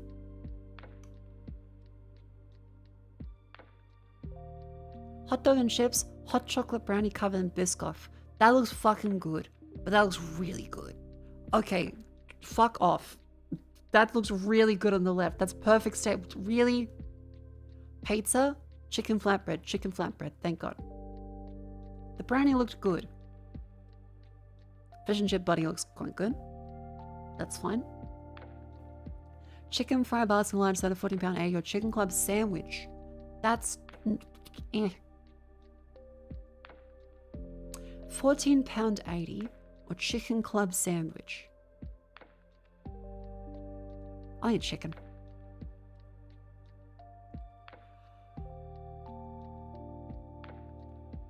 Polish dog or American hot dog?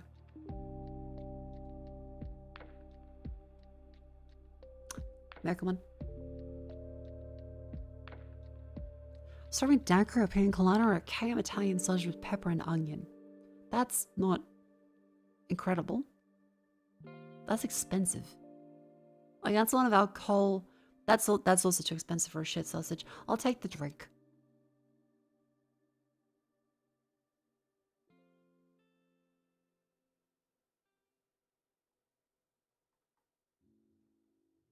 And that is all of the dolls. Ba-ba-da-ba-ba-ba. I'm gonna grab a snack.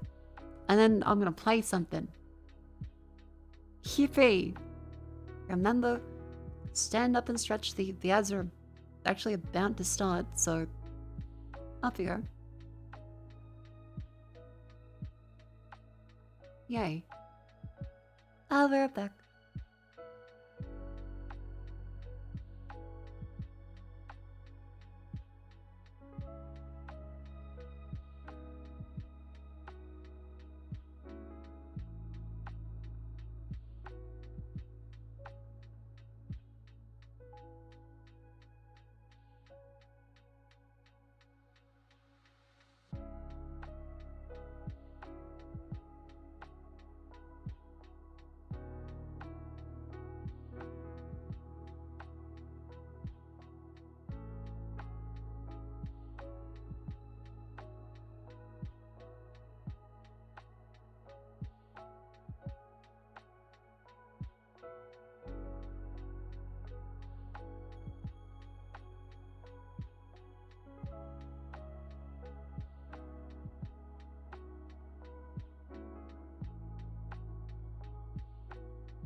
Hello, welcome back again.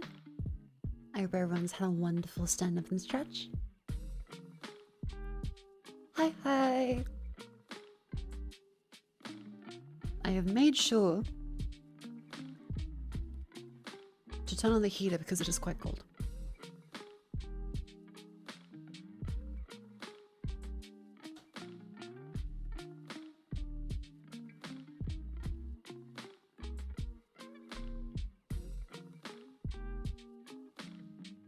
Australian winter right now? Yeah, well, it's, I can say winter, but it is autumn, and a bit of a cold autumn.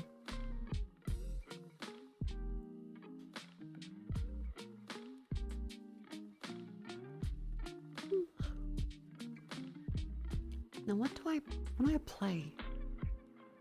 I do have some that Bourgeois mix still left. So I think sometimes I choose to peruse, perhaps, a little bit of stuff.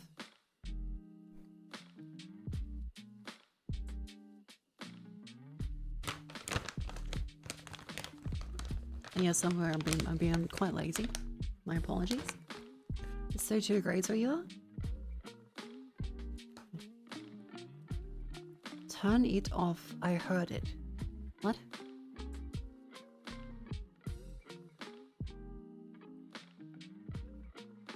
Why are there so many weird chatters today? Like, what are you doing? Don't do it. I'm on an old. I see what. Turn it off. I heard it. Huh? They schizo posting in chat?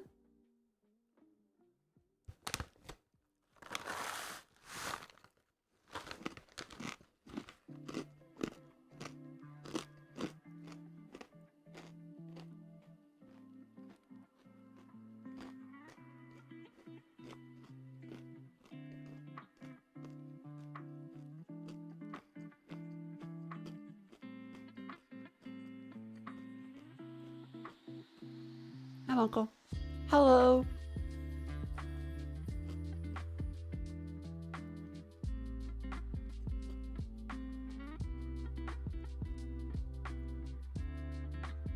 The fucking heater? What?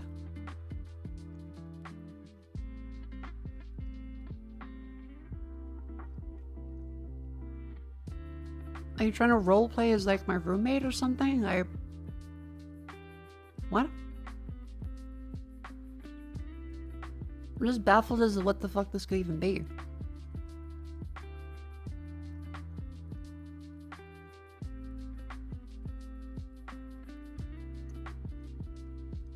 How's rental inspection? Went quite well. We did the classic rant about it for an hour at the stop. Thankfully my place has been lovely. Not too bad, but you know, what if it's the same weirdo that keeps posting on YouTube? Could be. I think they might need psychiatric help on YouTube, that fella. So, just gonna say, see ya. Because you seem not capable of polite conversation. Turn the heater off. I think that they're either role-playing or insane. So, I hope you will be okay. Good luck. Don't come back.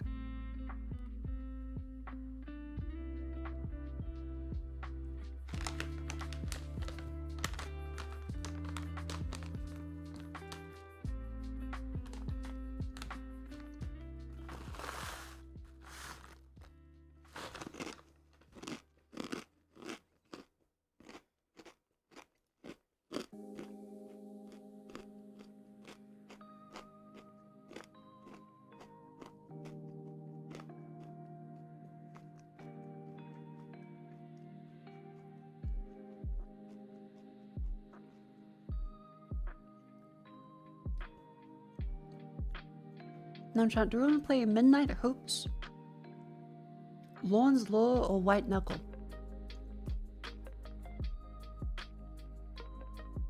I just feel like those are pretty good options. There's some things on track. Midnight Hoops, Lonzo White Knuckle.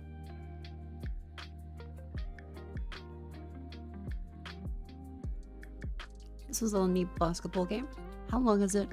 I feel like a couple hours. Probably beat it. This one is a decently long parkour game. My knuckle is also decently long. Holy shit, okay. It's really intense. Maybe not today then. I feel like Midnight Hoops could be good.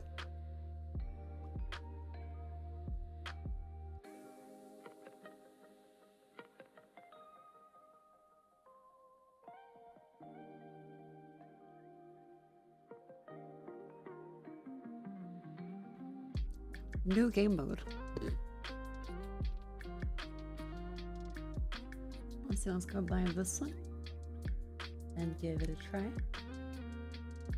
Agree.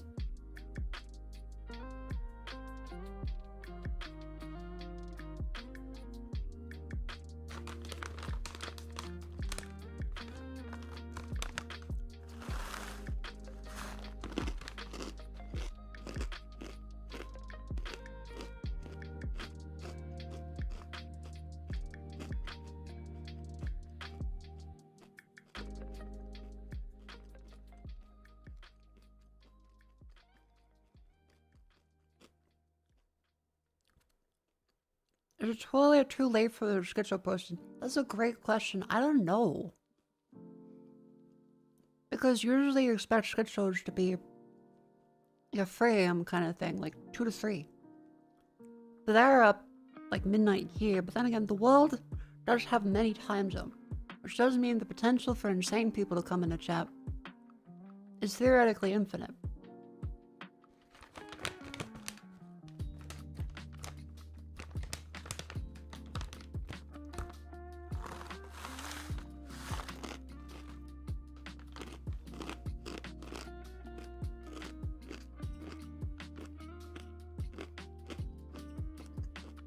Not good with horror?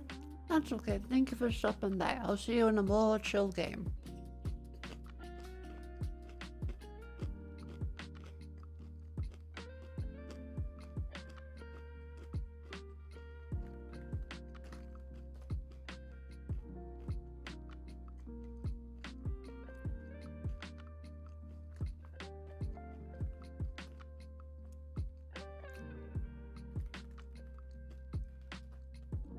Hold on, chat.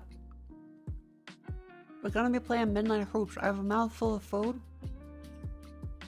Introducing the one-of-a-kind Obama Ball, celebrating the game President Barack Obama loves. This We will be playing the Obama Ball.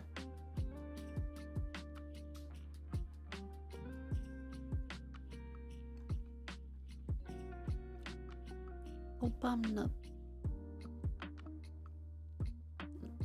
Very true.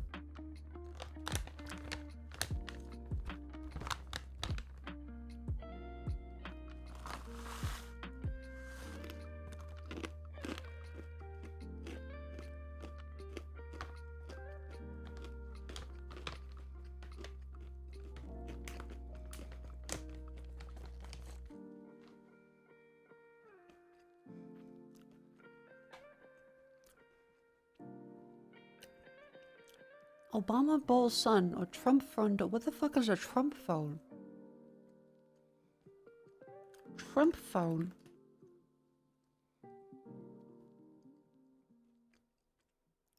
What?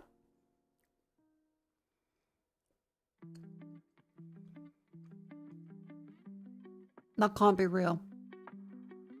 That looks so fake.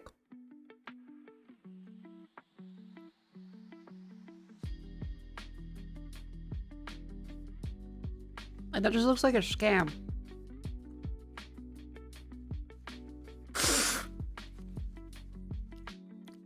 It's real, part of a set of a phone, a Bible, and sneakers.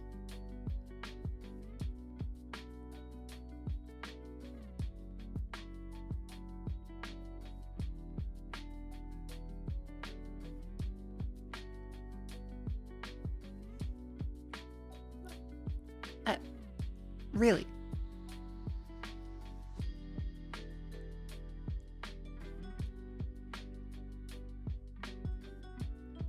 People invest in it. Trump say he won't make the phone, but he will keep the deposit. That's not... Huh? It's also made in China?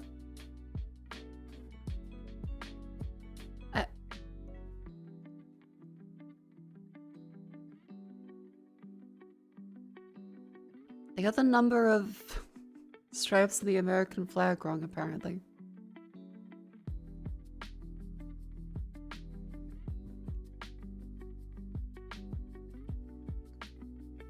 Huh. That is insane. Let's go back to the Obama Ball. Introducing the one-of-a-kind Obama Ball, celebrating the game President Barack Obama loves. This I'm gonna keep that on speed dial.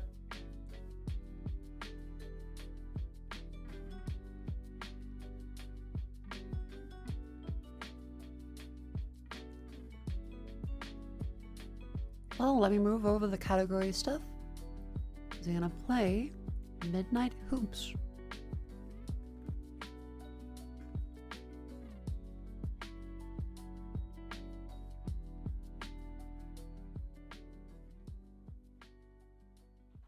Chatty, are you ready for Midnight Hoops?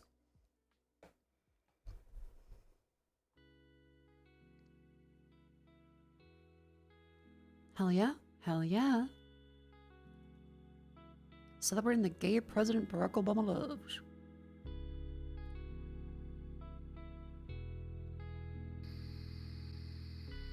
And Schizo is never late for the baggage. Nor is he early. He arrives precisely when he means to. So true. Well, chat. Ta-da! We now be ballin'.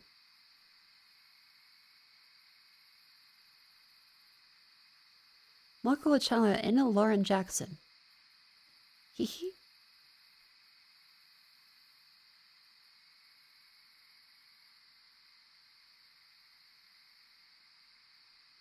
I can't remember. Have I shown you Portuguese Michael Jackson? Like the skit of just Portuguese Michael Jackson? The ghost? Was it a bad Michael Jackson impersonating Portuguese Michael Jackson? People think that summoning the spirit of a real Michael Jackson and then get the Portuguese impersonator that he doesn't even know Michael Jackson songs. And so he grabs his crutch and goes, bing boom. Instead of he goes, bing boom. Billie Jean is not a child, so I will not touch. You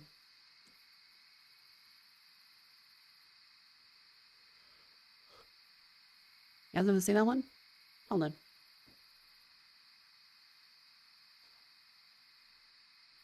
Mako, please? No, I'm not saying that he did that. I'm saying the Portuguese impersonator thought he was. It was the same people that did the Taylor Swift song at the Gay Pride Parade. Hold on. Taylor Swift Gay Pride. Video game. You gotta wait a minute. There's important bullshit. I'm gonna verbal text something. I need chat to be up to date.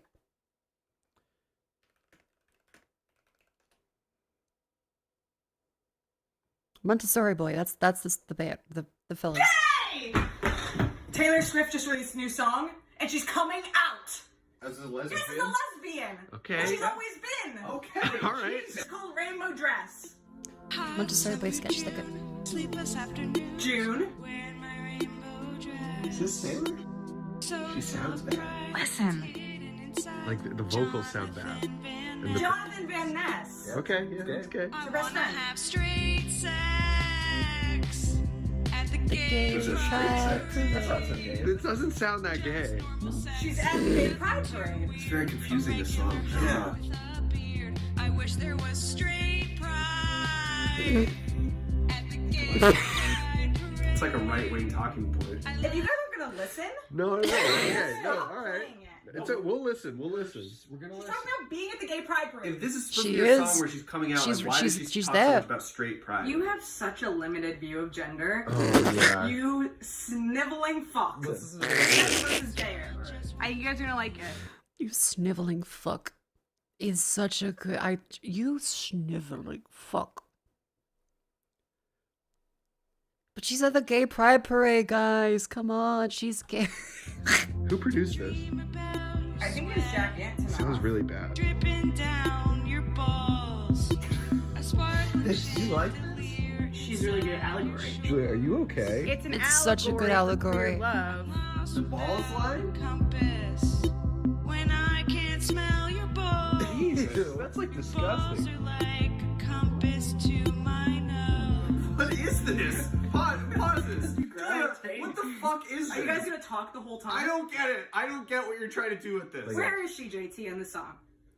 She's at the gay pride parade. All right, yeah, let's listen to It's fucking gay. This next part, okay, you're gonna love this part. I hate all vagina. All right. It's an allegory. Gay at all. By a maniac. No, it's gay. This seems really like gender essentialist and hateful. She has internalized homophobia. I am heterosexual. How are we supposed to interpret You that? guys are fucking assholes. Yeah. Yeah, no, there is a lot of people that for some reason seem to believe that Taylor Swift is gay, despite all evidence to the contrary. And just, where is she? At the gay pride parade. Exactly! I hate all vagina, even the one I got. Oh my god, Taylor Swift is so gay. And then, have they uploaded the other one? Do they have it? Puerto Rican Michael Jackson. This is the one. Okay, I'm gonna verbal tick these. Montessori Way, please go follow them. I love their skits.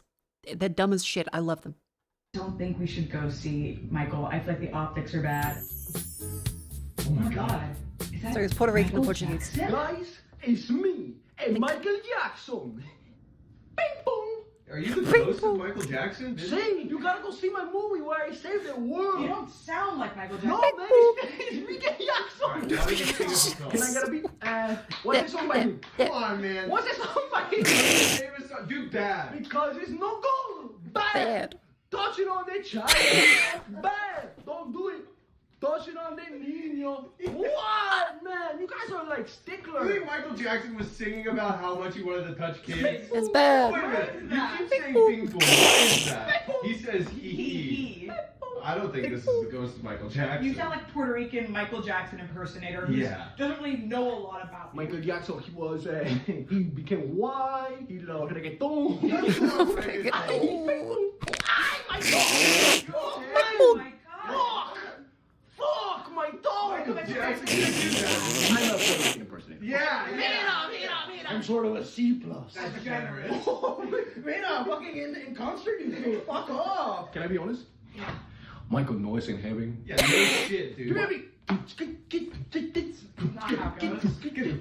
Billy King is not a child, so therefore I do not want to touch. I mean, I don't know. It is kind of Tommy Wiseau-ish. Billy King is not a child, so therefore I do not want to touch. It's bad. No good. Bad. No good. Touching on the child. Bad. Don't no. Bing boom. Just the bing boom. Bing boom. Bing boom. So there you go. There's my verbal text. Montessori Boy, very lovely sketch. Oh god. I won't play all of them. Sorry for the React Danny stuff today. Please go follow them. Montessori Boy. I posted a link in chat. I'll post it again. They are lovely. Sorry, that was Puerto Rican, not Portuguese. Anyway, without further ado, the other important video of today is not that one. Where is it? What's my... Ah. Using the one-of-a-kind Obama ball, celebrating the game President Barack Obama loves. This. Okay, wonderful. There we go. And now I shall return to the game I meant to play like minutes ago.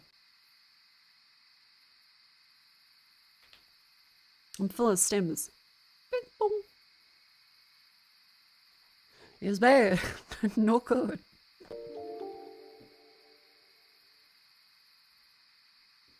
Ping pong. Bing bong. So true. Yeah, I gotta fucking disconnect the cable and like.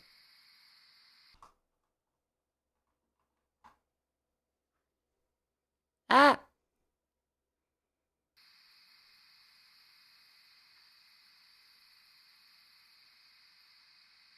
There we go. That's up for me. Settings. I don't think we need to be 4K for this. I got a hunch. I think it looks good.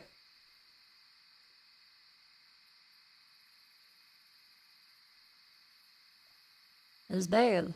No good. No game. I like to shoot hoops at night when there's no one to distract me. I can't afford to fall behind. But tonight I was feeling off. However, a decade ago, a bunch of teens in my town went missing. Some Winnow legends came out of it. They never creeped me out. For some reason, tonight I couldn't get out of my mind.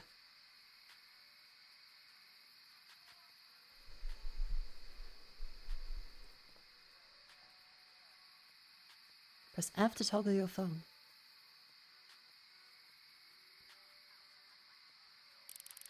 I'm getting two in my head.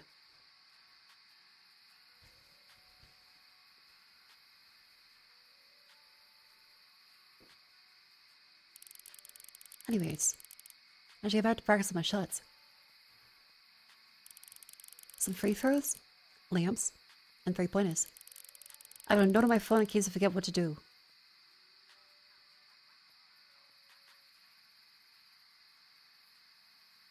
Oh, you right click with it, okay. Basic practice. Free throws. Right behind the line. Huh? Okay. 3-pointers outside the line. Oh, this has taught me more about basketball than I've ever learned in all my actual, genuinely entire life. Layups. Need to be moving and jump near the net. Okay. Jump shot. Jump twos. Shoot while jumping inside the 3-point. That's the 3-point line. Jump threes. Shoot while jumping outside the 3-point line. Dunk it. Get the ball fully charged, put it over the rim, and slam it down. Oh, we have a message from Pablo. I'm here by the sandwich place. They can pick me up again later tonight. Wait, we also have Penny, Jason, Dad. Focus on your grades. And then don't worry about it. But does Shark have game? Yeah, I got game. Look at this.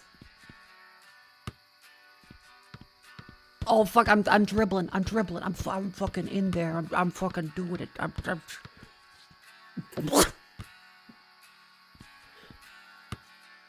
bong.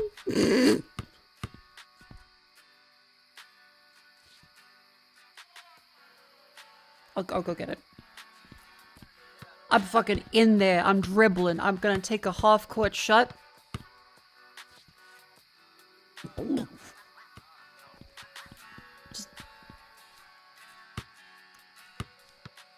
I'm in. I gotta build some momentum.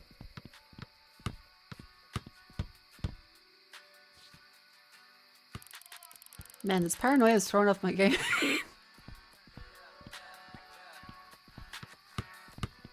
Okay, hold on. Pablo, fucking help. Okay, notes. Right behind the line. Okay, that one. 3-point outside the line. Layup moving near the net. Okay, let's practice the free throw. So I guess just stay here. I'm gonna go.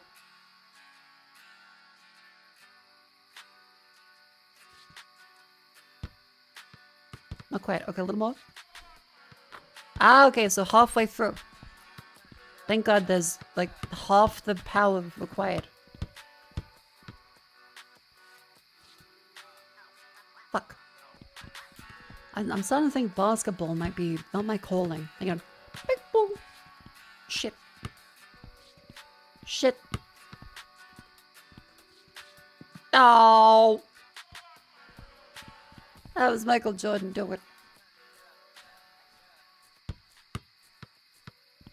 See, what do I have in a bag? Do I have, like... I'm not thirsty right now. No supplements? Oh, fuck, we can leave. Oh, shit, okay.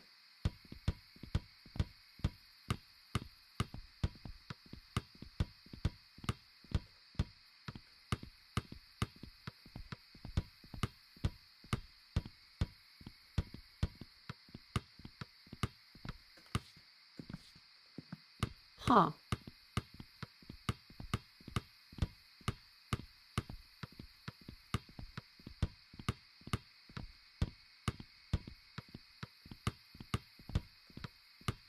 Didn't expect to actually be allowed to walk this far. What the fuck was that?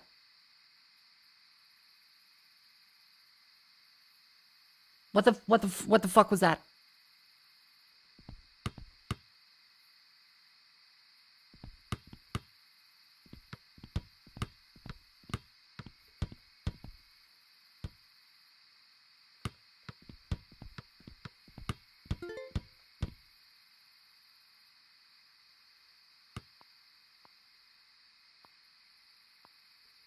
What are you worried about? You're the best one on the team. Midnight?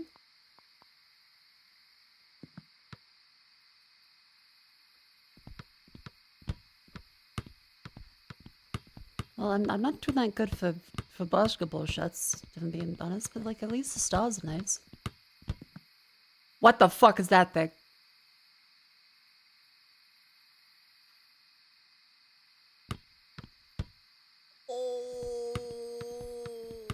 I don't like that. I don't like that. No. Big boom.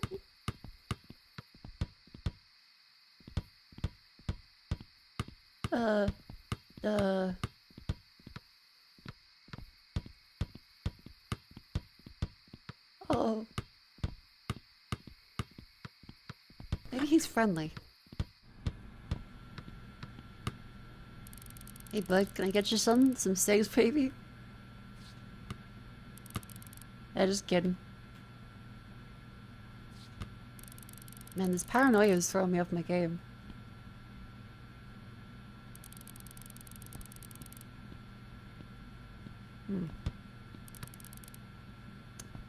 Okay, well there's not much there.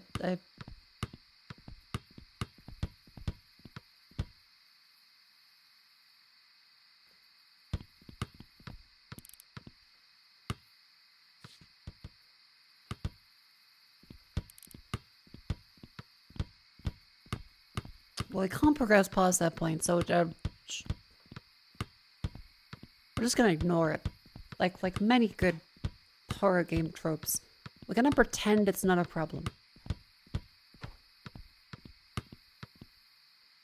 At least he's still just over there. So that's a positive. New message, hold up. What are you worried about? You're best on the team. I never feel ready, that's why I'm right here out here. Honestly, I'm terrified. Oh, hope Pablo's a good friend.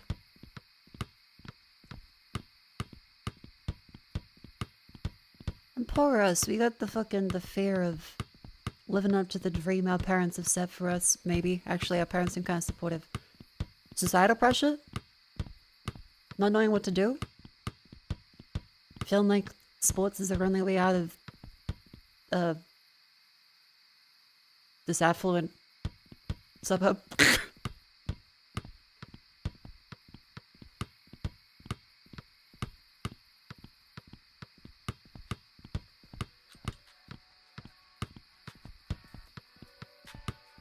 Alright, well let's try again. So we're gonna aim for the hoop. Let's send out everything around, aim at the hoop. That much. Fuck. A little more. That much. Yeah. Okay, I'm gonna try again. I'm gonna do basketball. I'm gonna go. Ah. I keep getting like tripping over something. Let him off. Oh, nailed it.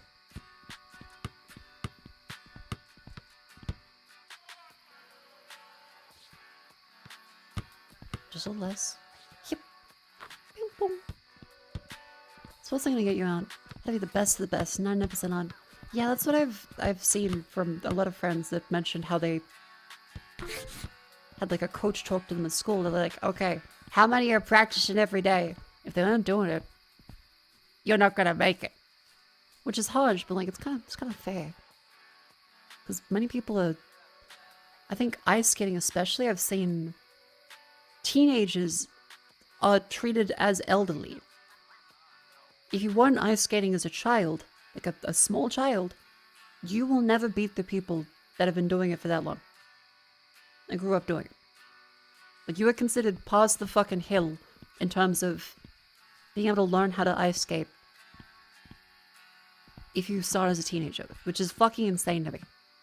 Yeah, gymnastics too, which makes sense because of how much you have to develop flexibility.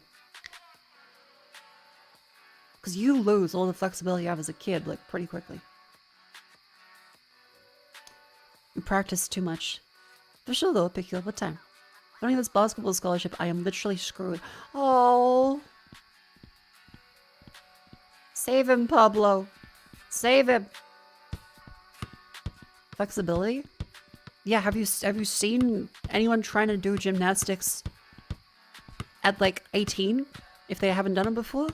That's still pretty fucking young, all things considered. And they're able to do many other things, but gymnastics especially is like, if you start then, you're probably not going to be able to perform that well. GI Bill awaits. Oh, fuck.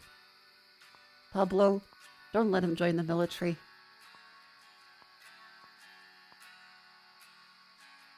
Three-pointer is outside the line. Okay, outside this one? That's a three-pointer. Okay. So we go like this, we go... Yep. That does not do shit.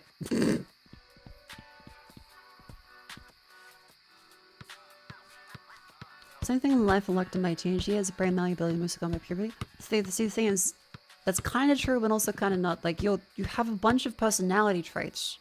You still don't know too much about the world. And you're still very much able to learn things past that. And many people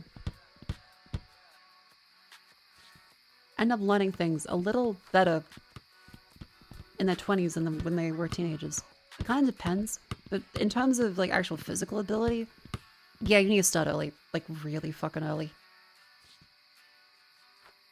Ooh. Yeah, anyone has a capacity to change. Neuroplasticity is a thing. Like, some kid is able to pick up a language way quicker than an adult studying it.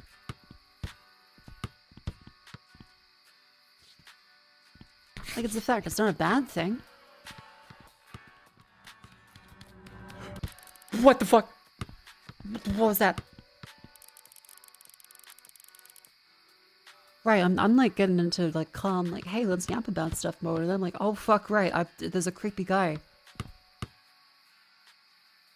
Ugh.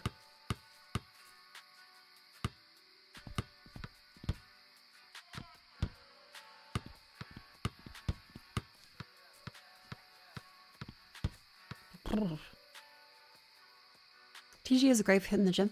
Yeah, it kind of feels weird seeing like a kid in the gym, but I guess it does help them out a lot more later in life too. Like, people should be active. I say that as someone who very much was not active. Trust me, you will fucking regret it. If you were like, the earlier you exercise, the easier it is. I'm glad I at least had the foresight to go, no, I should still exercise when I was a late teenager, but like, I fucking hated exercising. I hated sports. I regret it. I still don't like sports. Don't regret that, really. I'm not really into sports, but the physical activity, that would have been great. We hear you now. Yeah. That's just one. There's one bone. My shoulder is currently locked up. My knees. My arthritic knees. Well, actually, that could have developed anyway, but still. I ain't even moving. It's like a layup is while we are moving across here. We go whoosh. That's too far. We gotta have it less. Okay. So we're like, whoop. Damn it. So if we just go like, whoop. Okay, no, that's too little. This paranoid's throwing me off my game. Oh, is that a layup? No. Fuck. Moving and jump near the... Oh, jumping. That's the case of mission. Okay, we go like... Yep. No. We go... Yep. Okay, that's it. I'm fucking dunking on him. This says an old dog can't learn new tricks. I'm fucking in there. Now let's get some water and get my shitty Bluetooth speaker.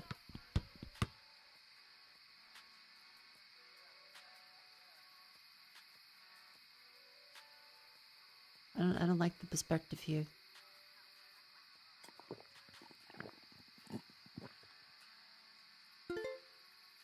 New message.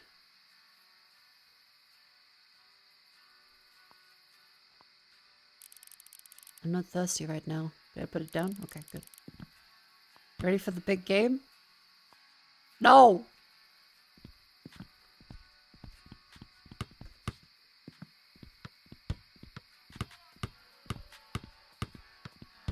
Okay, jump 2s, jump 3s. Let's see, how do you do jump 2s? Oh wait, there's a browser on this in games. Jump shots. Shoot while jumping inside the 3.9 and outside the 3.9. Okay, let's do a bunch of jump 2s. Yeah. Fuck. Okay, let's try jumping inside. Okay. I think we are bowling. We're not bowling. Oh. Malice, thank you very much for the raid. Hi, Raiders, welcome in. We are currently looking at Midnight Hoops, a game about a kid pressured into playing basketball, and mostly by himself because of wanting to get a scholarship. But it's a very empty neighborhood. It's late at night. Our friends want to be picking us up. Our parents are not happy with our grades. And there's also the incredibly relevant Obama Bowl. Introducing the one-of-a-kind Obama Ball, celebrating the gay President Barack Obama loves. The gay President Barack Obama loves. But welcome in, Raiders. I hope you had a lovely stream with Malice. And Malice, if you're going to sleep, I hope you have a lovely one. Thank you for the raid.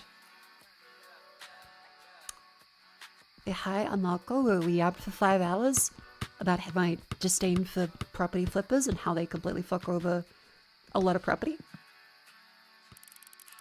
Man. Like that millennial gray, the landlord fucking beige. Actually, beige is more color than the fucking gray white wall shit they put in. God damn it. Come on. Oh, wait, you don't even move, do we? It's just we jump. Hang on.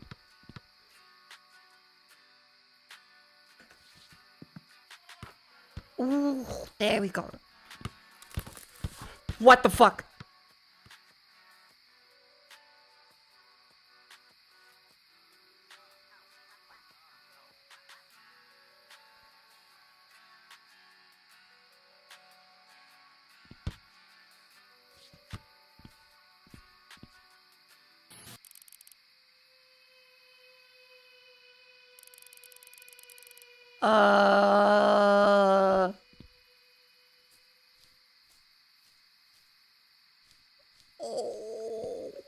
Okay.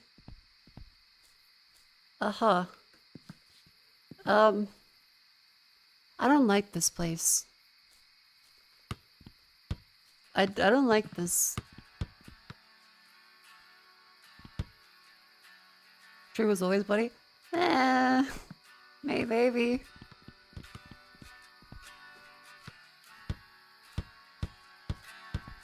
There was also that guy standing in the fucking... the hill before. God damn it, I need to get the... I'm stressed, I'm stressed.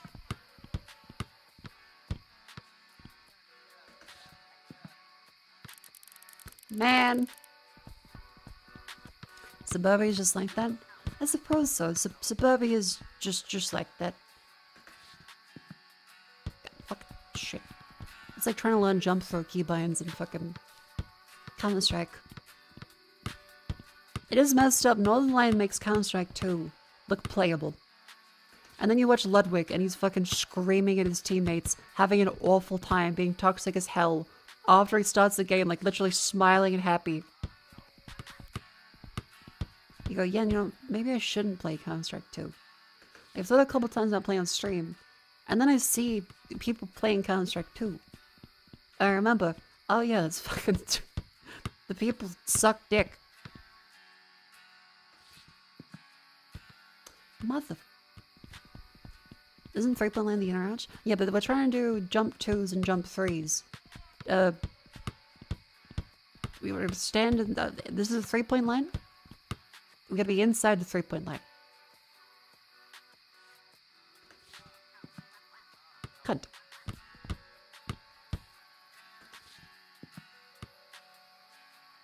Bitch. See, I can't do basketball very well. Okay. Road.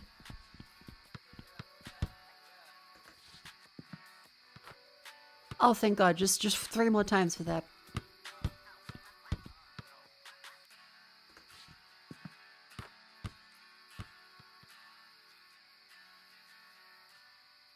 How'd that one not count?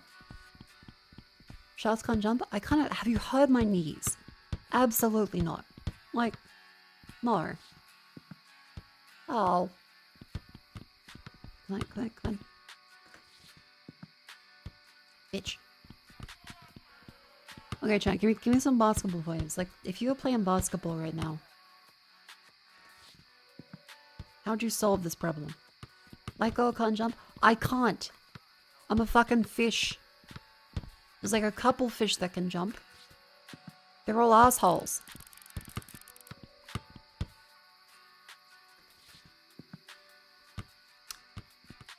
Get ball and hoop. You raise a good point. Son of... You're shooting like Shock right now. I best I'm like Shock Fu. What the fuck? Okay, that still counted.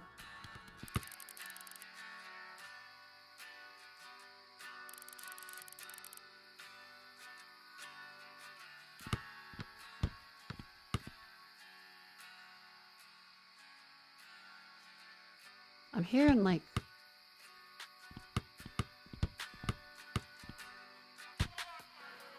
So what is that?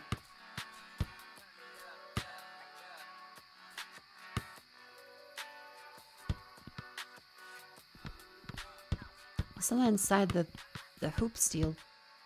Almost like I keep hearing like footsteps occasionally.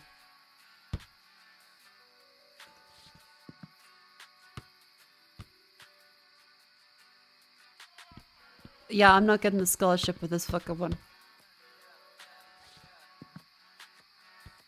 Oh. If you stand directly under the hoop and try a straight jump shot, does that count as a jump too? Oh fuck, wait, maybe.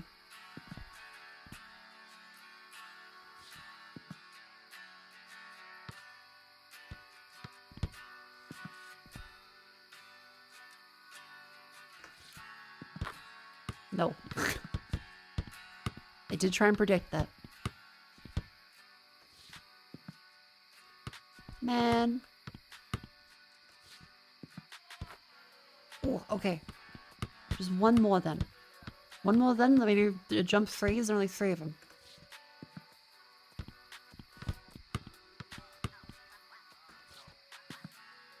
I feel like I let go at the height of the jump, not at the bottom of the jump. Ooh, nailed it. This place is really creepy. I don't like, I'm not a fan. No.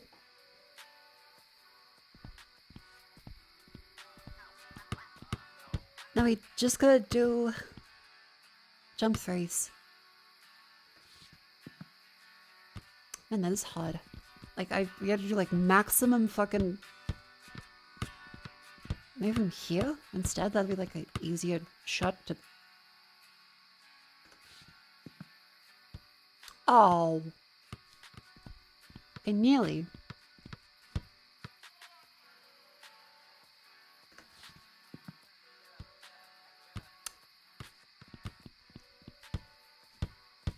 Yeah, it's scary while still being well lit, which is a very good... A very good sign for good design, because I'm still... Some Mako sharks can pull off jumps of 9 meters out of the ocean and are both fast and agile. Our Mako shark makes Rice Krispie noises when she stands up too fast. I do! Hold on, wait. Hear my knees, just for a second.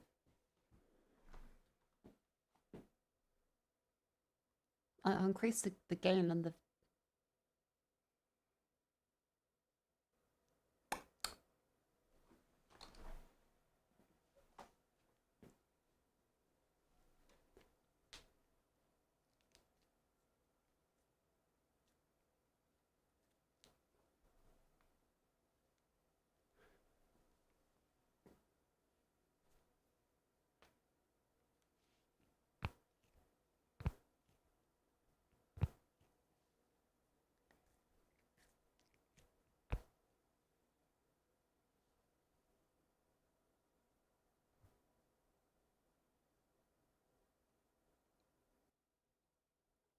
Ta-da!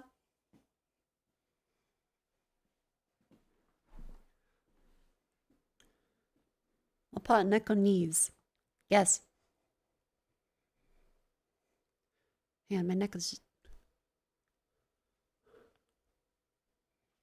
Oh. And welcome back to Midnight Hoops. I'm sorry, I just... Small detour to illustrate the point. I still have my fucking sports bra on. Damn it.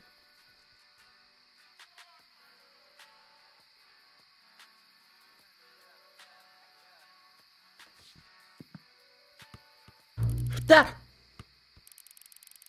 Nice shot there. You got a great arm, bud. By the way, I'm looking for my dog. Have you seen him? Right, when you see him, just yell real loud. I'll be around. Keep up that practice, sport. Hi. Okay. Bye. Oh. A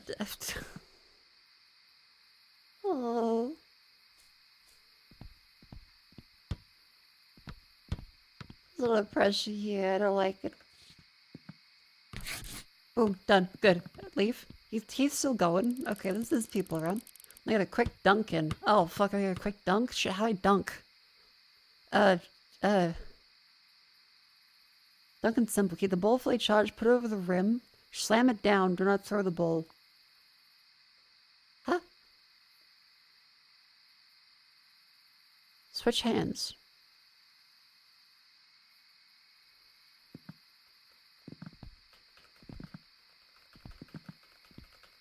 Oh, it's a pump fake.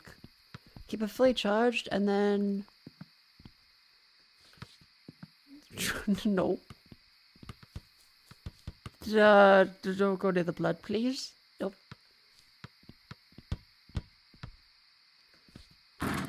Oh, okay. Good.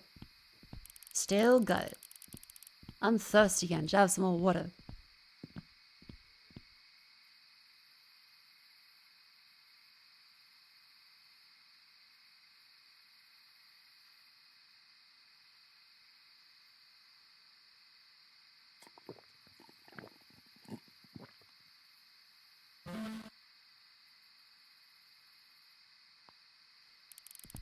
I really use a snack. New message.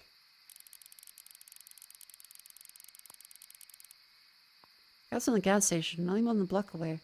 Your form is sloppy even though you practice every day. Who is this? The fuck? Road? My internal demons?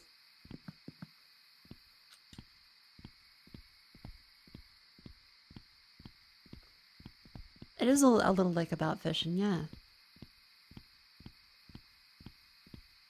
And I need my bowl. I can't practice without the bowl.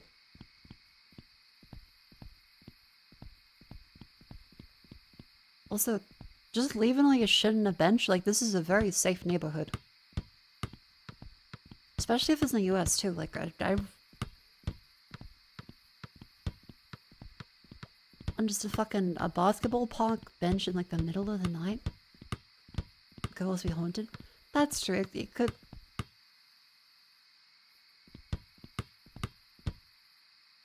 I saw something for a sec. It could also be haunted.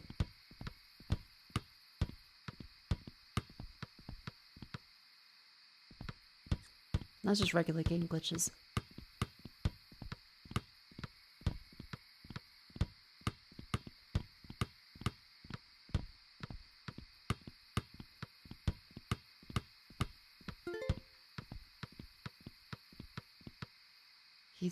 That guy's still up there.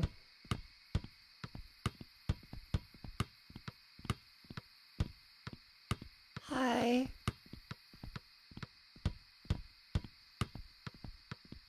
Bye. Man, let's check our messages. No response there, but Pablo.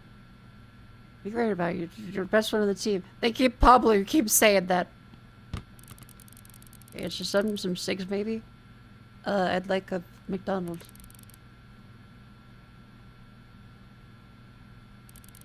Okay, I could take a snack. Here you go.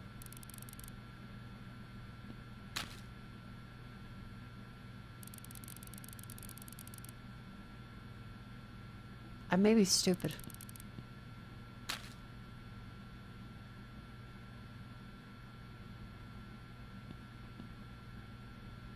Wait. Hey buddy, that's stealing. Like, grabbing some Tofrinos, huh? Hey, $4. Got a proposition for you. No! No! 99% sure I dropped my wallet out back by the dumpster earlier. If you could grab it for me real quick. The chips are on me. Oh, okay. I was super strict about leaving my post, so I check security footage. Please? I don't want to get stolen. Okay. Just gotta get your mind right, bro. Got a crush. Okay, thank you, Pablo. So you are safe. He's still up there. That's fine. I'm just gonna...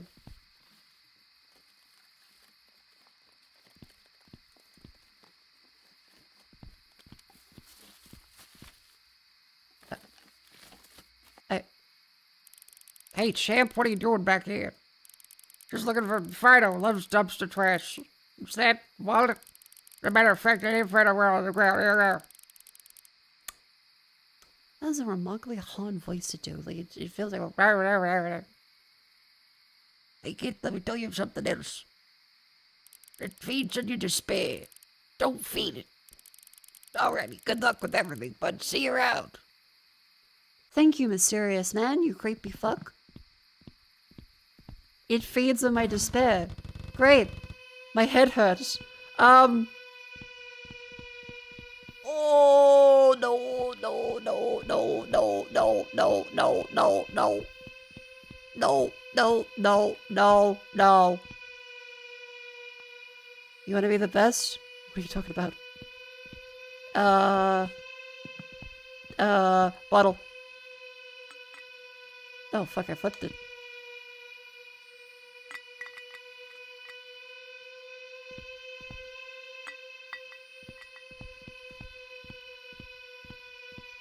Stop feeding it. Oh.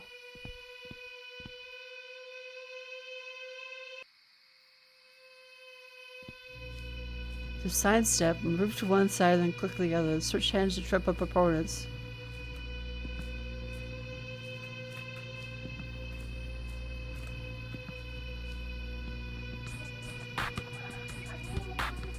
What the fuck?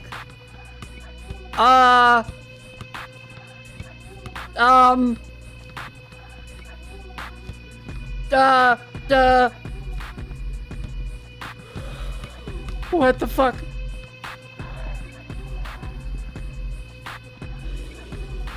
No, no, no, no, no!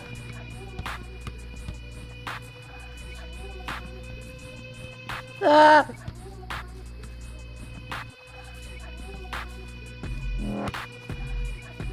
Duh. I can't dunk. I can't dunk.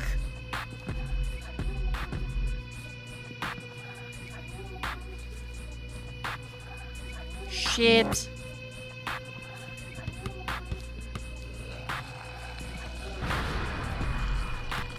That's good. Oh fuck, there's two now.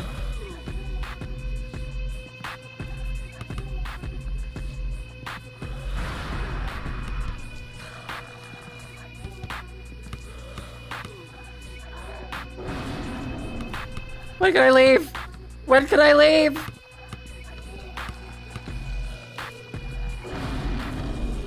Ah!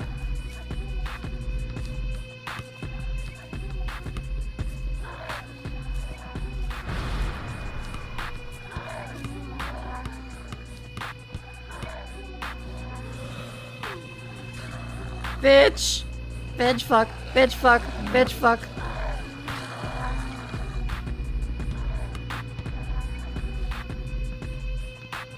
Cut!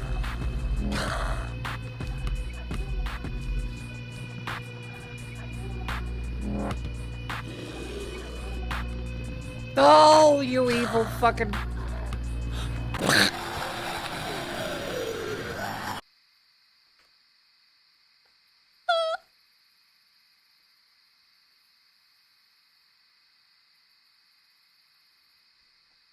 Chad, so what I'm trying to stem is trench, by the way. How you guys doing? My heart hurts.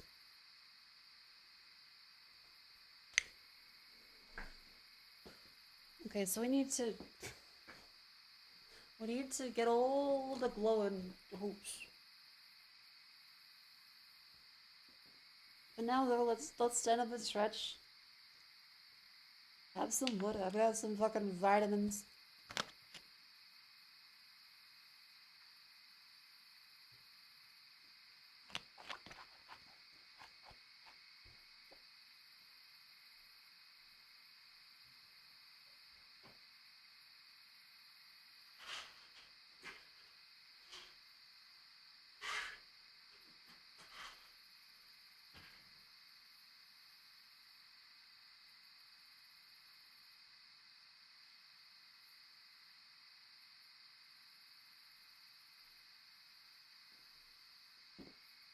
Bend the knees.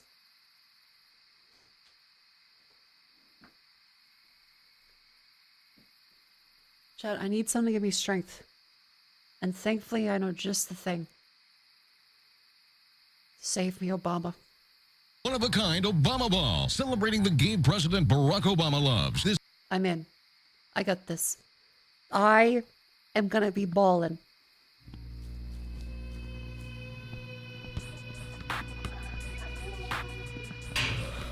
I'm not ballin'.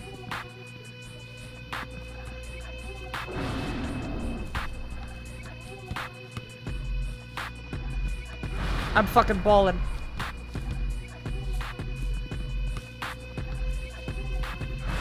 Balled so hard they thought I was a fucking nutsack.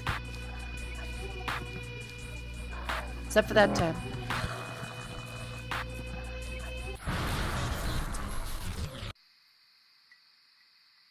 Oh fuck, Obama Bowl really did fix everything, actually. Wait, what was that guy's wallet? I couldn't find it.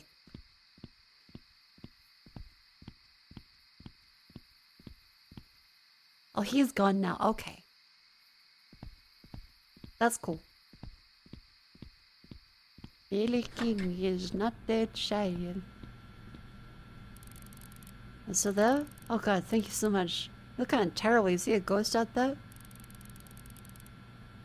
Take it easy, for real. Take as many chips as you want, man.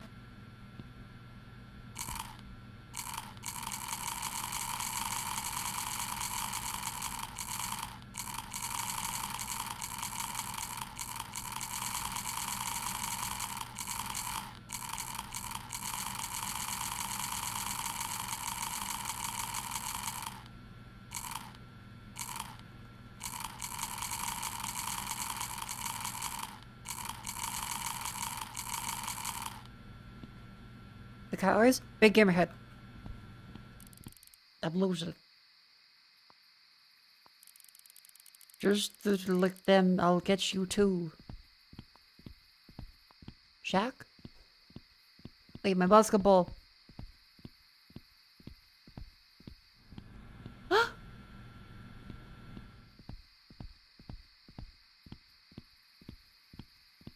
My basketball's gone.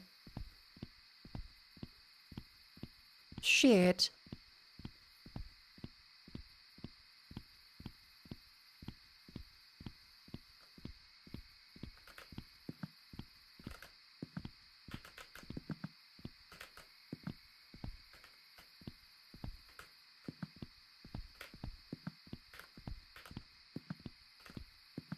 Okay, I'm getting the hang of like the shifting. Is that a...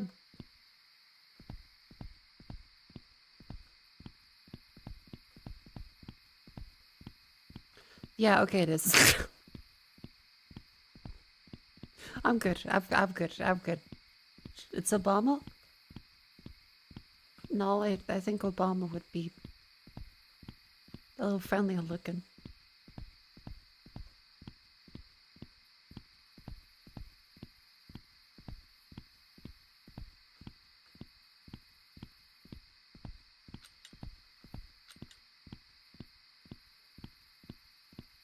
Let's get our stuff.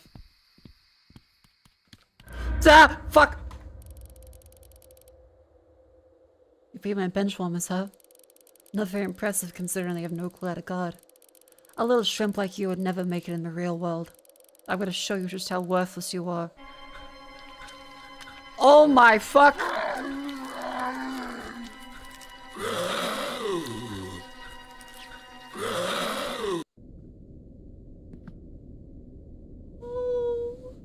This is Space Jam. Win. Oh no. Oh fuck. Oh fuck.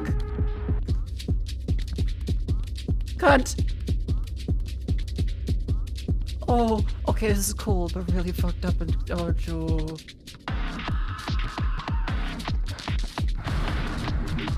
Layup.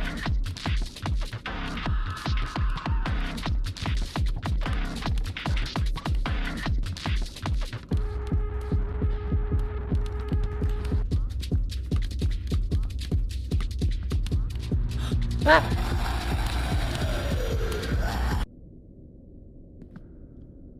It's over. What was a layup? I forgot. I forgot. Dunk. Dunk. Fuck. Dunked. Ah. Cut.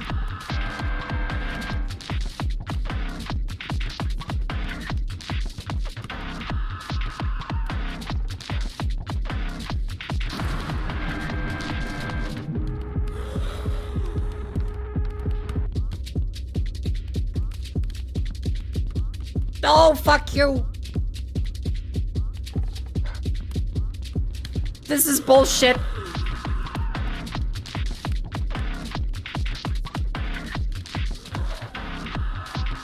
Oh!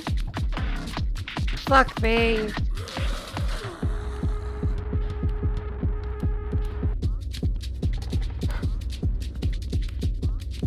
Ah.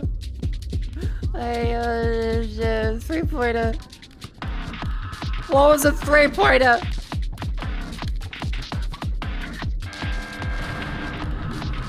Ah!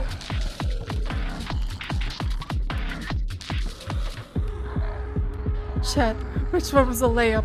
Which one was a layup?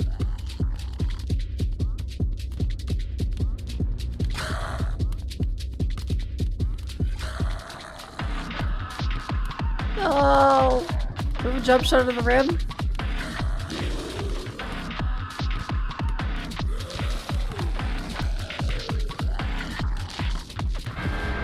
Oh, fuck. I thought that was a jump shot. Ah! Ah!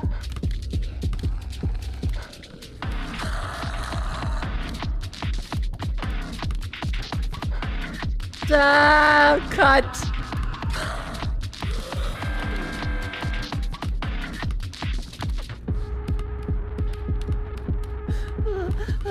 I don't remember what the layup was.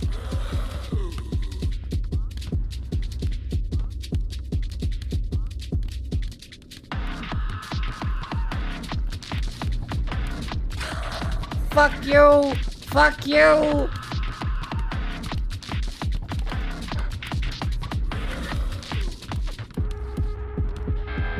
Bitch!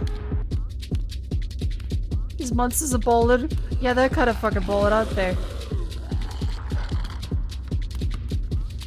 Oh, fuck you. You dropped through the hoop. You cut.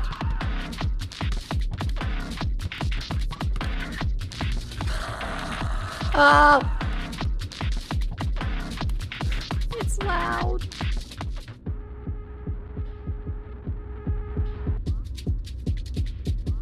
Hey, chat, let me adjust it. There we go. There we go.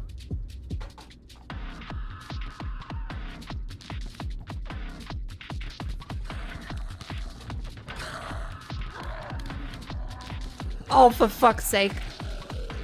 I gotta do like less.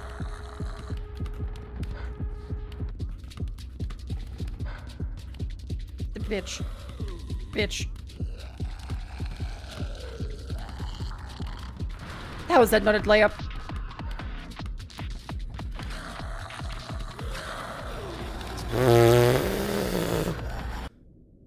Chat, I feel like this game might be too hard. Like, I genuinely can't get it.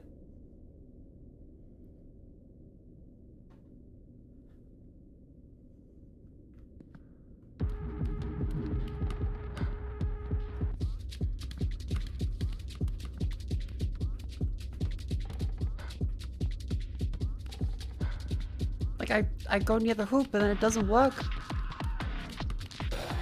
Ah.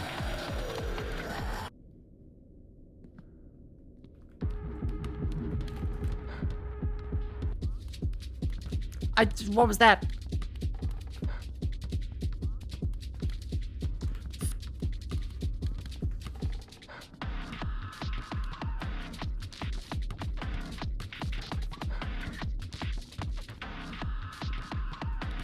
Like, I have to shoot. Okay, that's then a layup.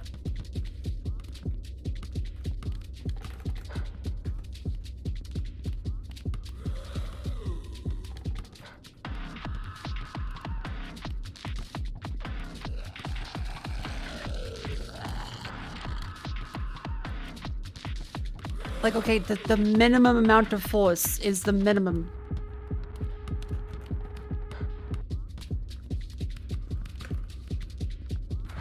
Okay, a dunk.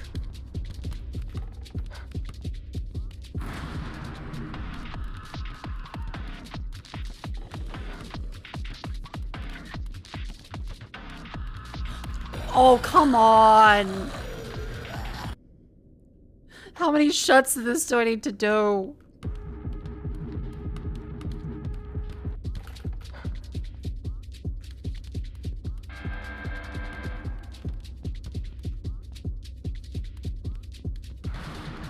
And then a dunk. Okay. I just gotta get it the easy one. This is genuinely hard because of all the people on the court that are trying to kill me.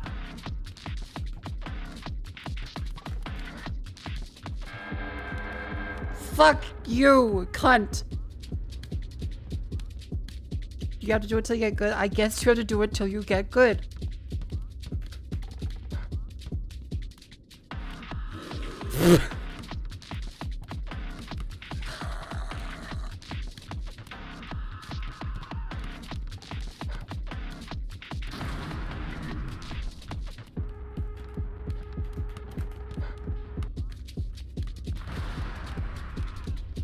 Surely that counts again.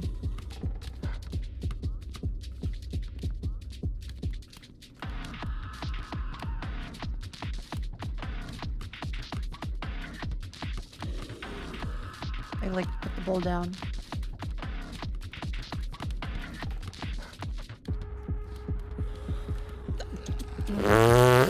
Okay, the layup is genuinely really hard because too much force. I'm clicking, and it goes so far. But if I just click, then it just falls out of the hand, basically.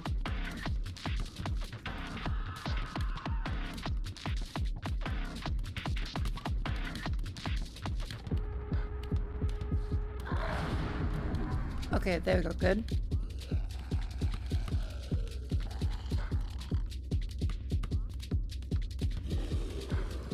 Bitch!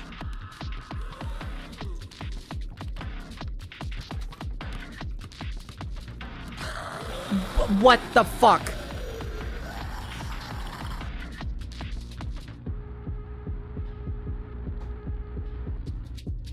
I thought they were not participating until later. That's so... This is fucked. Out of restage time? Okay.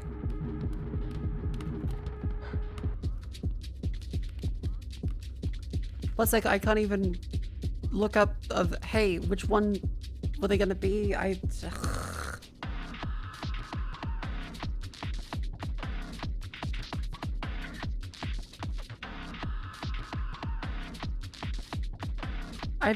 now Googled what the fuck a two-pointer is again. I guess it's cool because the idea of a horror game where it's peer pressure, it is stage fright, and forgetting how the rules work is thematic. I'm now, like, Googling 2.0 is fucking stupid. I have just coding leak code questions popped up.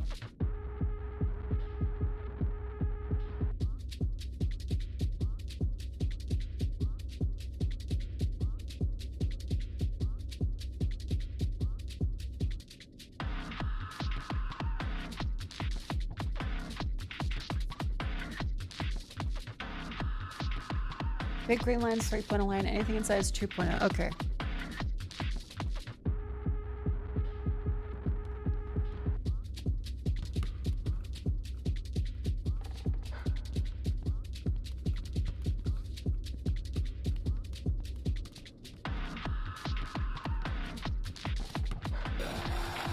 Fucking...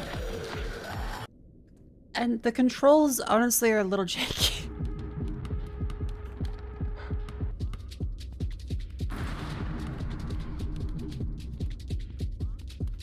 Also, it's like then they're just coming after you and the ball is at the fucking... Fuck you. Because the ball is at him, so if I go too close, then it just kills you. And if I go around, I just gotta keep just going to try and roll the ball in to actually get a fucking chance at doing anything.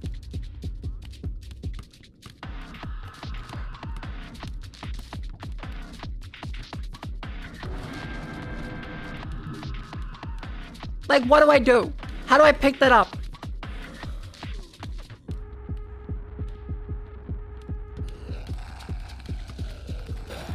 I can't, it wasn't letting fucking, okay.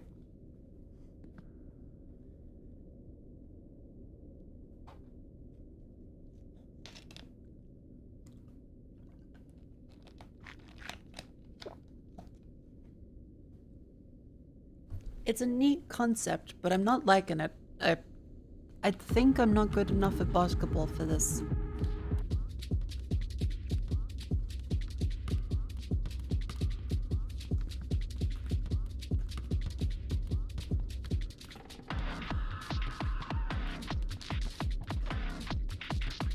He doesn't approach you on holding the ball. Yes! I know! And then the ball goes near him, then you approach, you have to go, okay, I'm just gonna go, on the ground. Well, then the people come in from outside.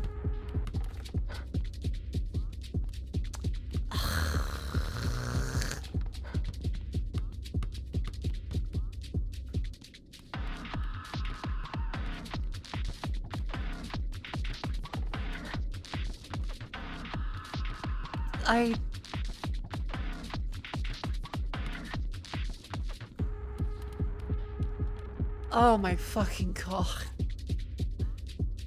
Being a game journalist would? Probably.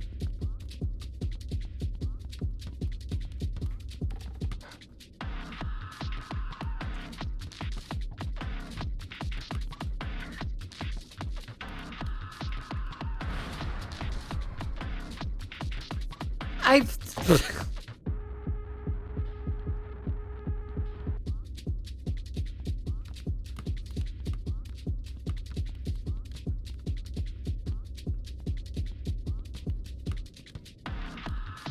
Three-pointers outside the lab. You're right. Three-pointer again. Great. Okay. Yep.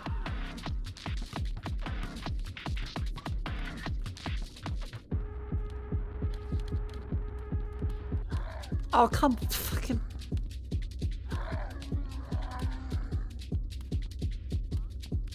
Again, yeah, I guess this is good. Oh, okay, you can kick the ball. Even though, isn't that just not allowed?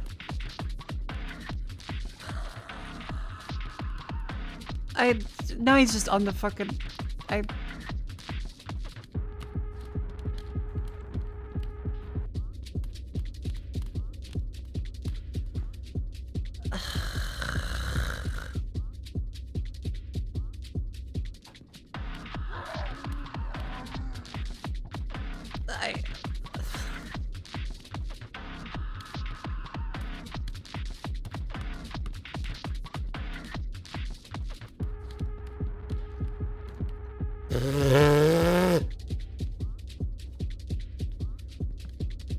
Lucky number 7.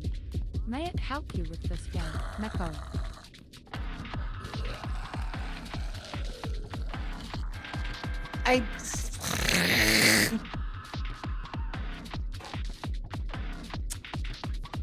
What's the refund window on Steam? I genuinely am not having fun.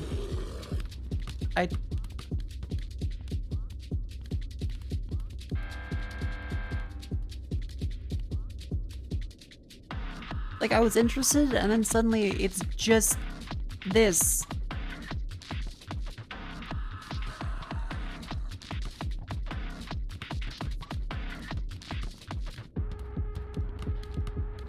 The game also doesn't give you any tips other than this is how it works. As in, here's a line. Not like, oh, you're trying for this, oh, you're trying for that. It's just, do this.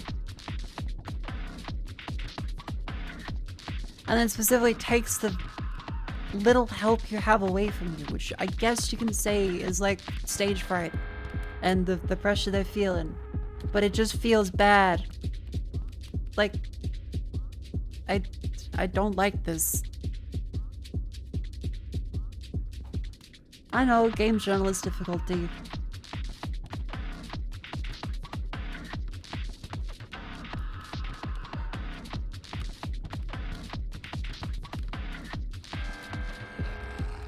And like the amount of time you have to take to grab the ball away from the guy who will instantly kill you and reset the entire game. Not one shot, the entire, every single one of them you've done up until this point.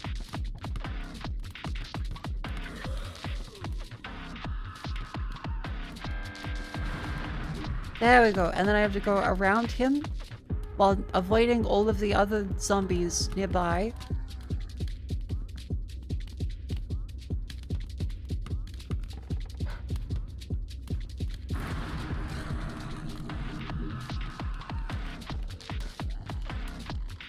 I have to avoid all of that. How'd that get a fucking... I can't go near any of these people.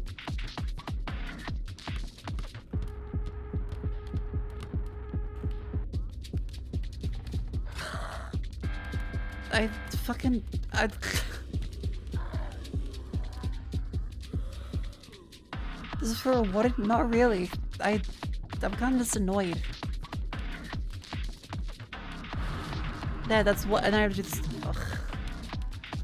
And then all those people coming from off the side as well, and any issue I have is then completely reset if I run into any problems. Because I can't go anywhere near any of them, or else I'll instantly die and I restart. It's not even scary anymore. This just feels dumb. Like, I'm here like, Okay. Remember, the super stairs are like basketball. By the way, make sure you kick the ball with your feet. Because otherwise, the monster will instantly kill you. And then you restart the game.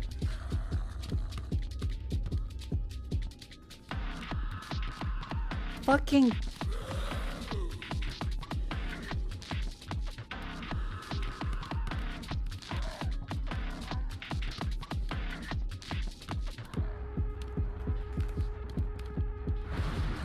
Okay, now it's... Oh my god, how fucking... How many? No, no, no, no, no. Don't fucking...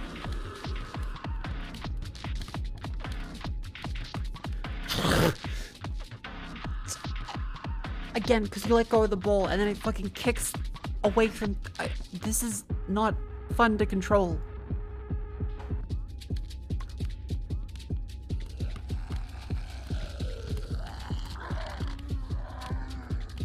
Fucking Christ.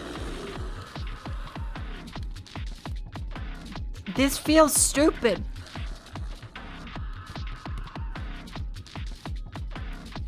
Because why the fuck do they keep chasing you?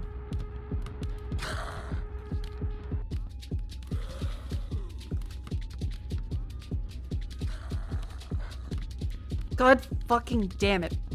This looked good. This is just stupid.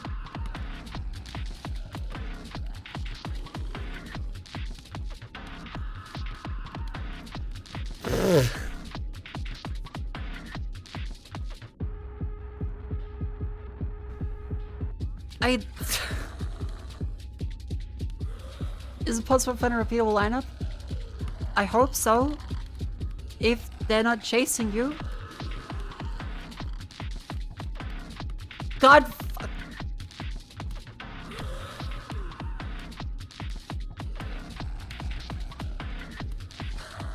I didn't think it would just be shit minigame. I kind of thought this would be a lot nicer than it would be.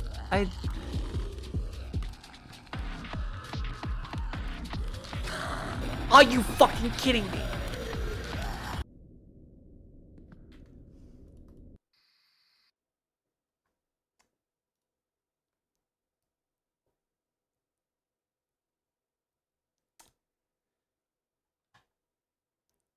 Just from off the side, that sucks.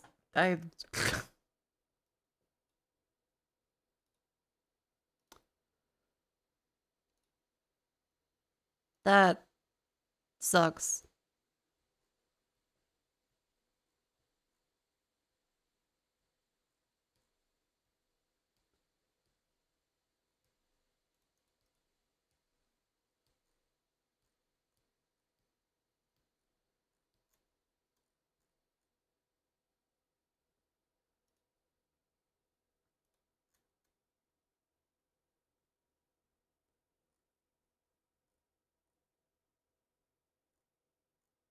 It kind of just feels jank.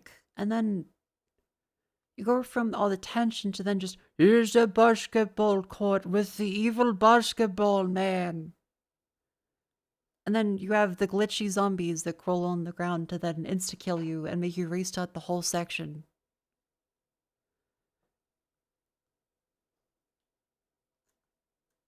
That isn't fun.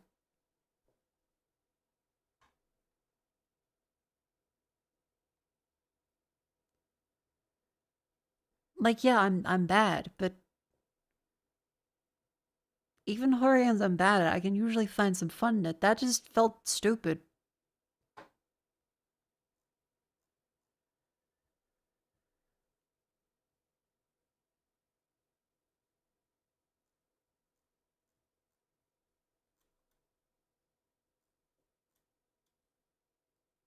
Yeah, like, if it was just, okay, you restart the shot, sure. But insta-killing you and then making you do all of it from the start again feels dumb.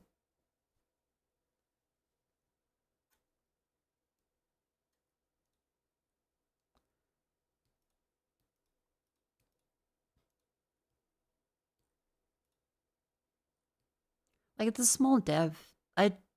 They mean well. They've made a cool game. I don't want to refund on them because I feel like that probably affects them negatively. But it doesn't feel This good. definitely seems like a game where the hoop needs some mechanic to gravity the ball towards the hoop if it got close, cause this engine does not seem like it's built to make a sports game lol. There was a couple times where like the ball would hit the ground and then teleport through the floor so they would reset the ball. Yeah, I feel like it had a strong start, but the mechanics kind of aren't great. Like, I felt under pressure and paranoid. And this one, I'm like, I feel under pressure, but in a way where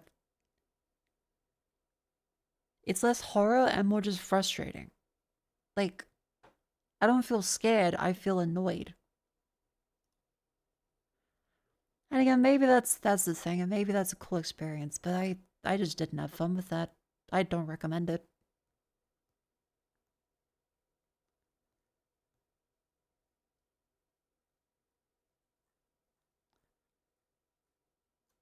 Like, hey, maybe if you like the mechanics of that, check out Minute Hoops. But I'm like, I don't find it fun. It just feels kind of jank. The zombie at the front jumping up towards you, so you sidestep him, but then you can sidestep into a zombie. And also, it's just the zombies that are all over the court, and you have to kick the ball with your feet, or else they'll grab you and make you restart the whole thing. Feels stupid. Because I get it, it's meant to be old, but the court fills up with people. In a real game of basketball, if you bump into people, you're gonna lose the ball. Yeah, but you don't get sent back like fucking Groundhog Day to the beginning of the match.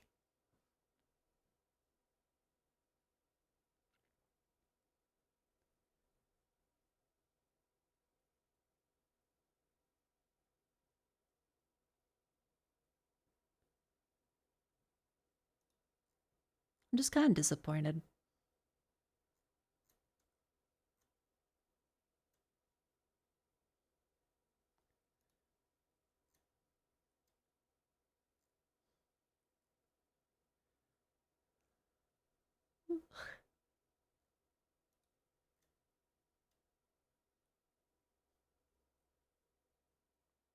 Well, fully. You know what I do like, though?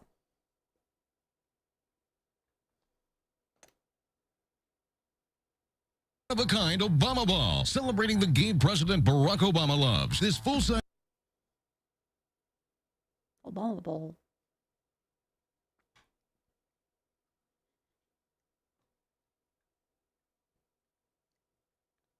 That's a good ball right there. Huh. That's a shame though. I didn't expect to not like the game because I thought it was really on my alley, and then playing it, I'm like, damn. I'm really disappointed. Yeah, I know it's a skill issue.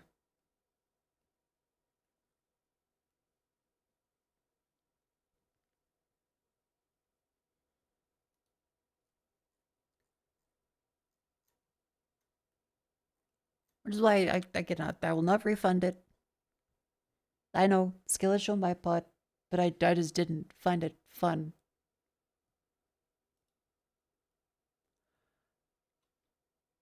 Yeah, monster reveal kind of disappointing.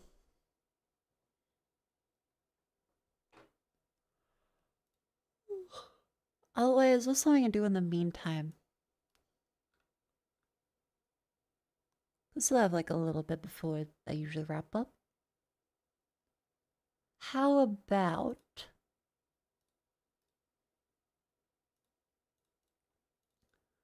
Let's see, because we've ended on those ones. Because I don't want to end on like a bad note.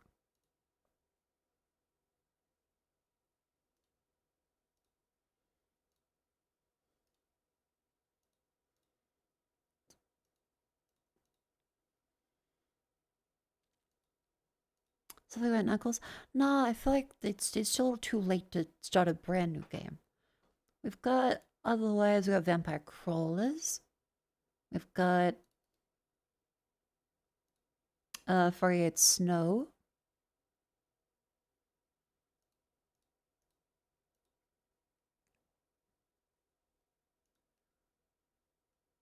Games of Horror Anthology. I think we played all of them actually.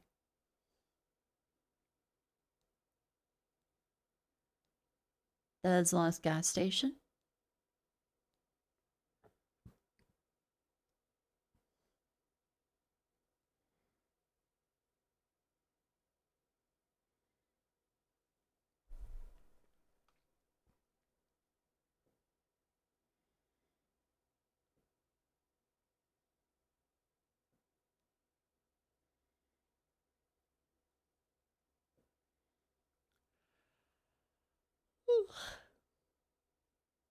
We can just quickly boot up something.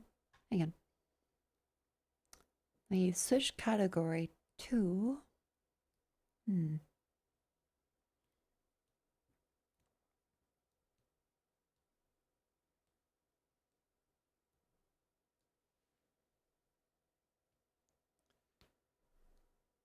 Forty-eight small vampire crawlers. 48 small vampire crawlers.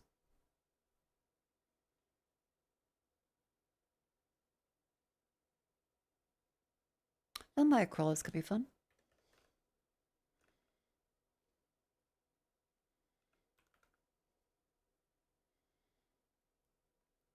Boop. There we go. Alright, I'll let you boot up this one.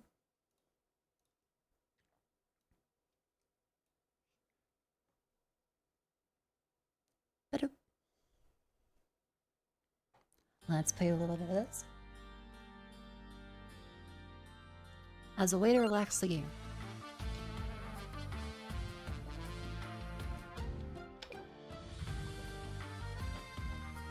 Alright, so welcome into the Vampire Cola section.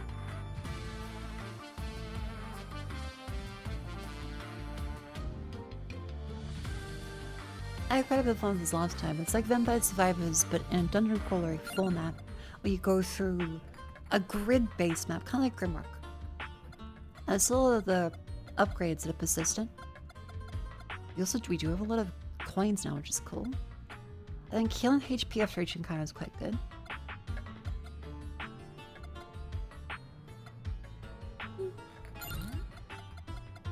I think more spinach per rank is good.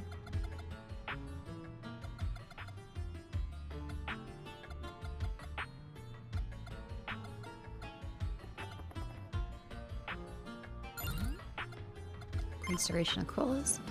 And let's go do... what is it? We got shield bash for this one. I got all the different crawlers you can go through. Now armor is quite important. Ooh, Arca Ladana. And Gennaro Thieves. And then there's the fortune teller. Deal damages on one plate. Hell yeah.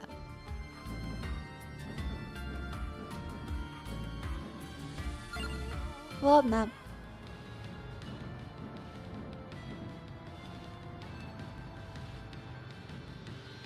We've cleared few for us. There's also the Berserk Wood. The library we haven't cleared yet. The bridge, we've unlocked one part of it. We haven't gone through the full thing. I guess we can do the next part of the forest.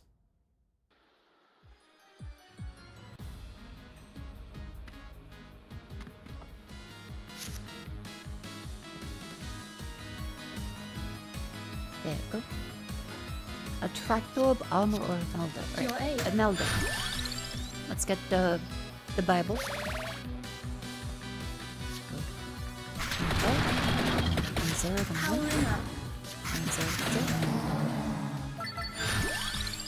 Maybe crown? Hover hot, a tractor. Crown. Okay. Magic one. Tractor. Albert. King Bible.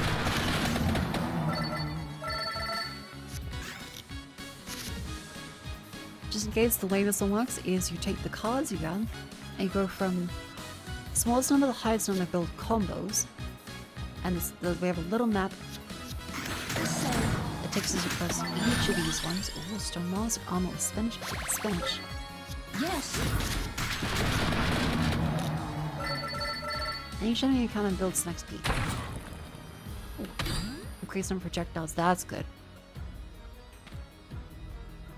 There's all kinds of environmental effects like this. That's chicken. That's some health.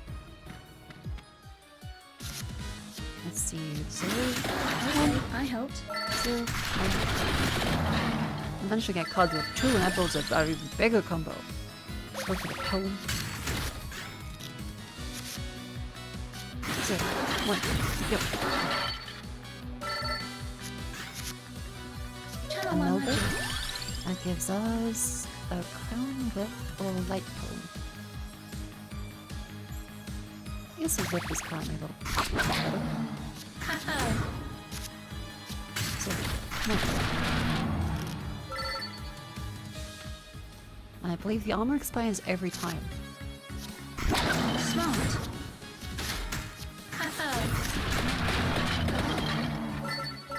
Played Crypt FM. I don't even play Crypt FM. What's that about?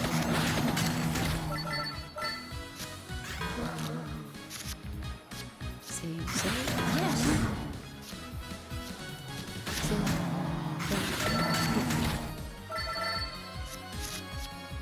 Rovers, let's go. Yeah, I'm thinking back to games that like horror games I've previously played. I apologize for being grumpy. Let's see, monk area, double damage. I'm claims when a card kills an enemy. This area set hit twice as hard.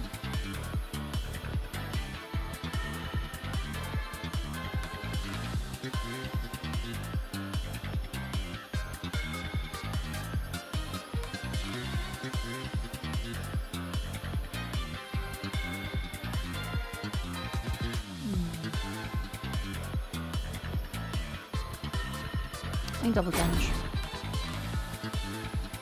Into the Bible? Yeah.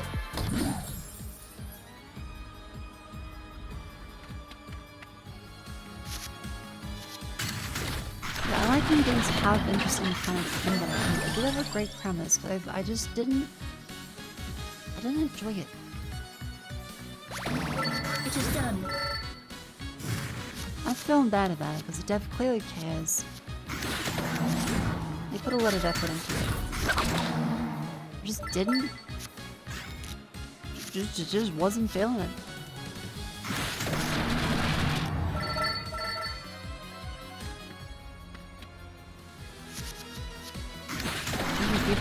Yeah, and then mostly it's like I'm just kind of bad at the game. As young college figure, golden armor, attractive, full of heart. It's yellow color sugar? Now let's go for gold again. Smart. Let's see. Like, is my feedback valid? I was kind of just bad at the game. Evolve these 2 magic heart. With that too. Holy one, beautiful. That one I remember was quite a good item. 10% luck, sweet.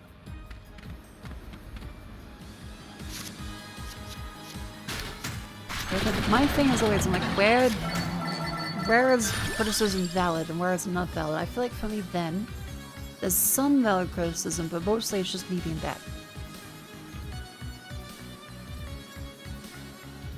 Give me the button.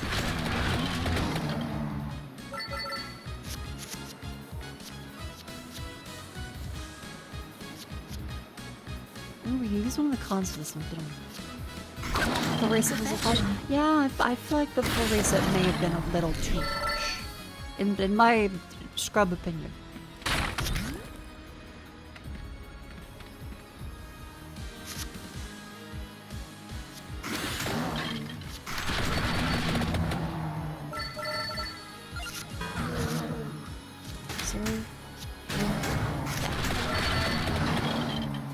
That's still like 3 damage, okay. Let's go for 1 and then 2. Attractive or crown? I think whip. We're gonna have like more 2s, but biggest whip chooses. This area stat. Yellow trigger, I guess. What does yellow do? Oh, right, from us. 1% XP growth, that's the one. You shock like him? I like vampire crawlers. I've been having a lot of fun with this one.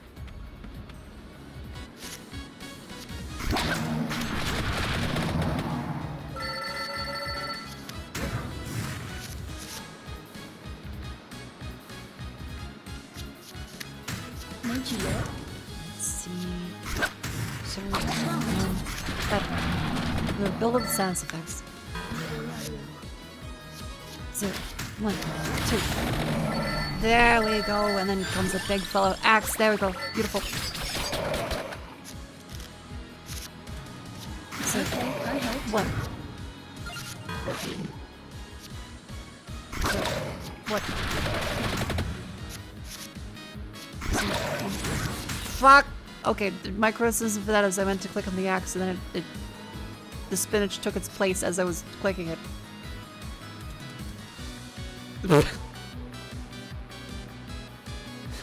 And is that a skill issue or is that just that's annoying as fuck. I clicked it and then it takes its place as it drew the card. It's like, can I play fast or do I have to go specifically slow? Like, it looks great, but then it pushes the card under your cursor like a fucking pop-up on a news website. Yes, I don't want to click the axe. I instead want to sign up for a subscription. I want to watch that CNN video.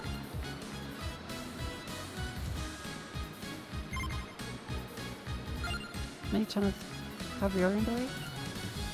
Okay, but make it the maximum.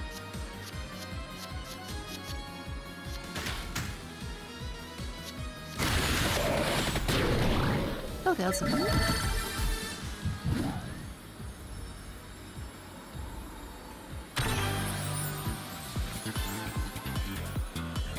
The card could be good on the web.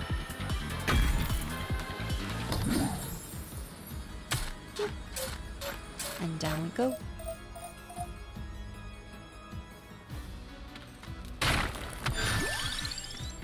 A little further roll.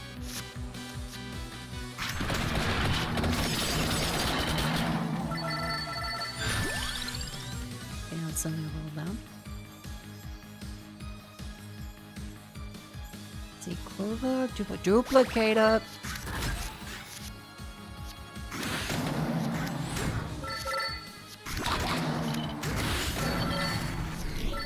Beautiful.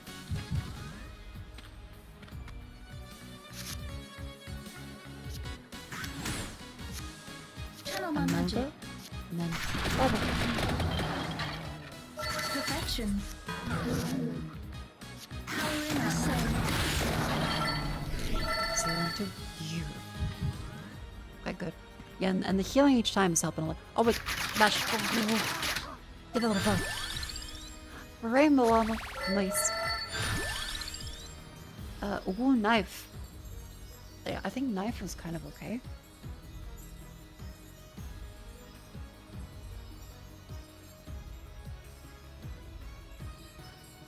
Yeah, maybe not back here. Reroll. Sprig of spinach. Another duplicator. There we go.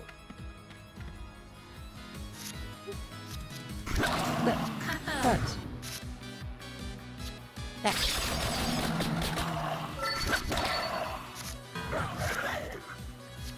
So.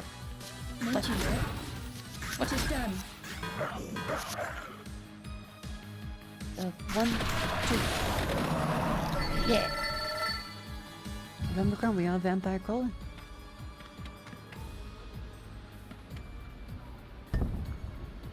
Let's see, mana sacrifice a card. Ooh, okay, what do I want to get rid of? I think probably like just the whip.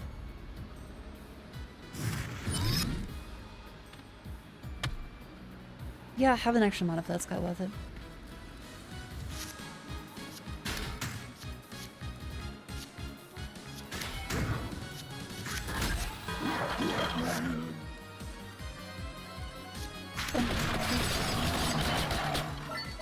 Beautiful. So, 1,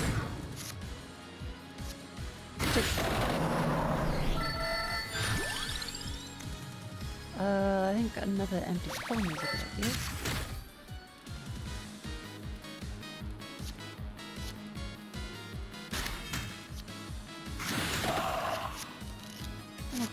Hello! I rage quit a basketball game I was bad at. Because I didn't expect there to be that much intense basketball. Power grows. I should expect it, skill show haircut. And so now I'm playing Vampire Colas to relax a little bit. Finish the end of the day. I'm like, I want to leave on a good note. Yes. But, you know, I would think it's important to reflect and not just blame the game immediately, which I did do, which is a bad trait. It's not positive. I say.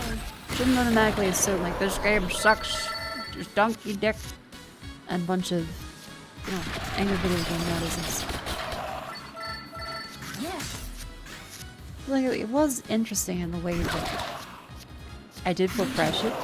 I did on a different level feel that pressure of, oh fuck, I have to perform in a sport. I've never done this before. I'm a lazy fucking nerd.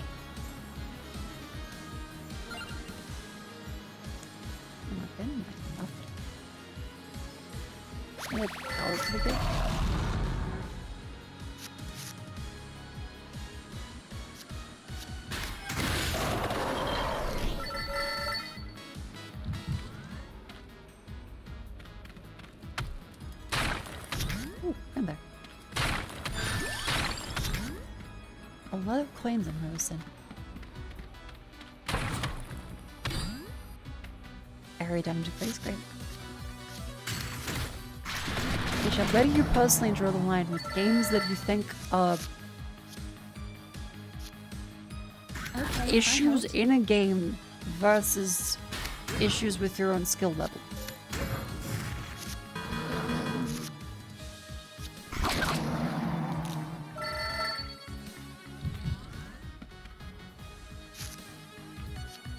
So I tend to blame myself quite a bit, but also I get it. I don't know, especially I'm not quite good at video games. I enjoy them sometimes, but I also know like I can't be a LeBron. Definitely can't be LeBron. Hell no, I'm not that good.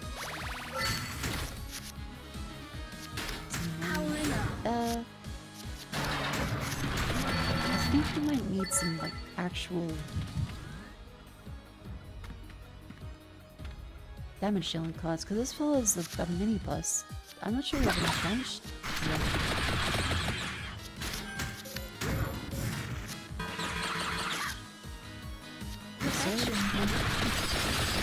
I think my card delay has helped a bit. Yes.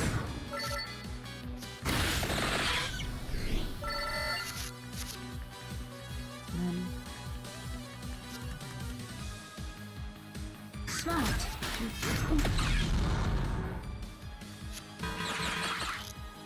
Beginning of the end? Oh. It is done. That's cool. Have rented area. The controls are on stuff and playing the game. Yeah. Like, again, controls. There are people that'll be like, if you ever criticize Dark Souls, you should die. Controls are literally perfect. And to that I'd say, no, I think the controls of Dark Souls, they also can be quite jank. But it's like the survivor and the design between the jank that makes it still bearable with the difficulty. There's the idea of like, this is beatable. Element of get good.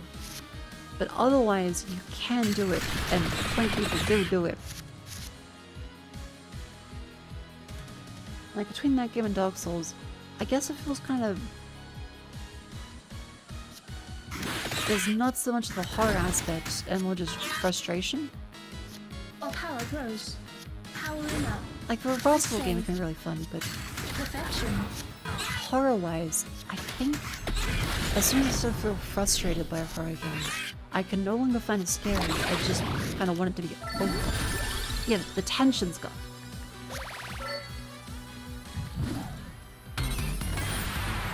Same thing like any game that reveals the monster too early. As soon as you let the monster go, and people go, oh, that's what the monster looks like.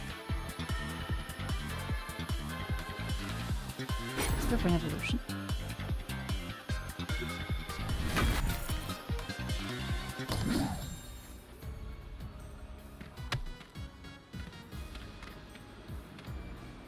Plant fellow. So, let's do.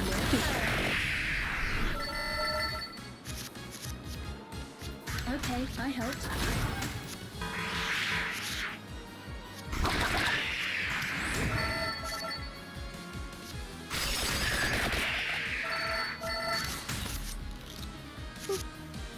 Let's see. So, 1, 2.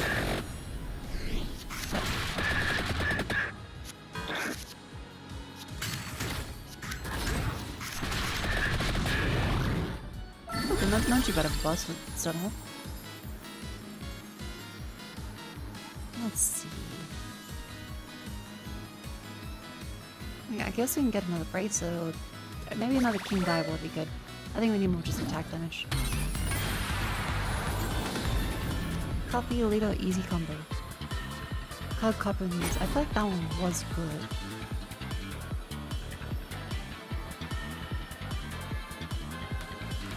That shit in the Bible.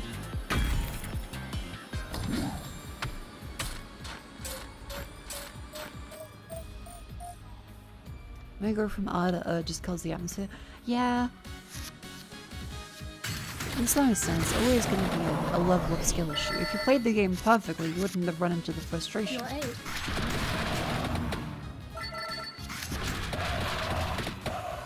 And sometimes you gotta look within. The problem may not necessarily be the lines of code on the screen, but instead your reaction to it. Well, sometimes the game may be designed to be ballin', and you are not fucking ballin'. Yes.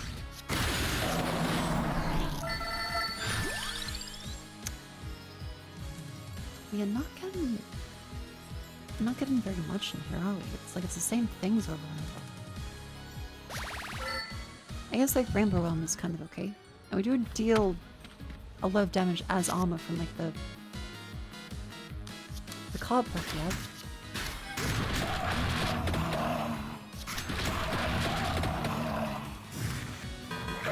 Aunt's Australian of vtuber sounds like you are you my aunt. I am not your aunt.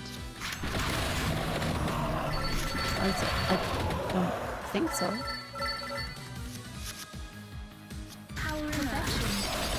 Probably not. Either way though, be nice to your nan. Smart.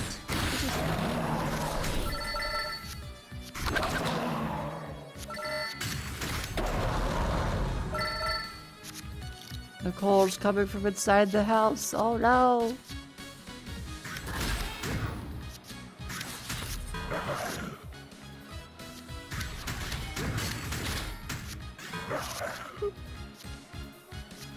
So, 1, 2. There we go.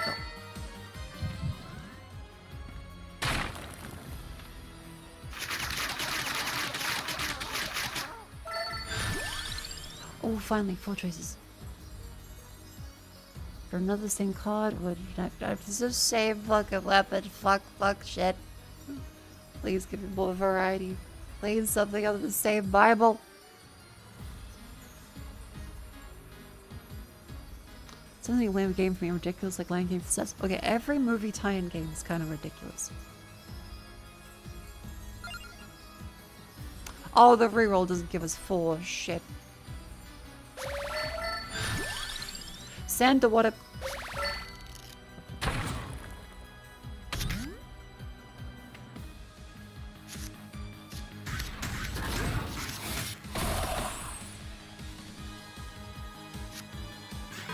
That's fine, good pull.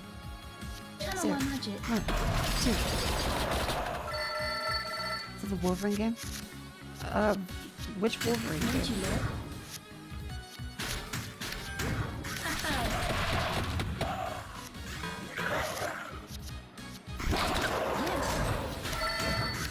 Action.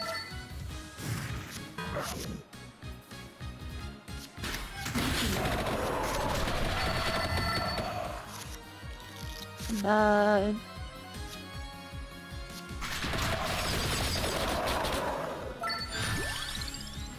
Picho. Almost enemies after every time. Oh, I remember the Picho one. Oh, wait, jab. Ab break. Good turn and slam stretch. Up you go. Wolverine the movie game was really good. And the 360. Ah. Ow.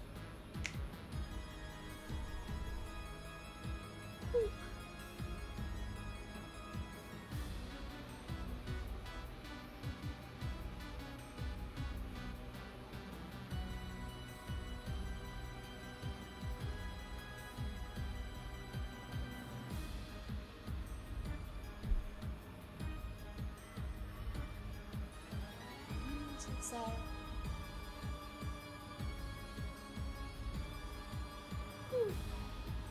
theme feels like this is bad. Let's do it the other way. The enemies.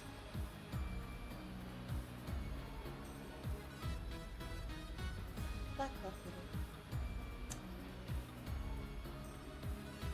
I'm starting to feel the pull of the sleepy a little bit. I think we can finish out this round.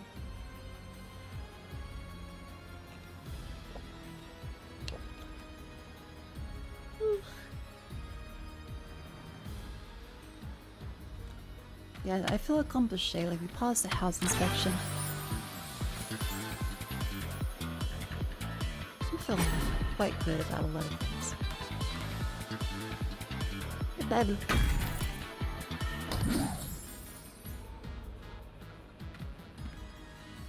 Oh, it's a werewolf land. It is a werewolf land. Ow. Bitch.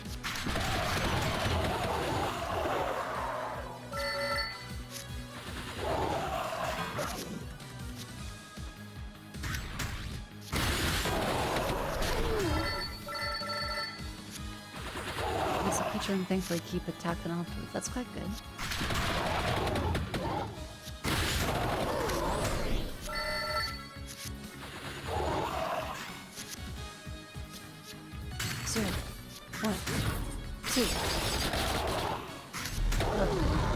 How's the game? The game's going quite good.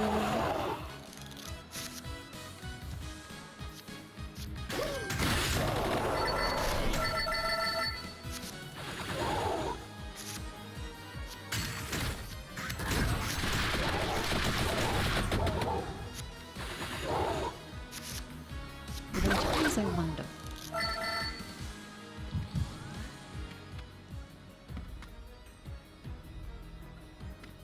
How should I be handling tilt? What is the best way to handle it? Wait a minute, I can get quite bumpy. I can blame it on the knees, but really, I'd say it's a little bit of a character trait. I guess breathing is always a thing, remind yourself it's just a game. Then the game gets annoying and then you're like, well fuck, now I can't ignore it. It's taunted me.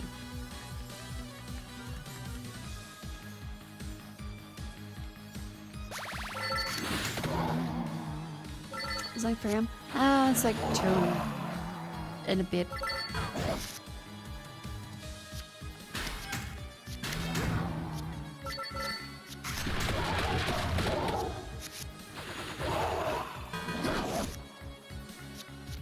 So, 2. Time for bed, no, not yet. I can still go for. I tell you what, my knees, they do hurt like a little. So really. It's a bit of a bitch, but it's not too bad.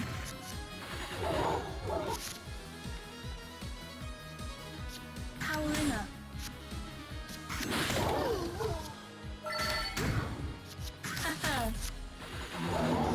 Post 1 AM's when the best game happens. I tend to find like I really enjoy the game in pre 1 AM. Post 1 AM is when I'm kind of about to collapse into a puddle.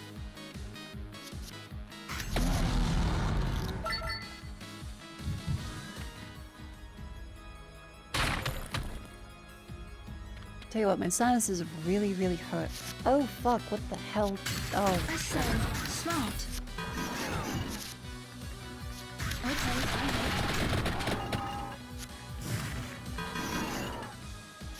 Junk? Oh, fuck, okay.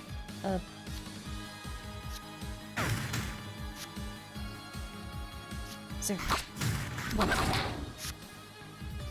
There.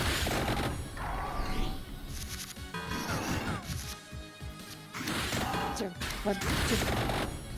Oh. Because there's always 4 attacking them because they keep rotating them. So we can go 1,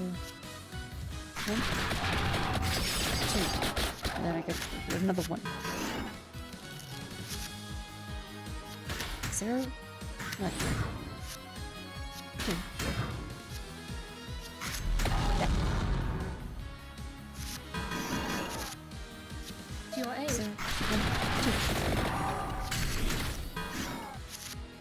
There very likely is a vampire inside, yes. Powering up.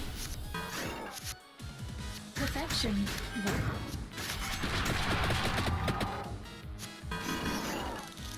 I think the healing return and like the armor buffs are very, very, very helpful.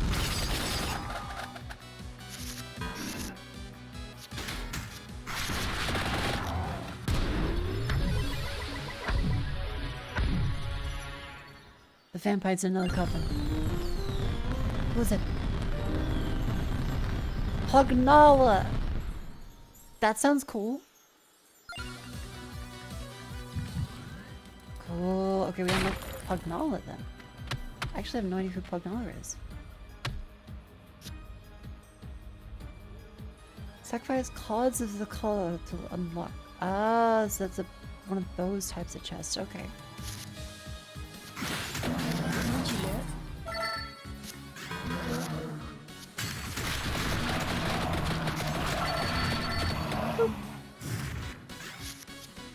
I said okay, I helped. 0, 1, 2, 0, 1, 2. Clover Axel Sentinel. Ooh.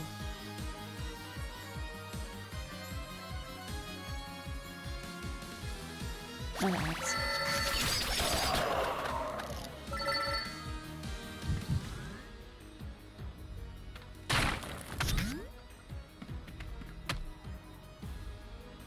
Damn, I can't get rid of one. We can get rid of some of these fellas. Let's see with them. Oh, the gems. Ooh. Easy combo? That could be good.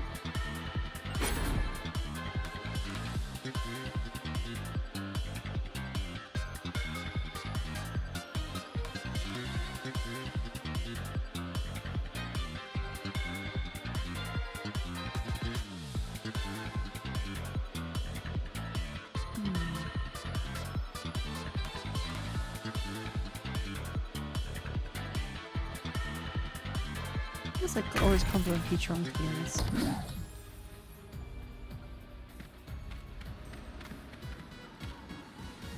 Hello, monster fella.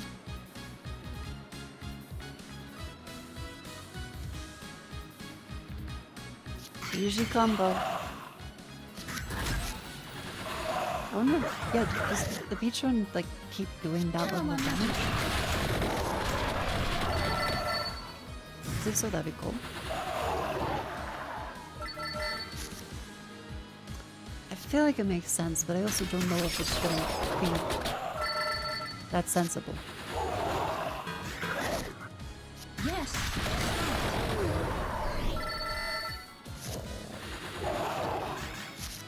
What was I talking about before? I say. Oh yeah. Stuff. And such and things. Ooh, I have been extra tired of the thing, but it's no excuse. It's just a video game that I got mad at before. Just because it's jank doesn't make it okay to be like,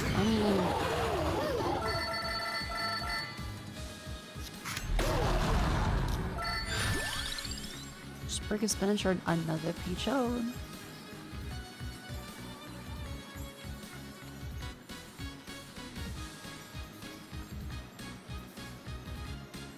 I'll go for more birds. More birds could be good.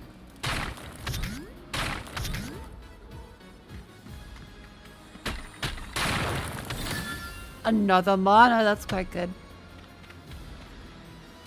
That's 5. Beautiful. It is done.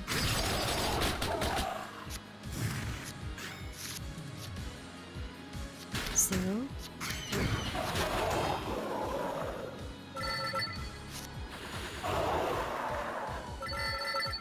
Look like the patrons are really strong now.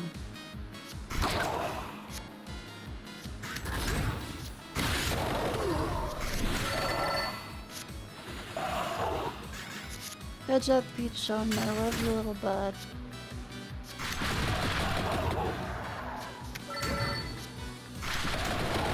That's my fellas up there.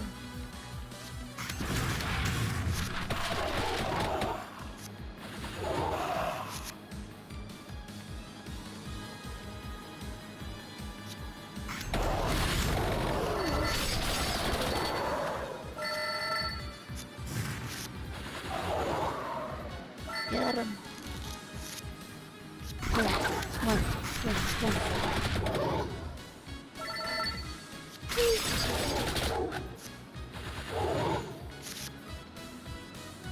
And then we have...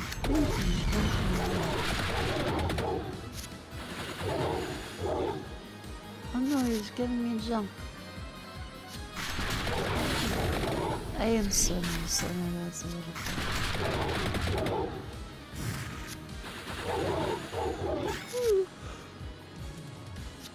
Yes, perfection.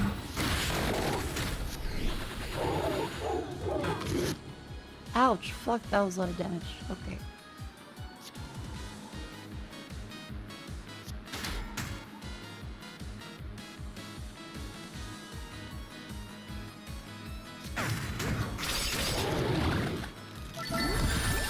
Yay!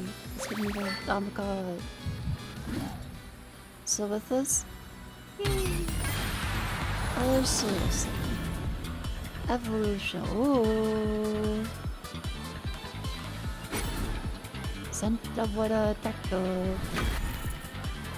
La Bora.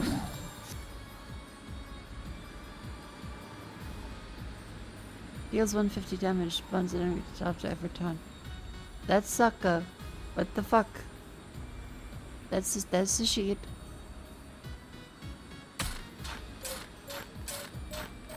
He does 1 damage, but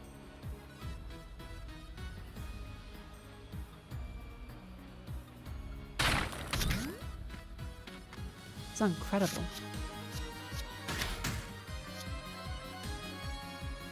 I say, let's make it from this. yes.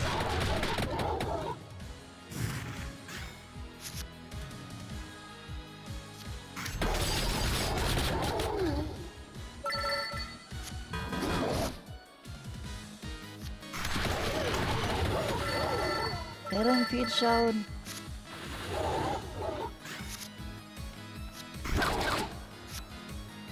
Okay, I helped.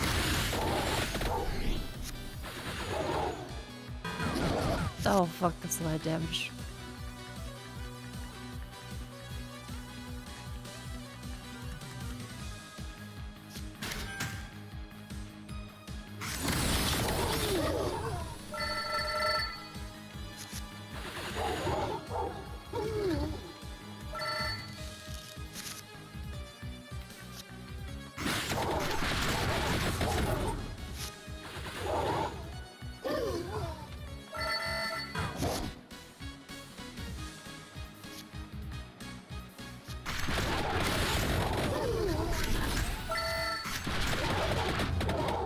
I got this. I got this. Channel my magic.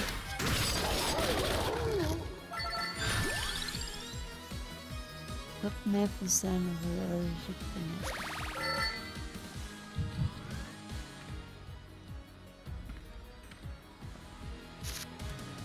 Made you look. I think I'm starting to sleep.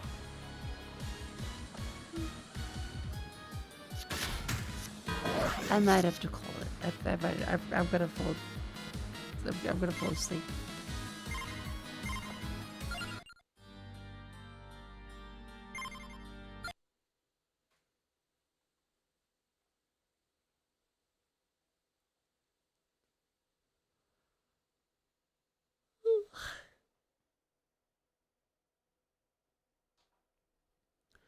Well, I streamed for 7 hours, so I'm happy.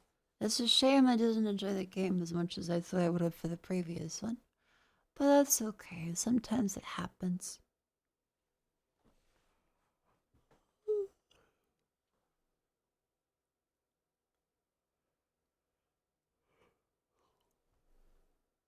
Try to remember, you can join the wonderful Discord and stay up to date with all the silly things I post. Follow me on Twitter, subscribe on YouTube, and all that jazz. F1 Scar, thank you very much for the 5 months. What did I say? Thank you, Zigsaw, for 7 months, and the Davina for the donation. Thank you very much. Who is that to rate? I'm very sleepy.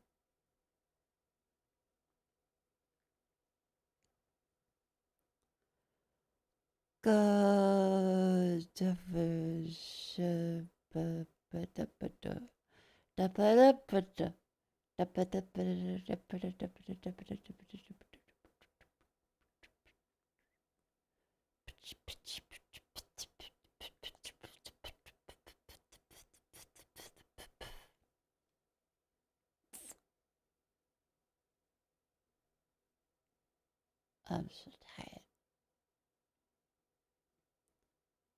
Yay, cleaning.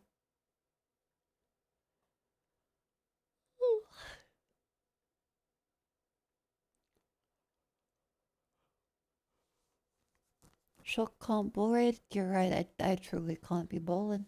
And that's okay. There are many people who are great at the bowl.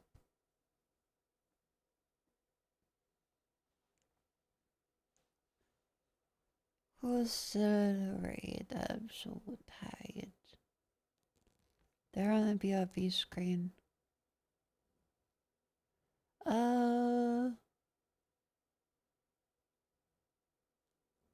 They're on the BRB screen. Everyone's on the BRB screen today. Who you're in? I'm trying to see. I may have doubled it. Doubled?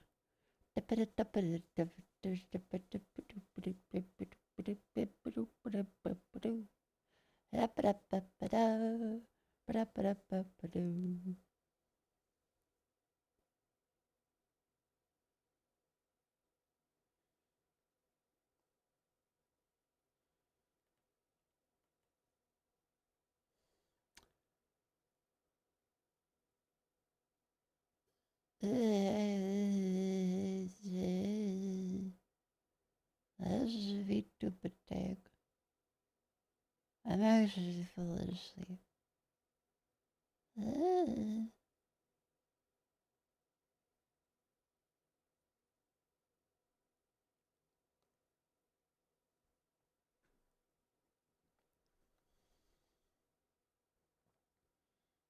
Maybe it's too warm and toasty, and now I'm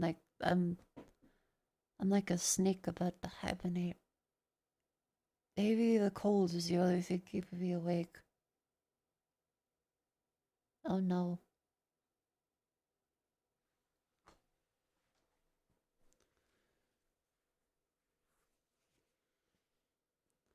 I just have to read somebody. I can't read right now. I'm so tired. I'm so sad. Oh, your head is getting heavy. I know. I know. What? Are you savvy? Yeah, okay.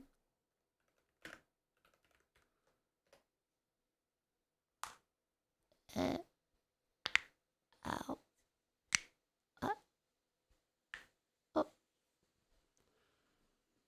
Thank you all for the comments.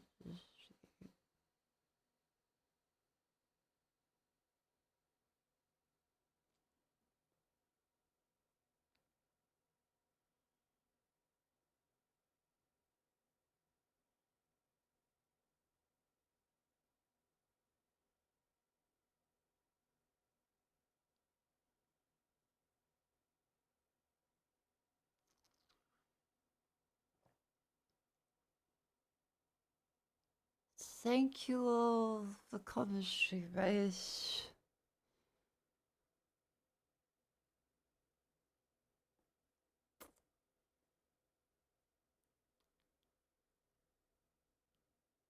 Thank you all.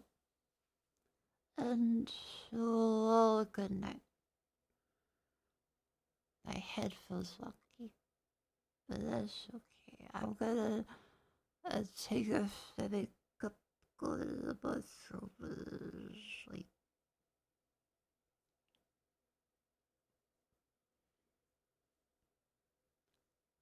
Good night. Sleep tight. Don't let the bed bug bite.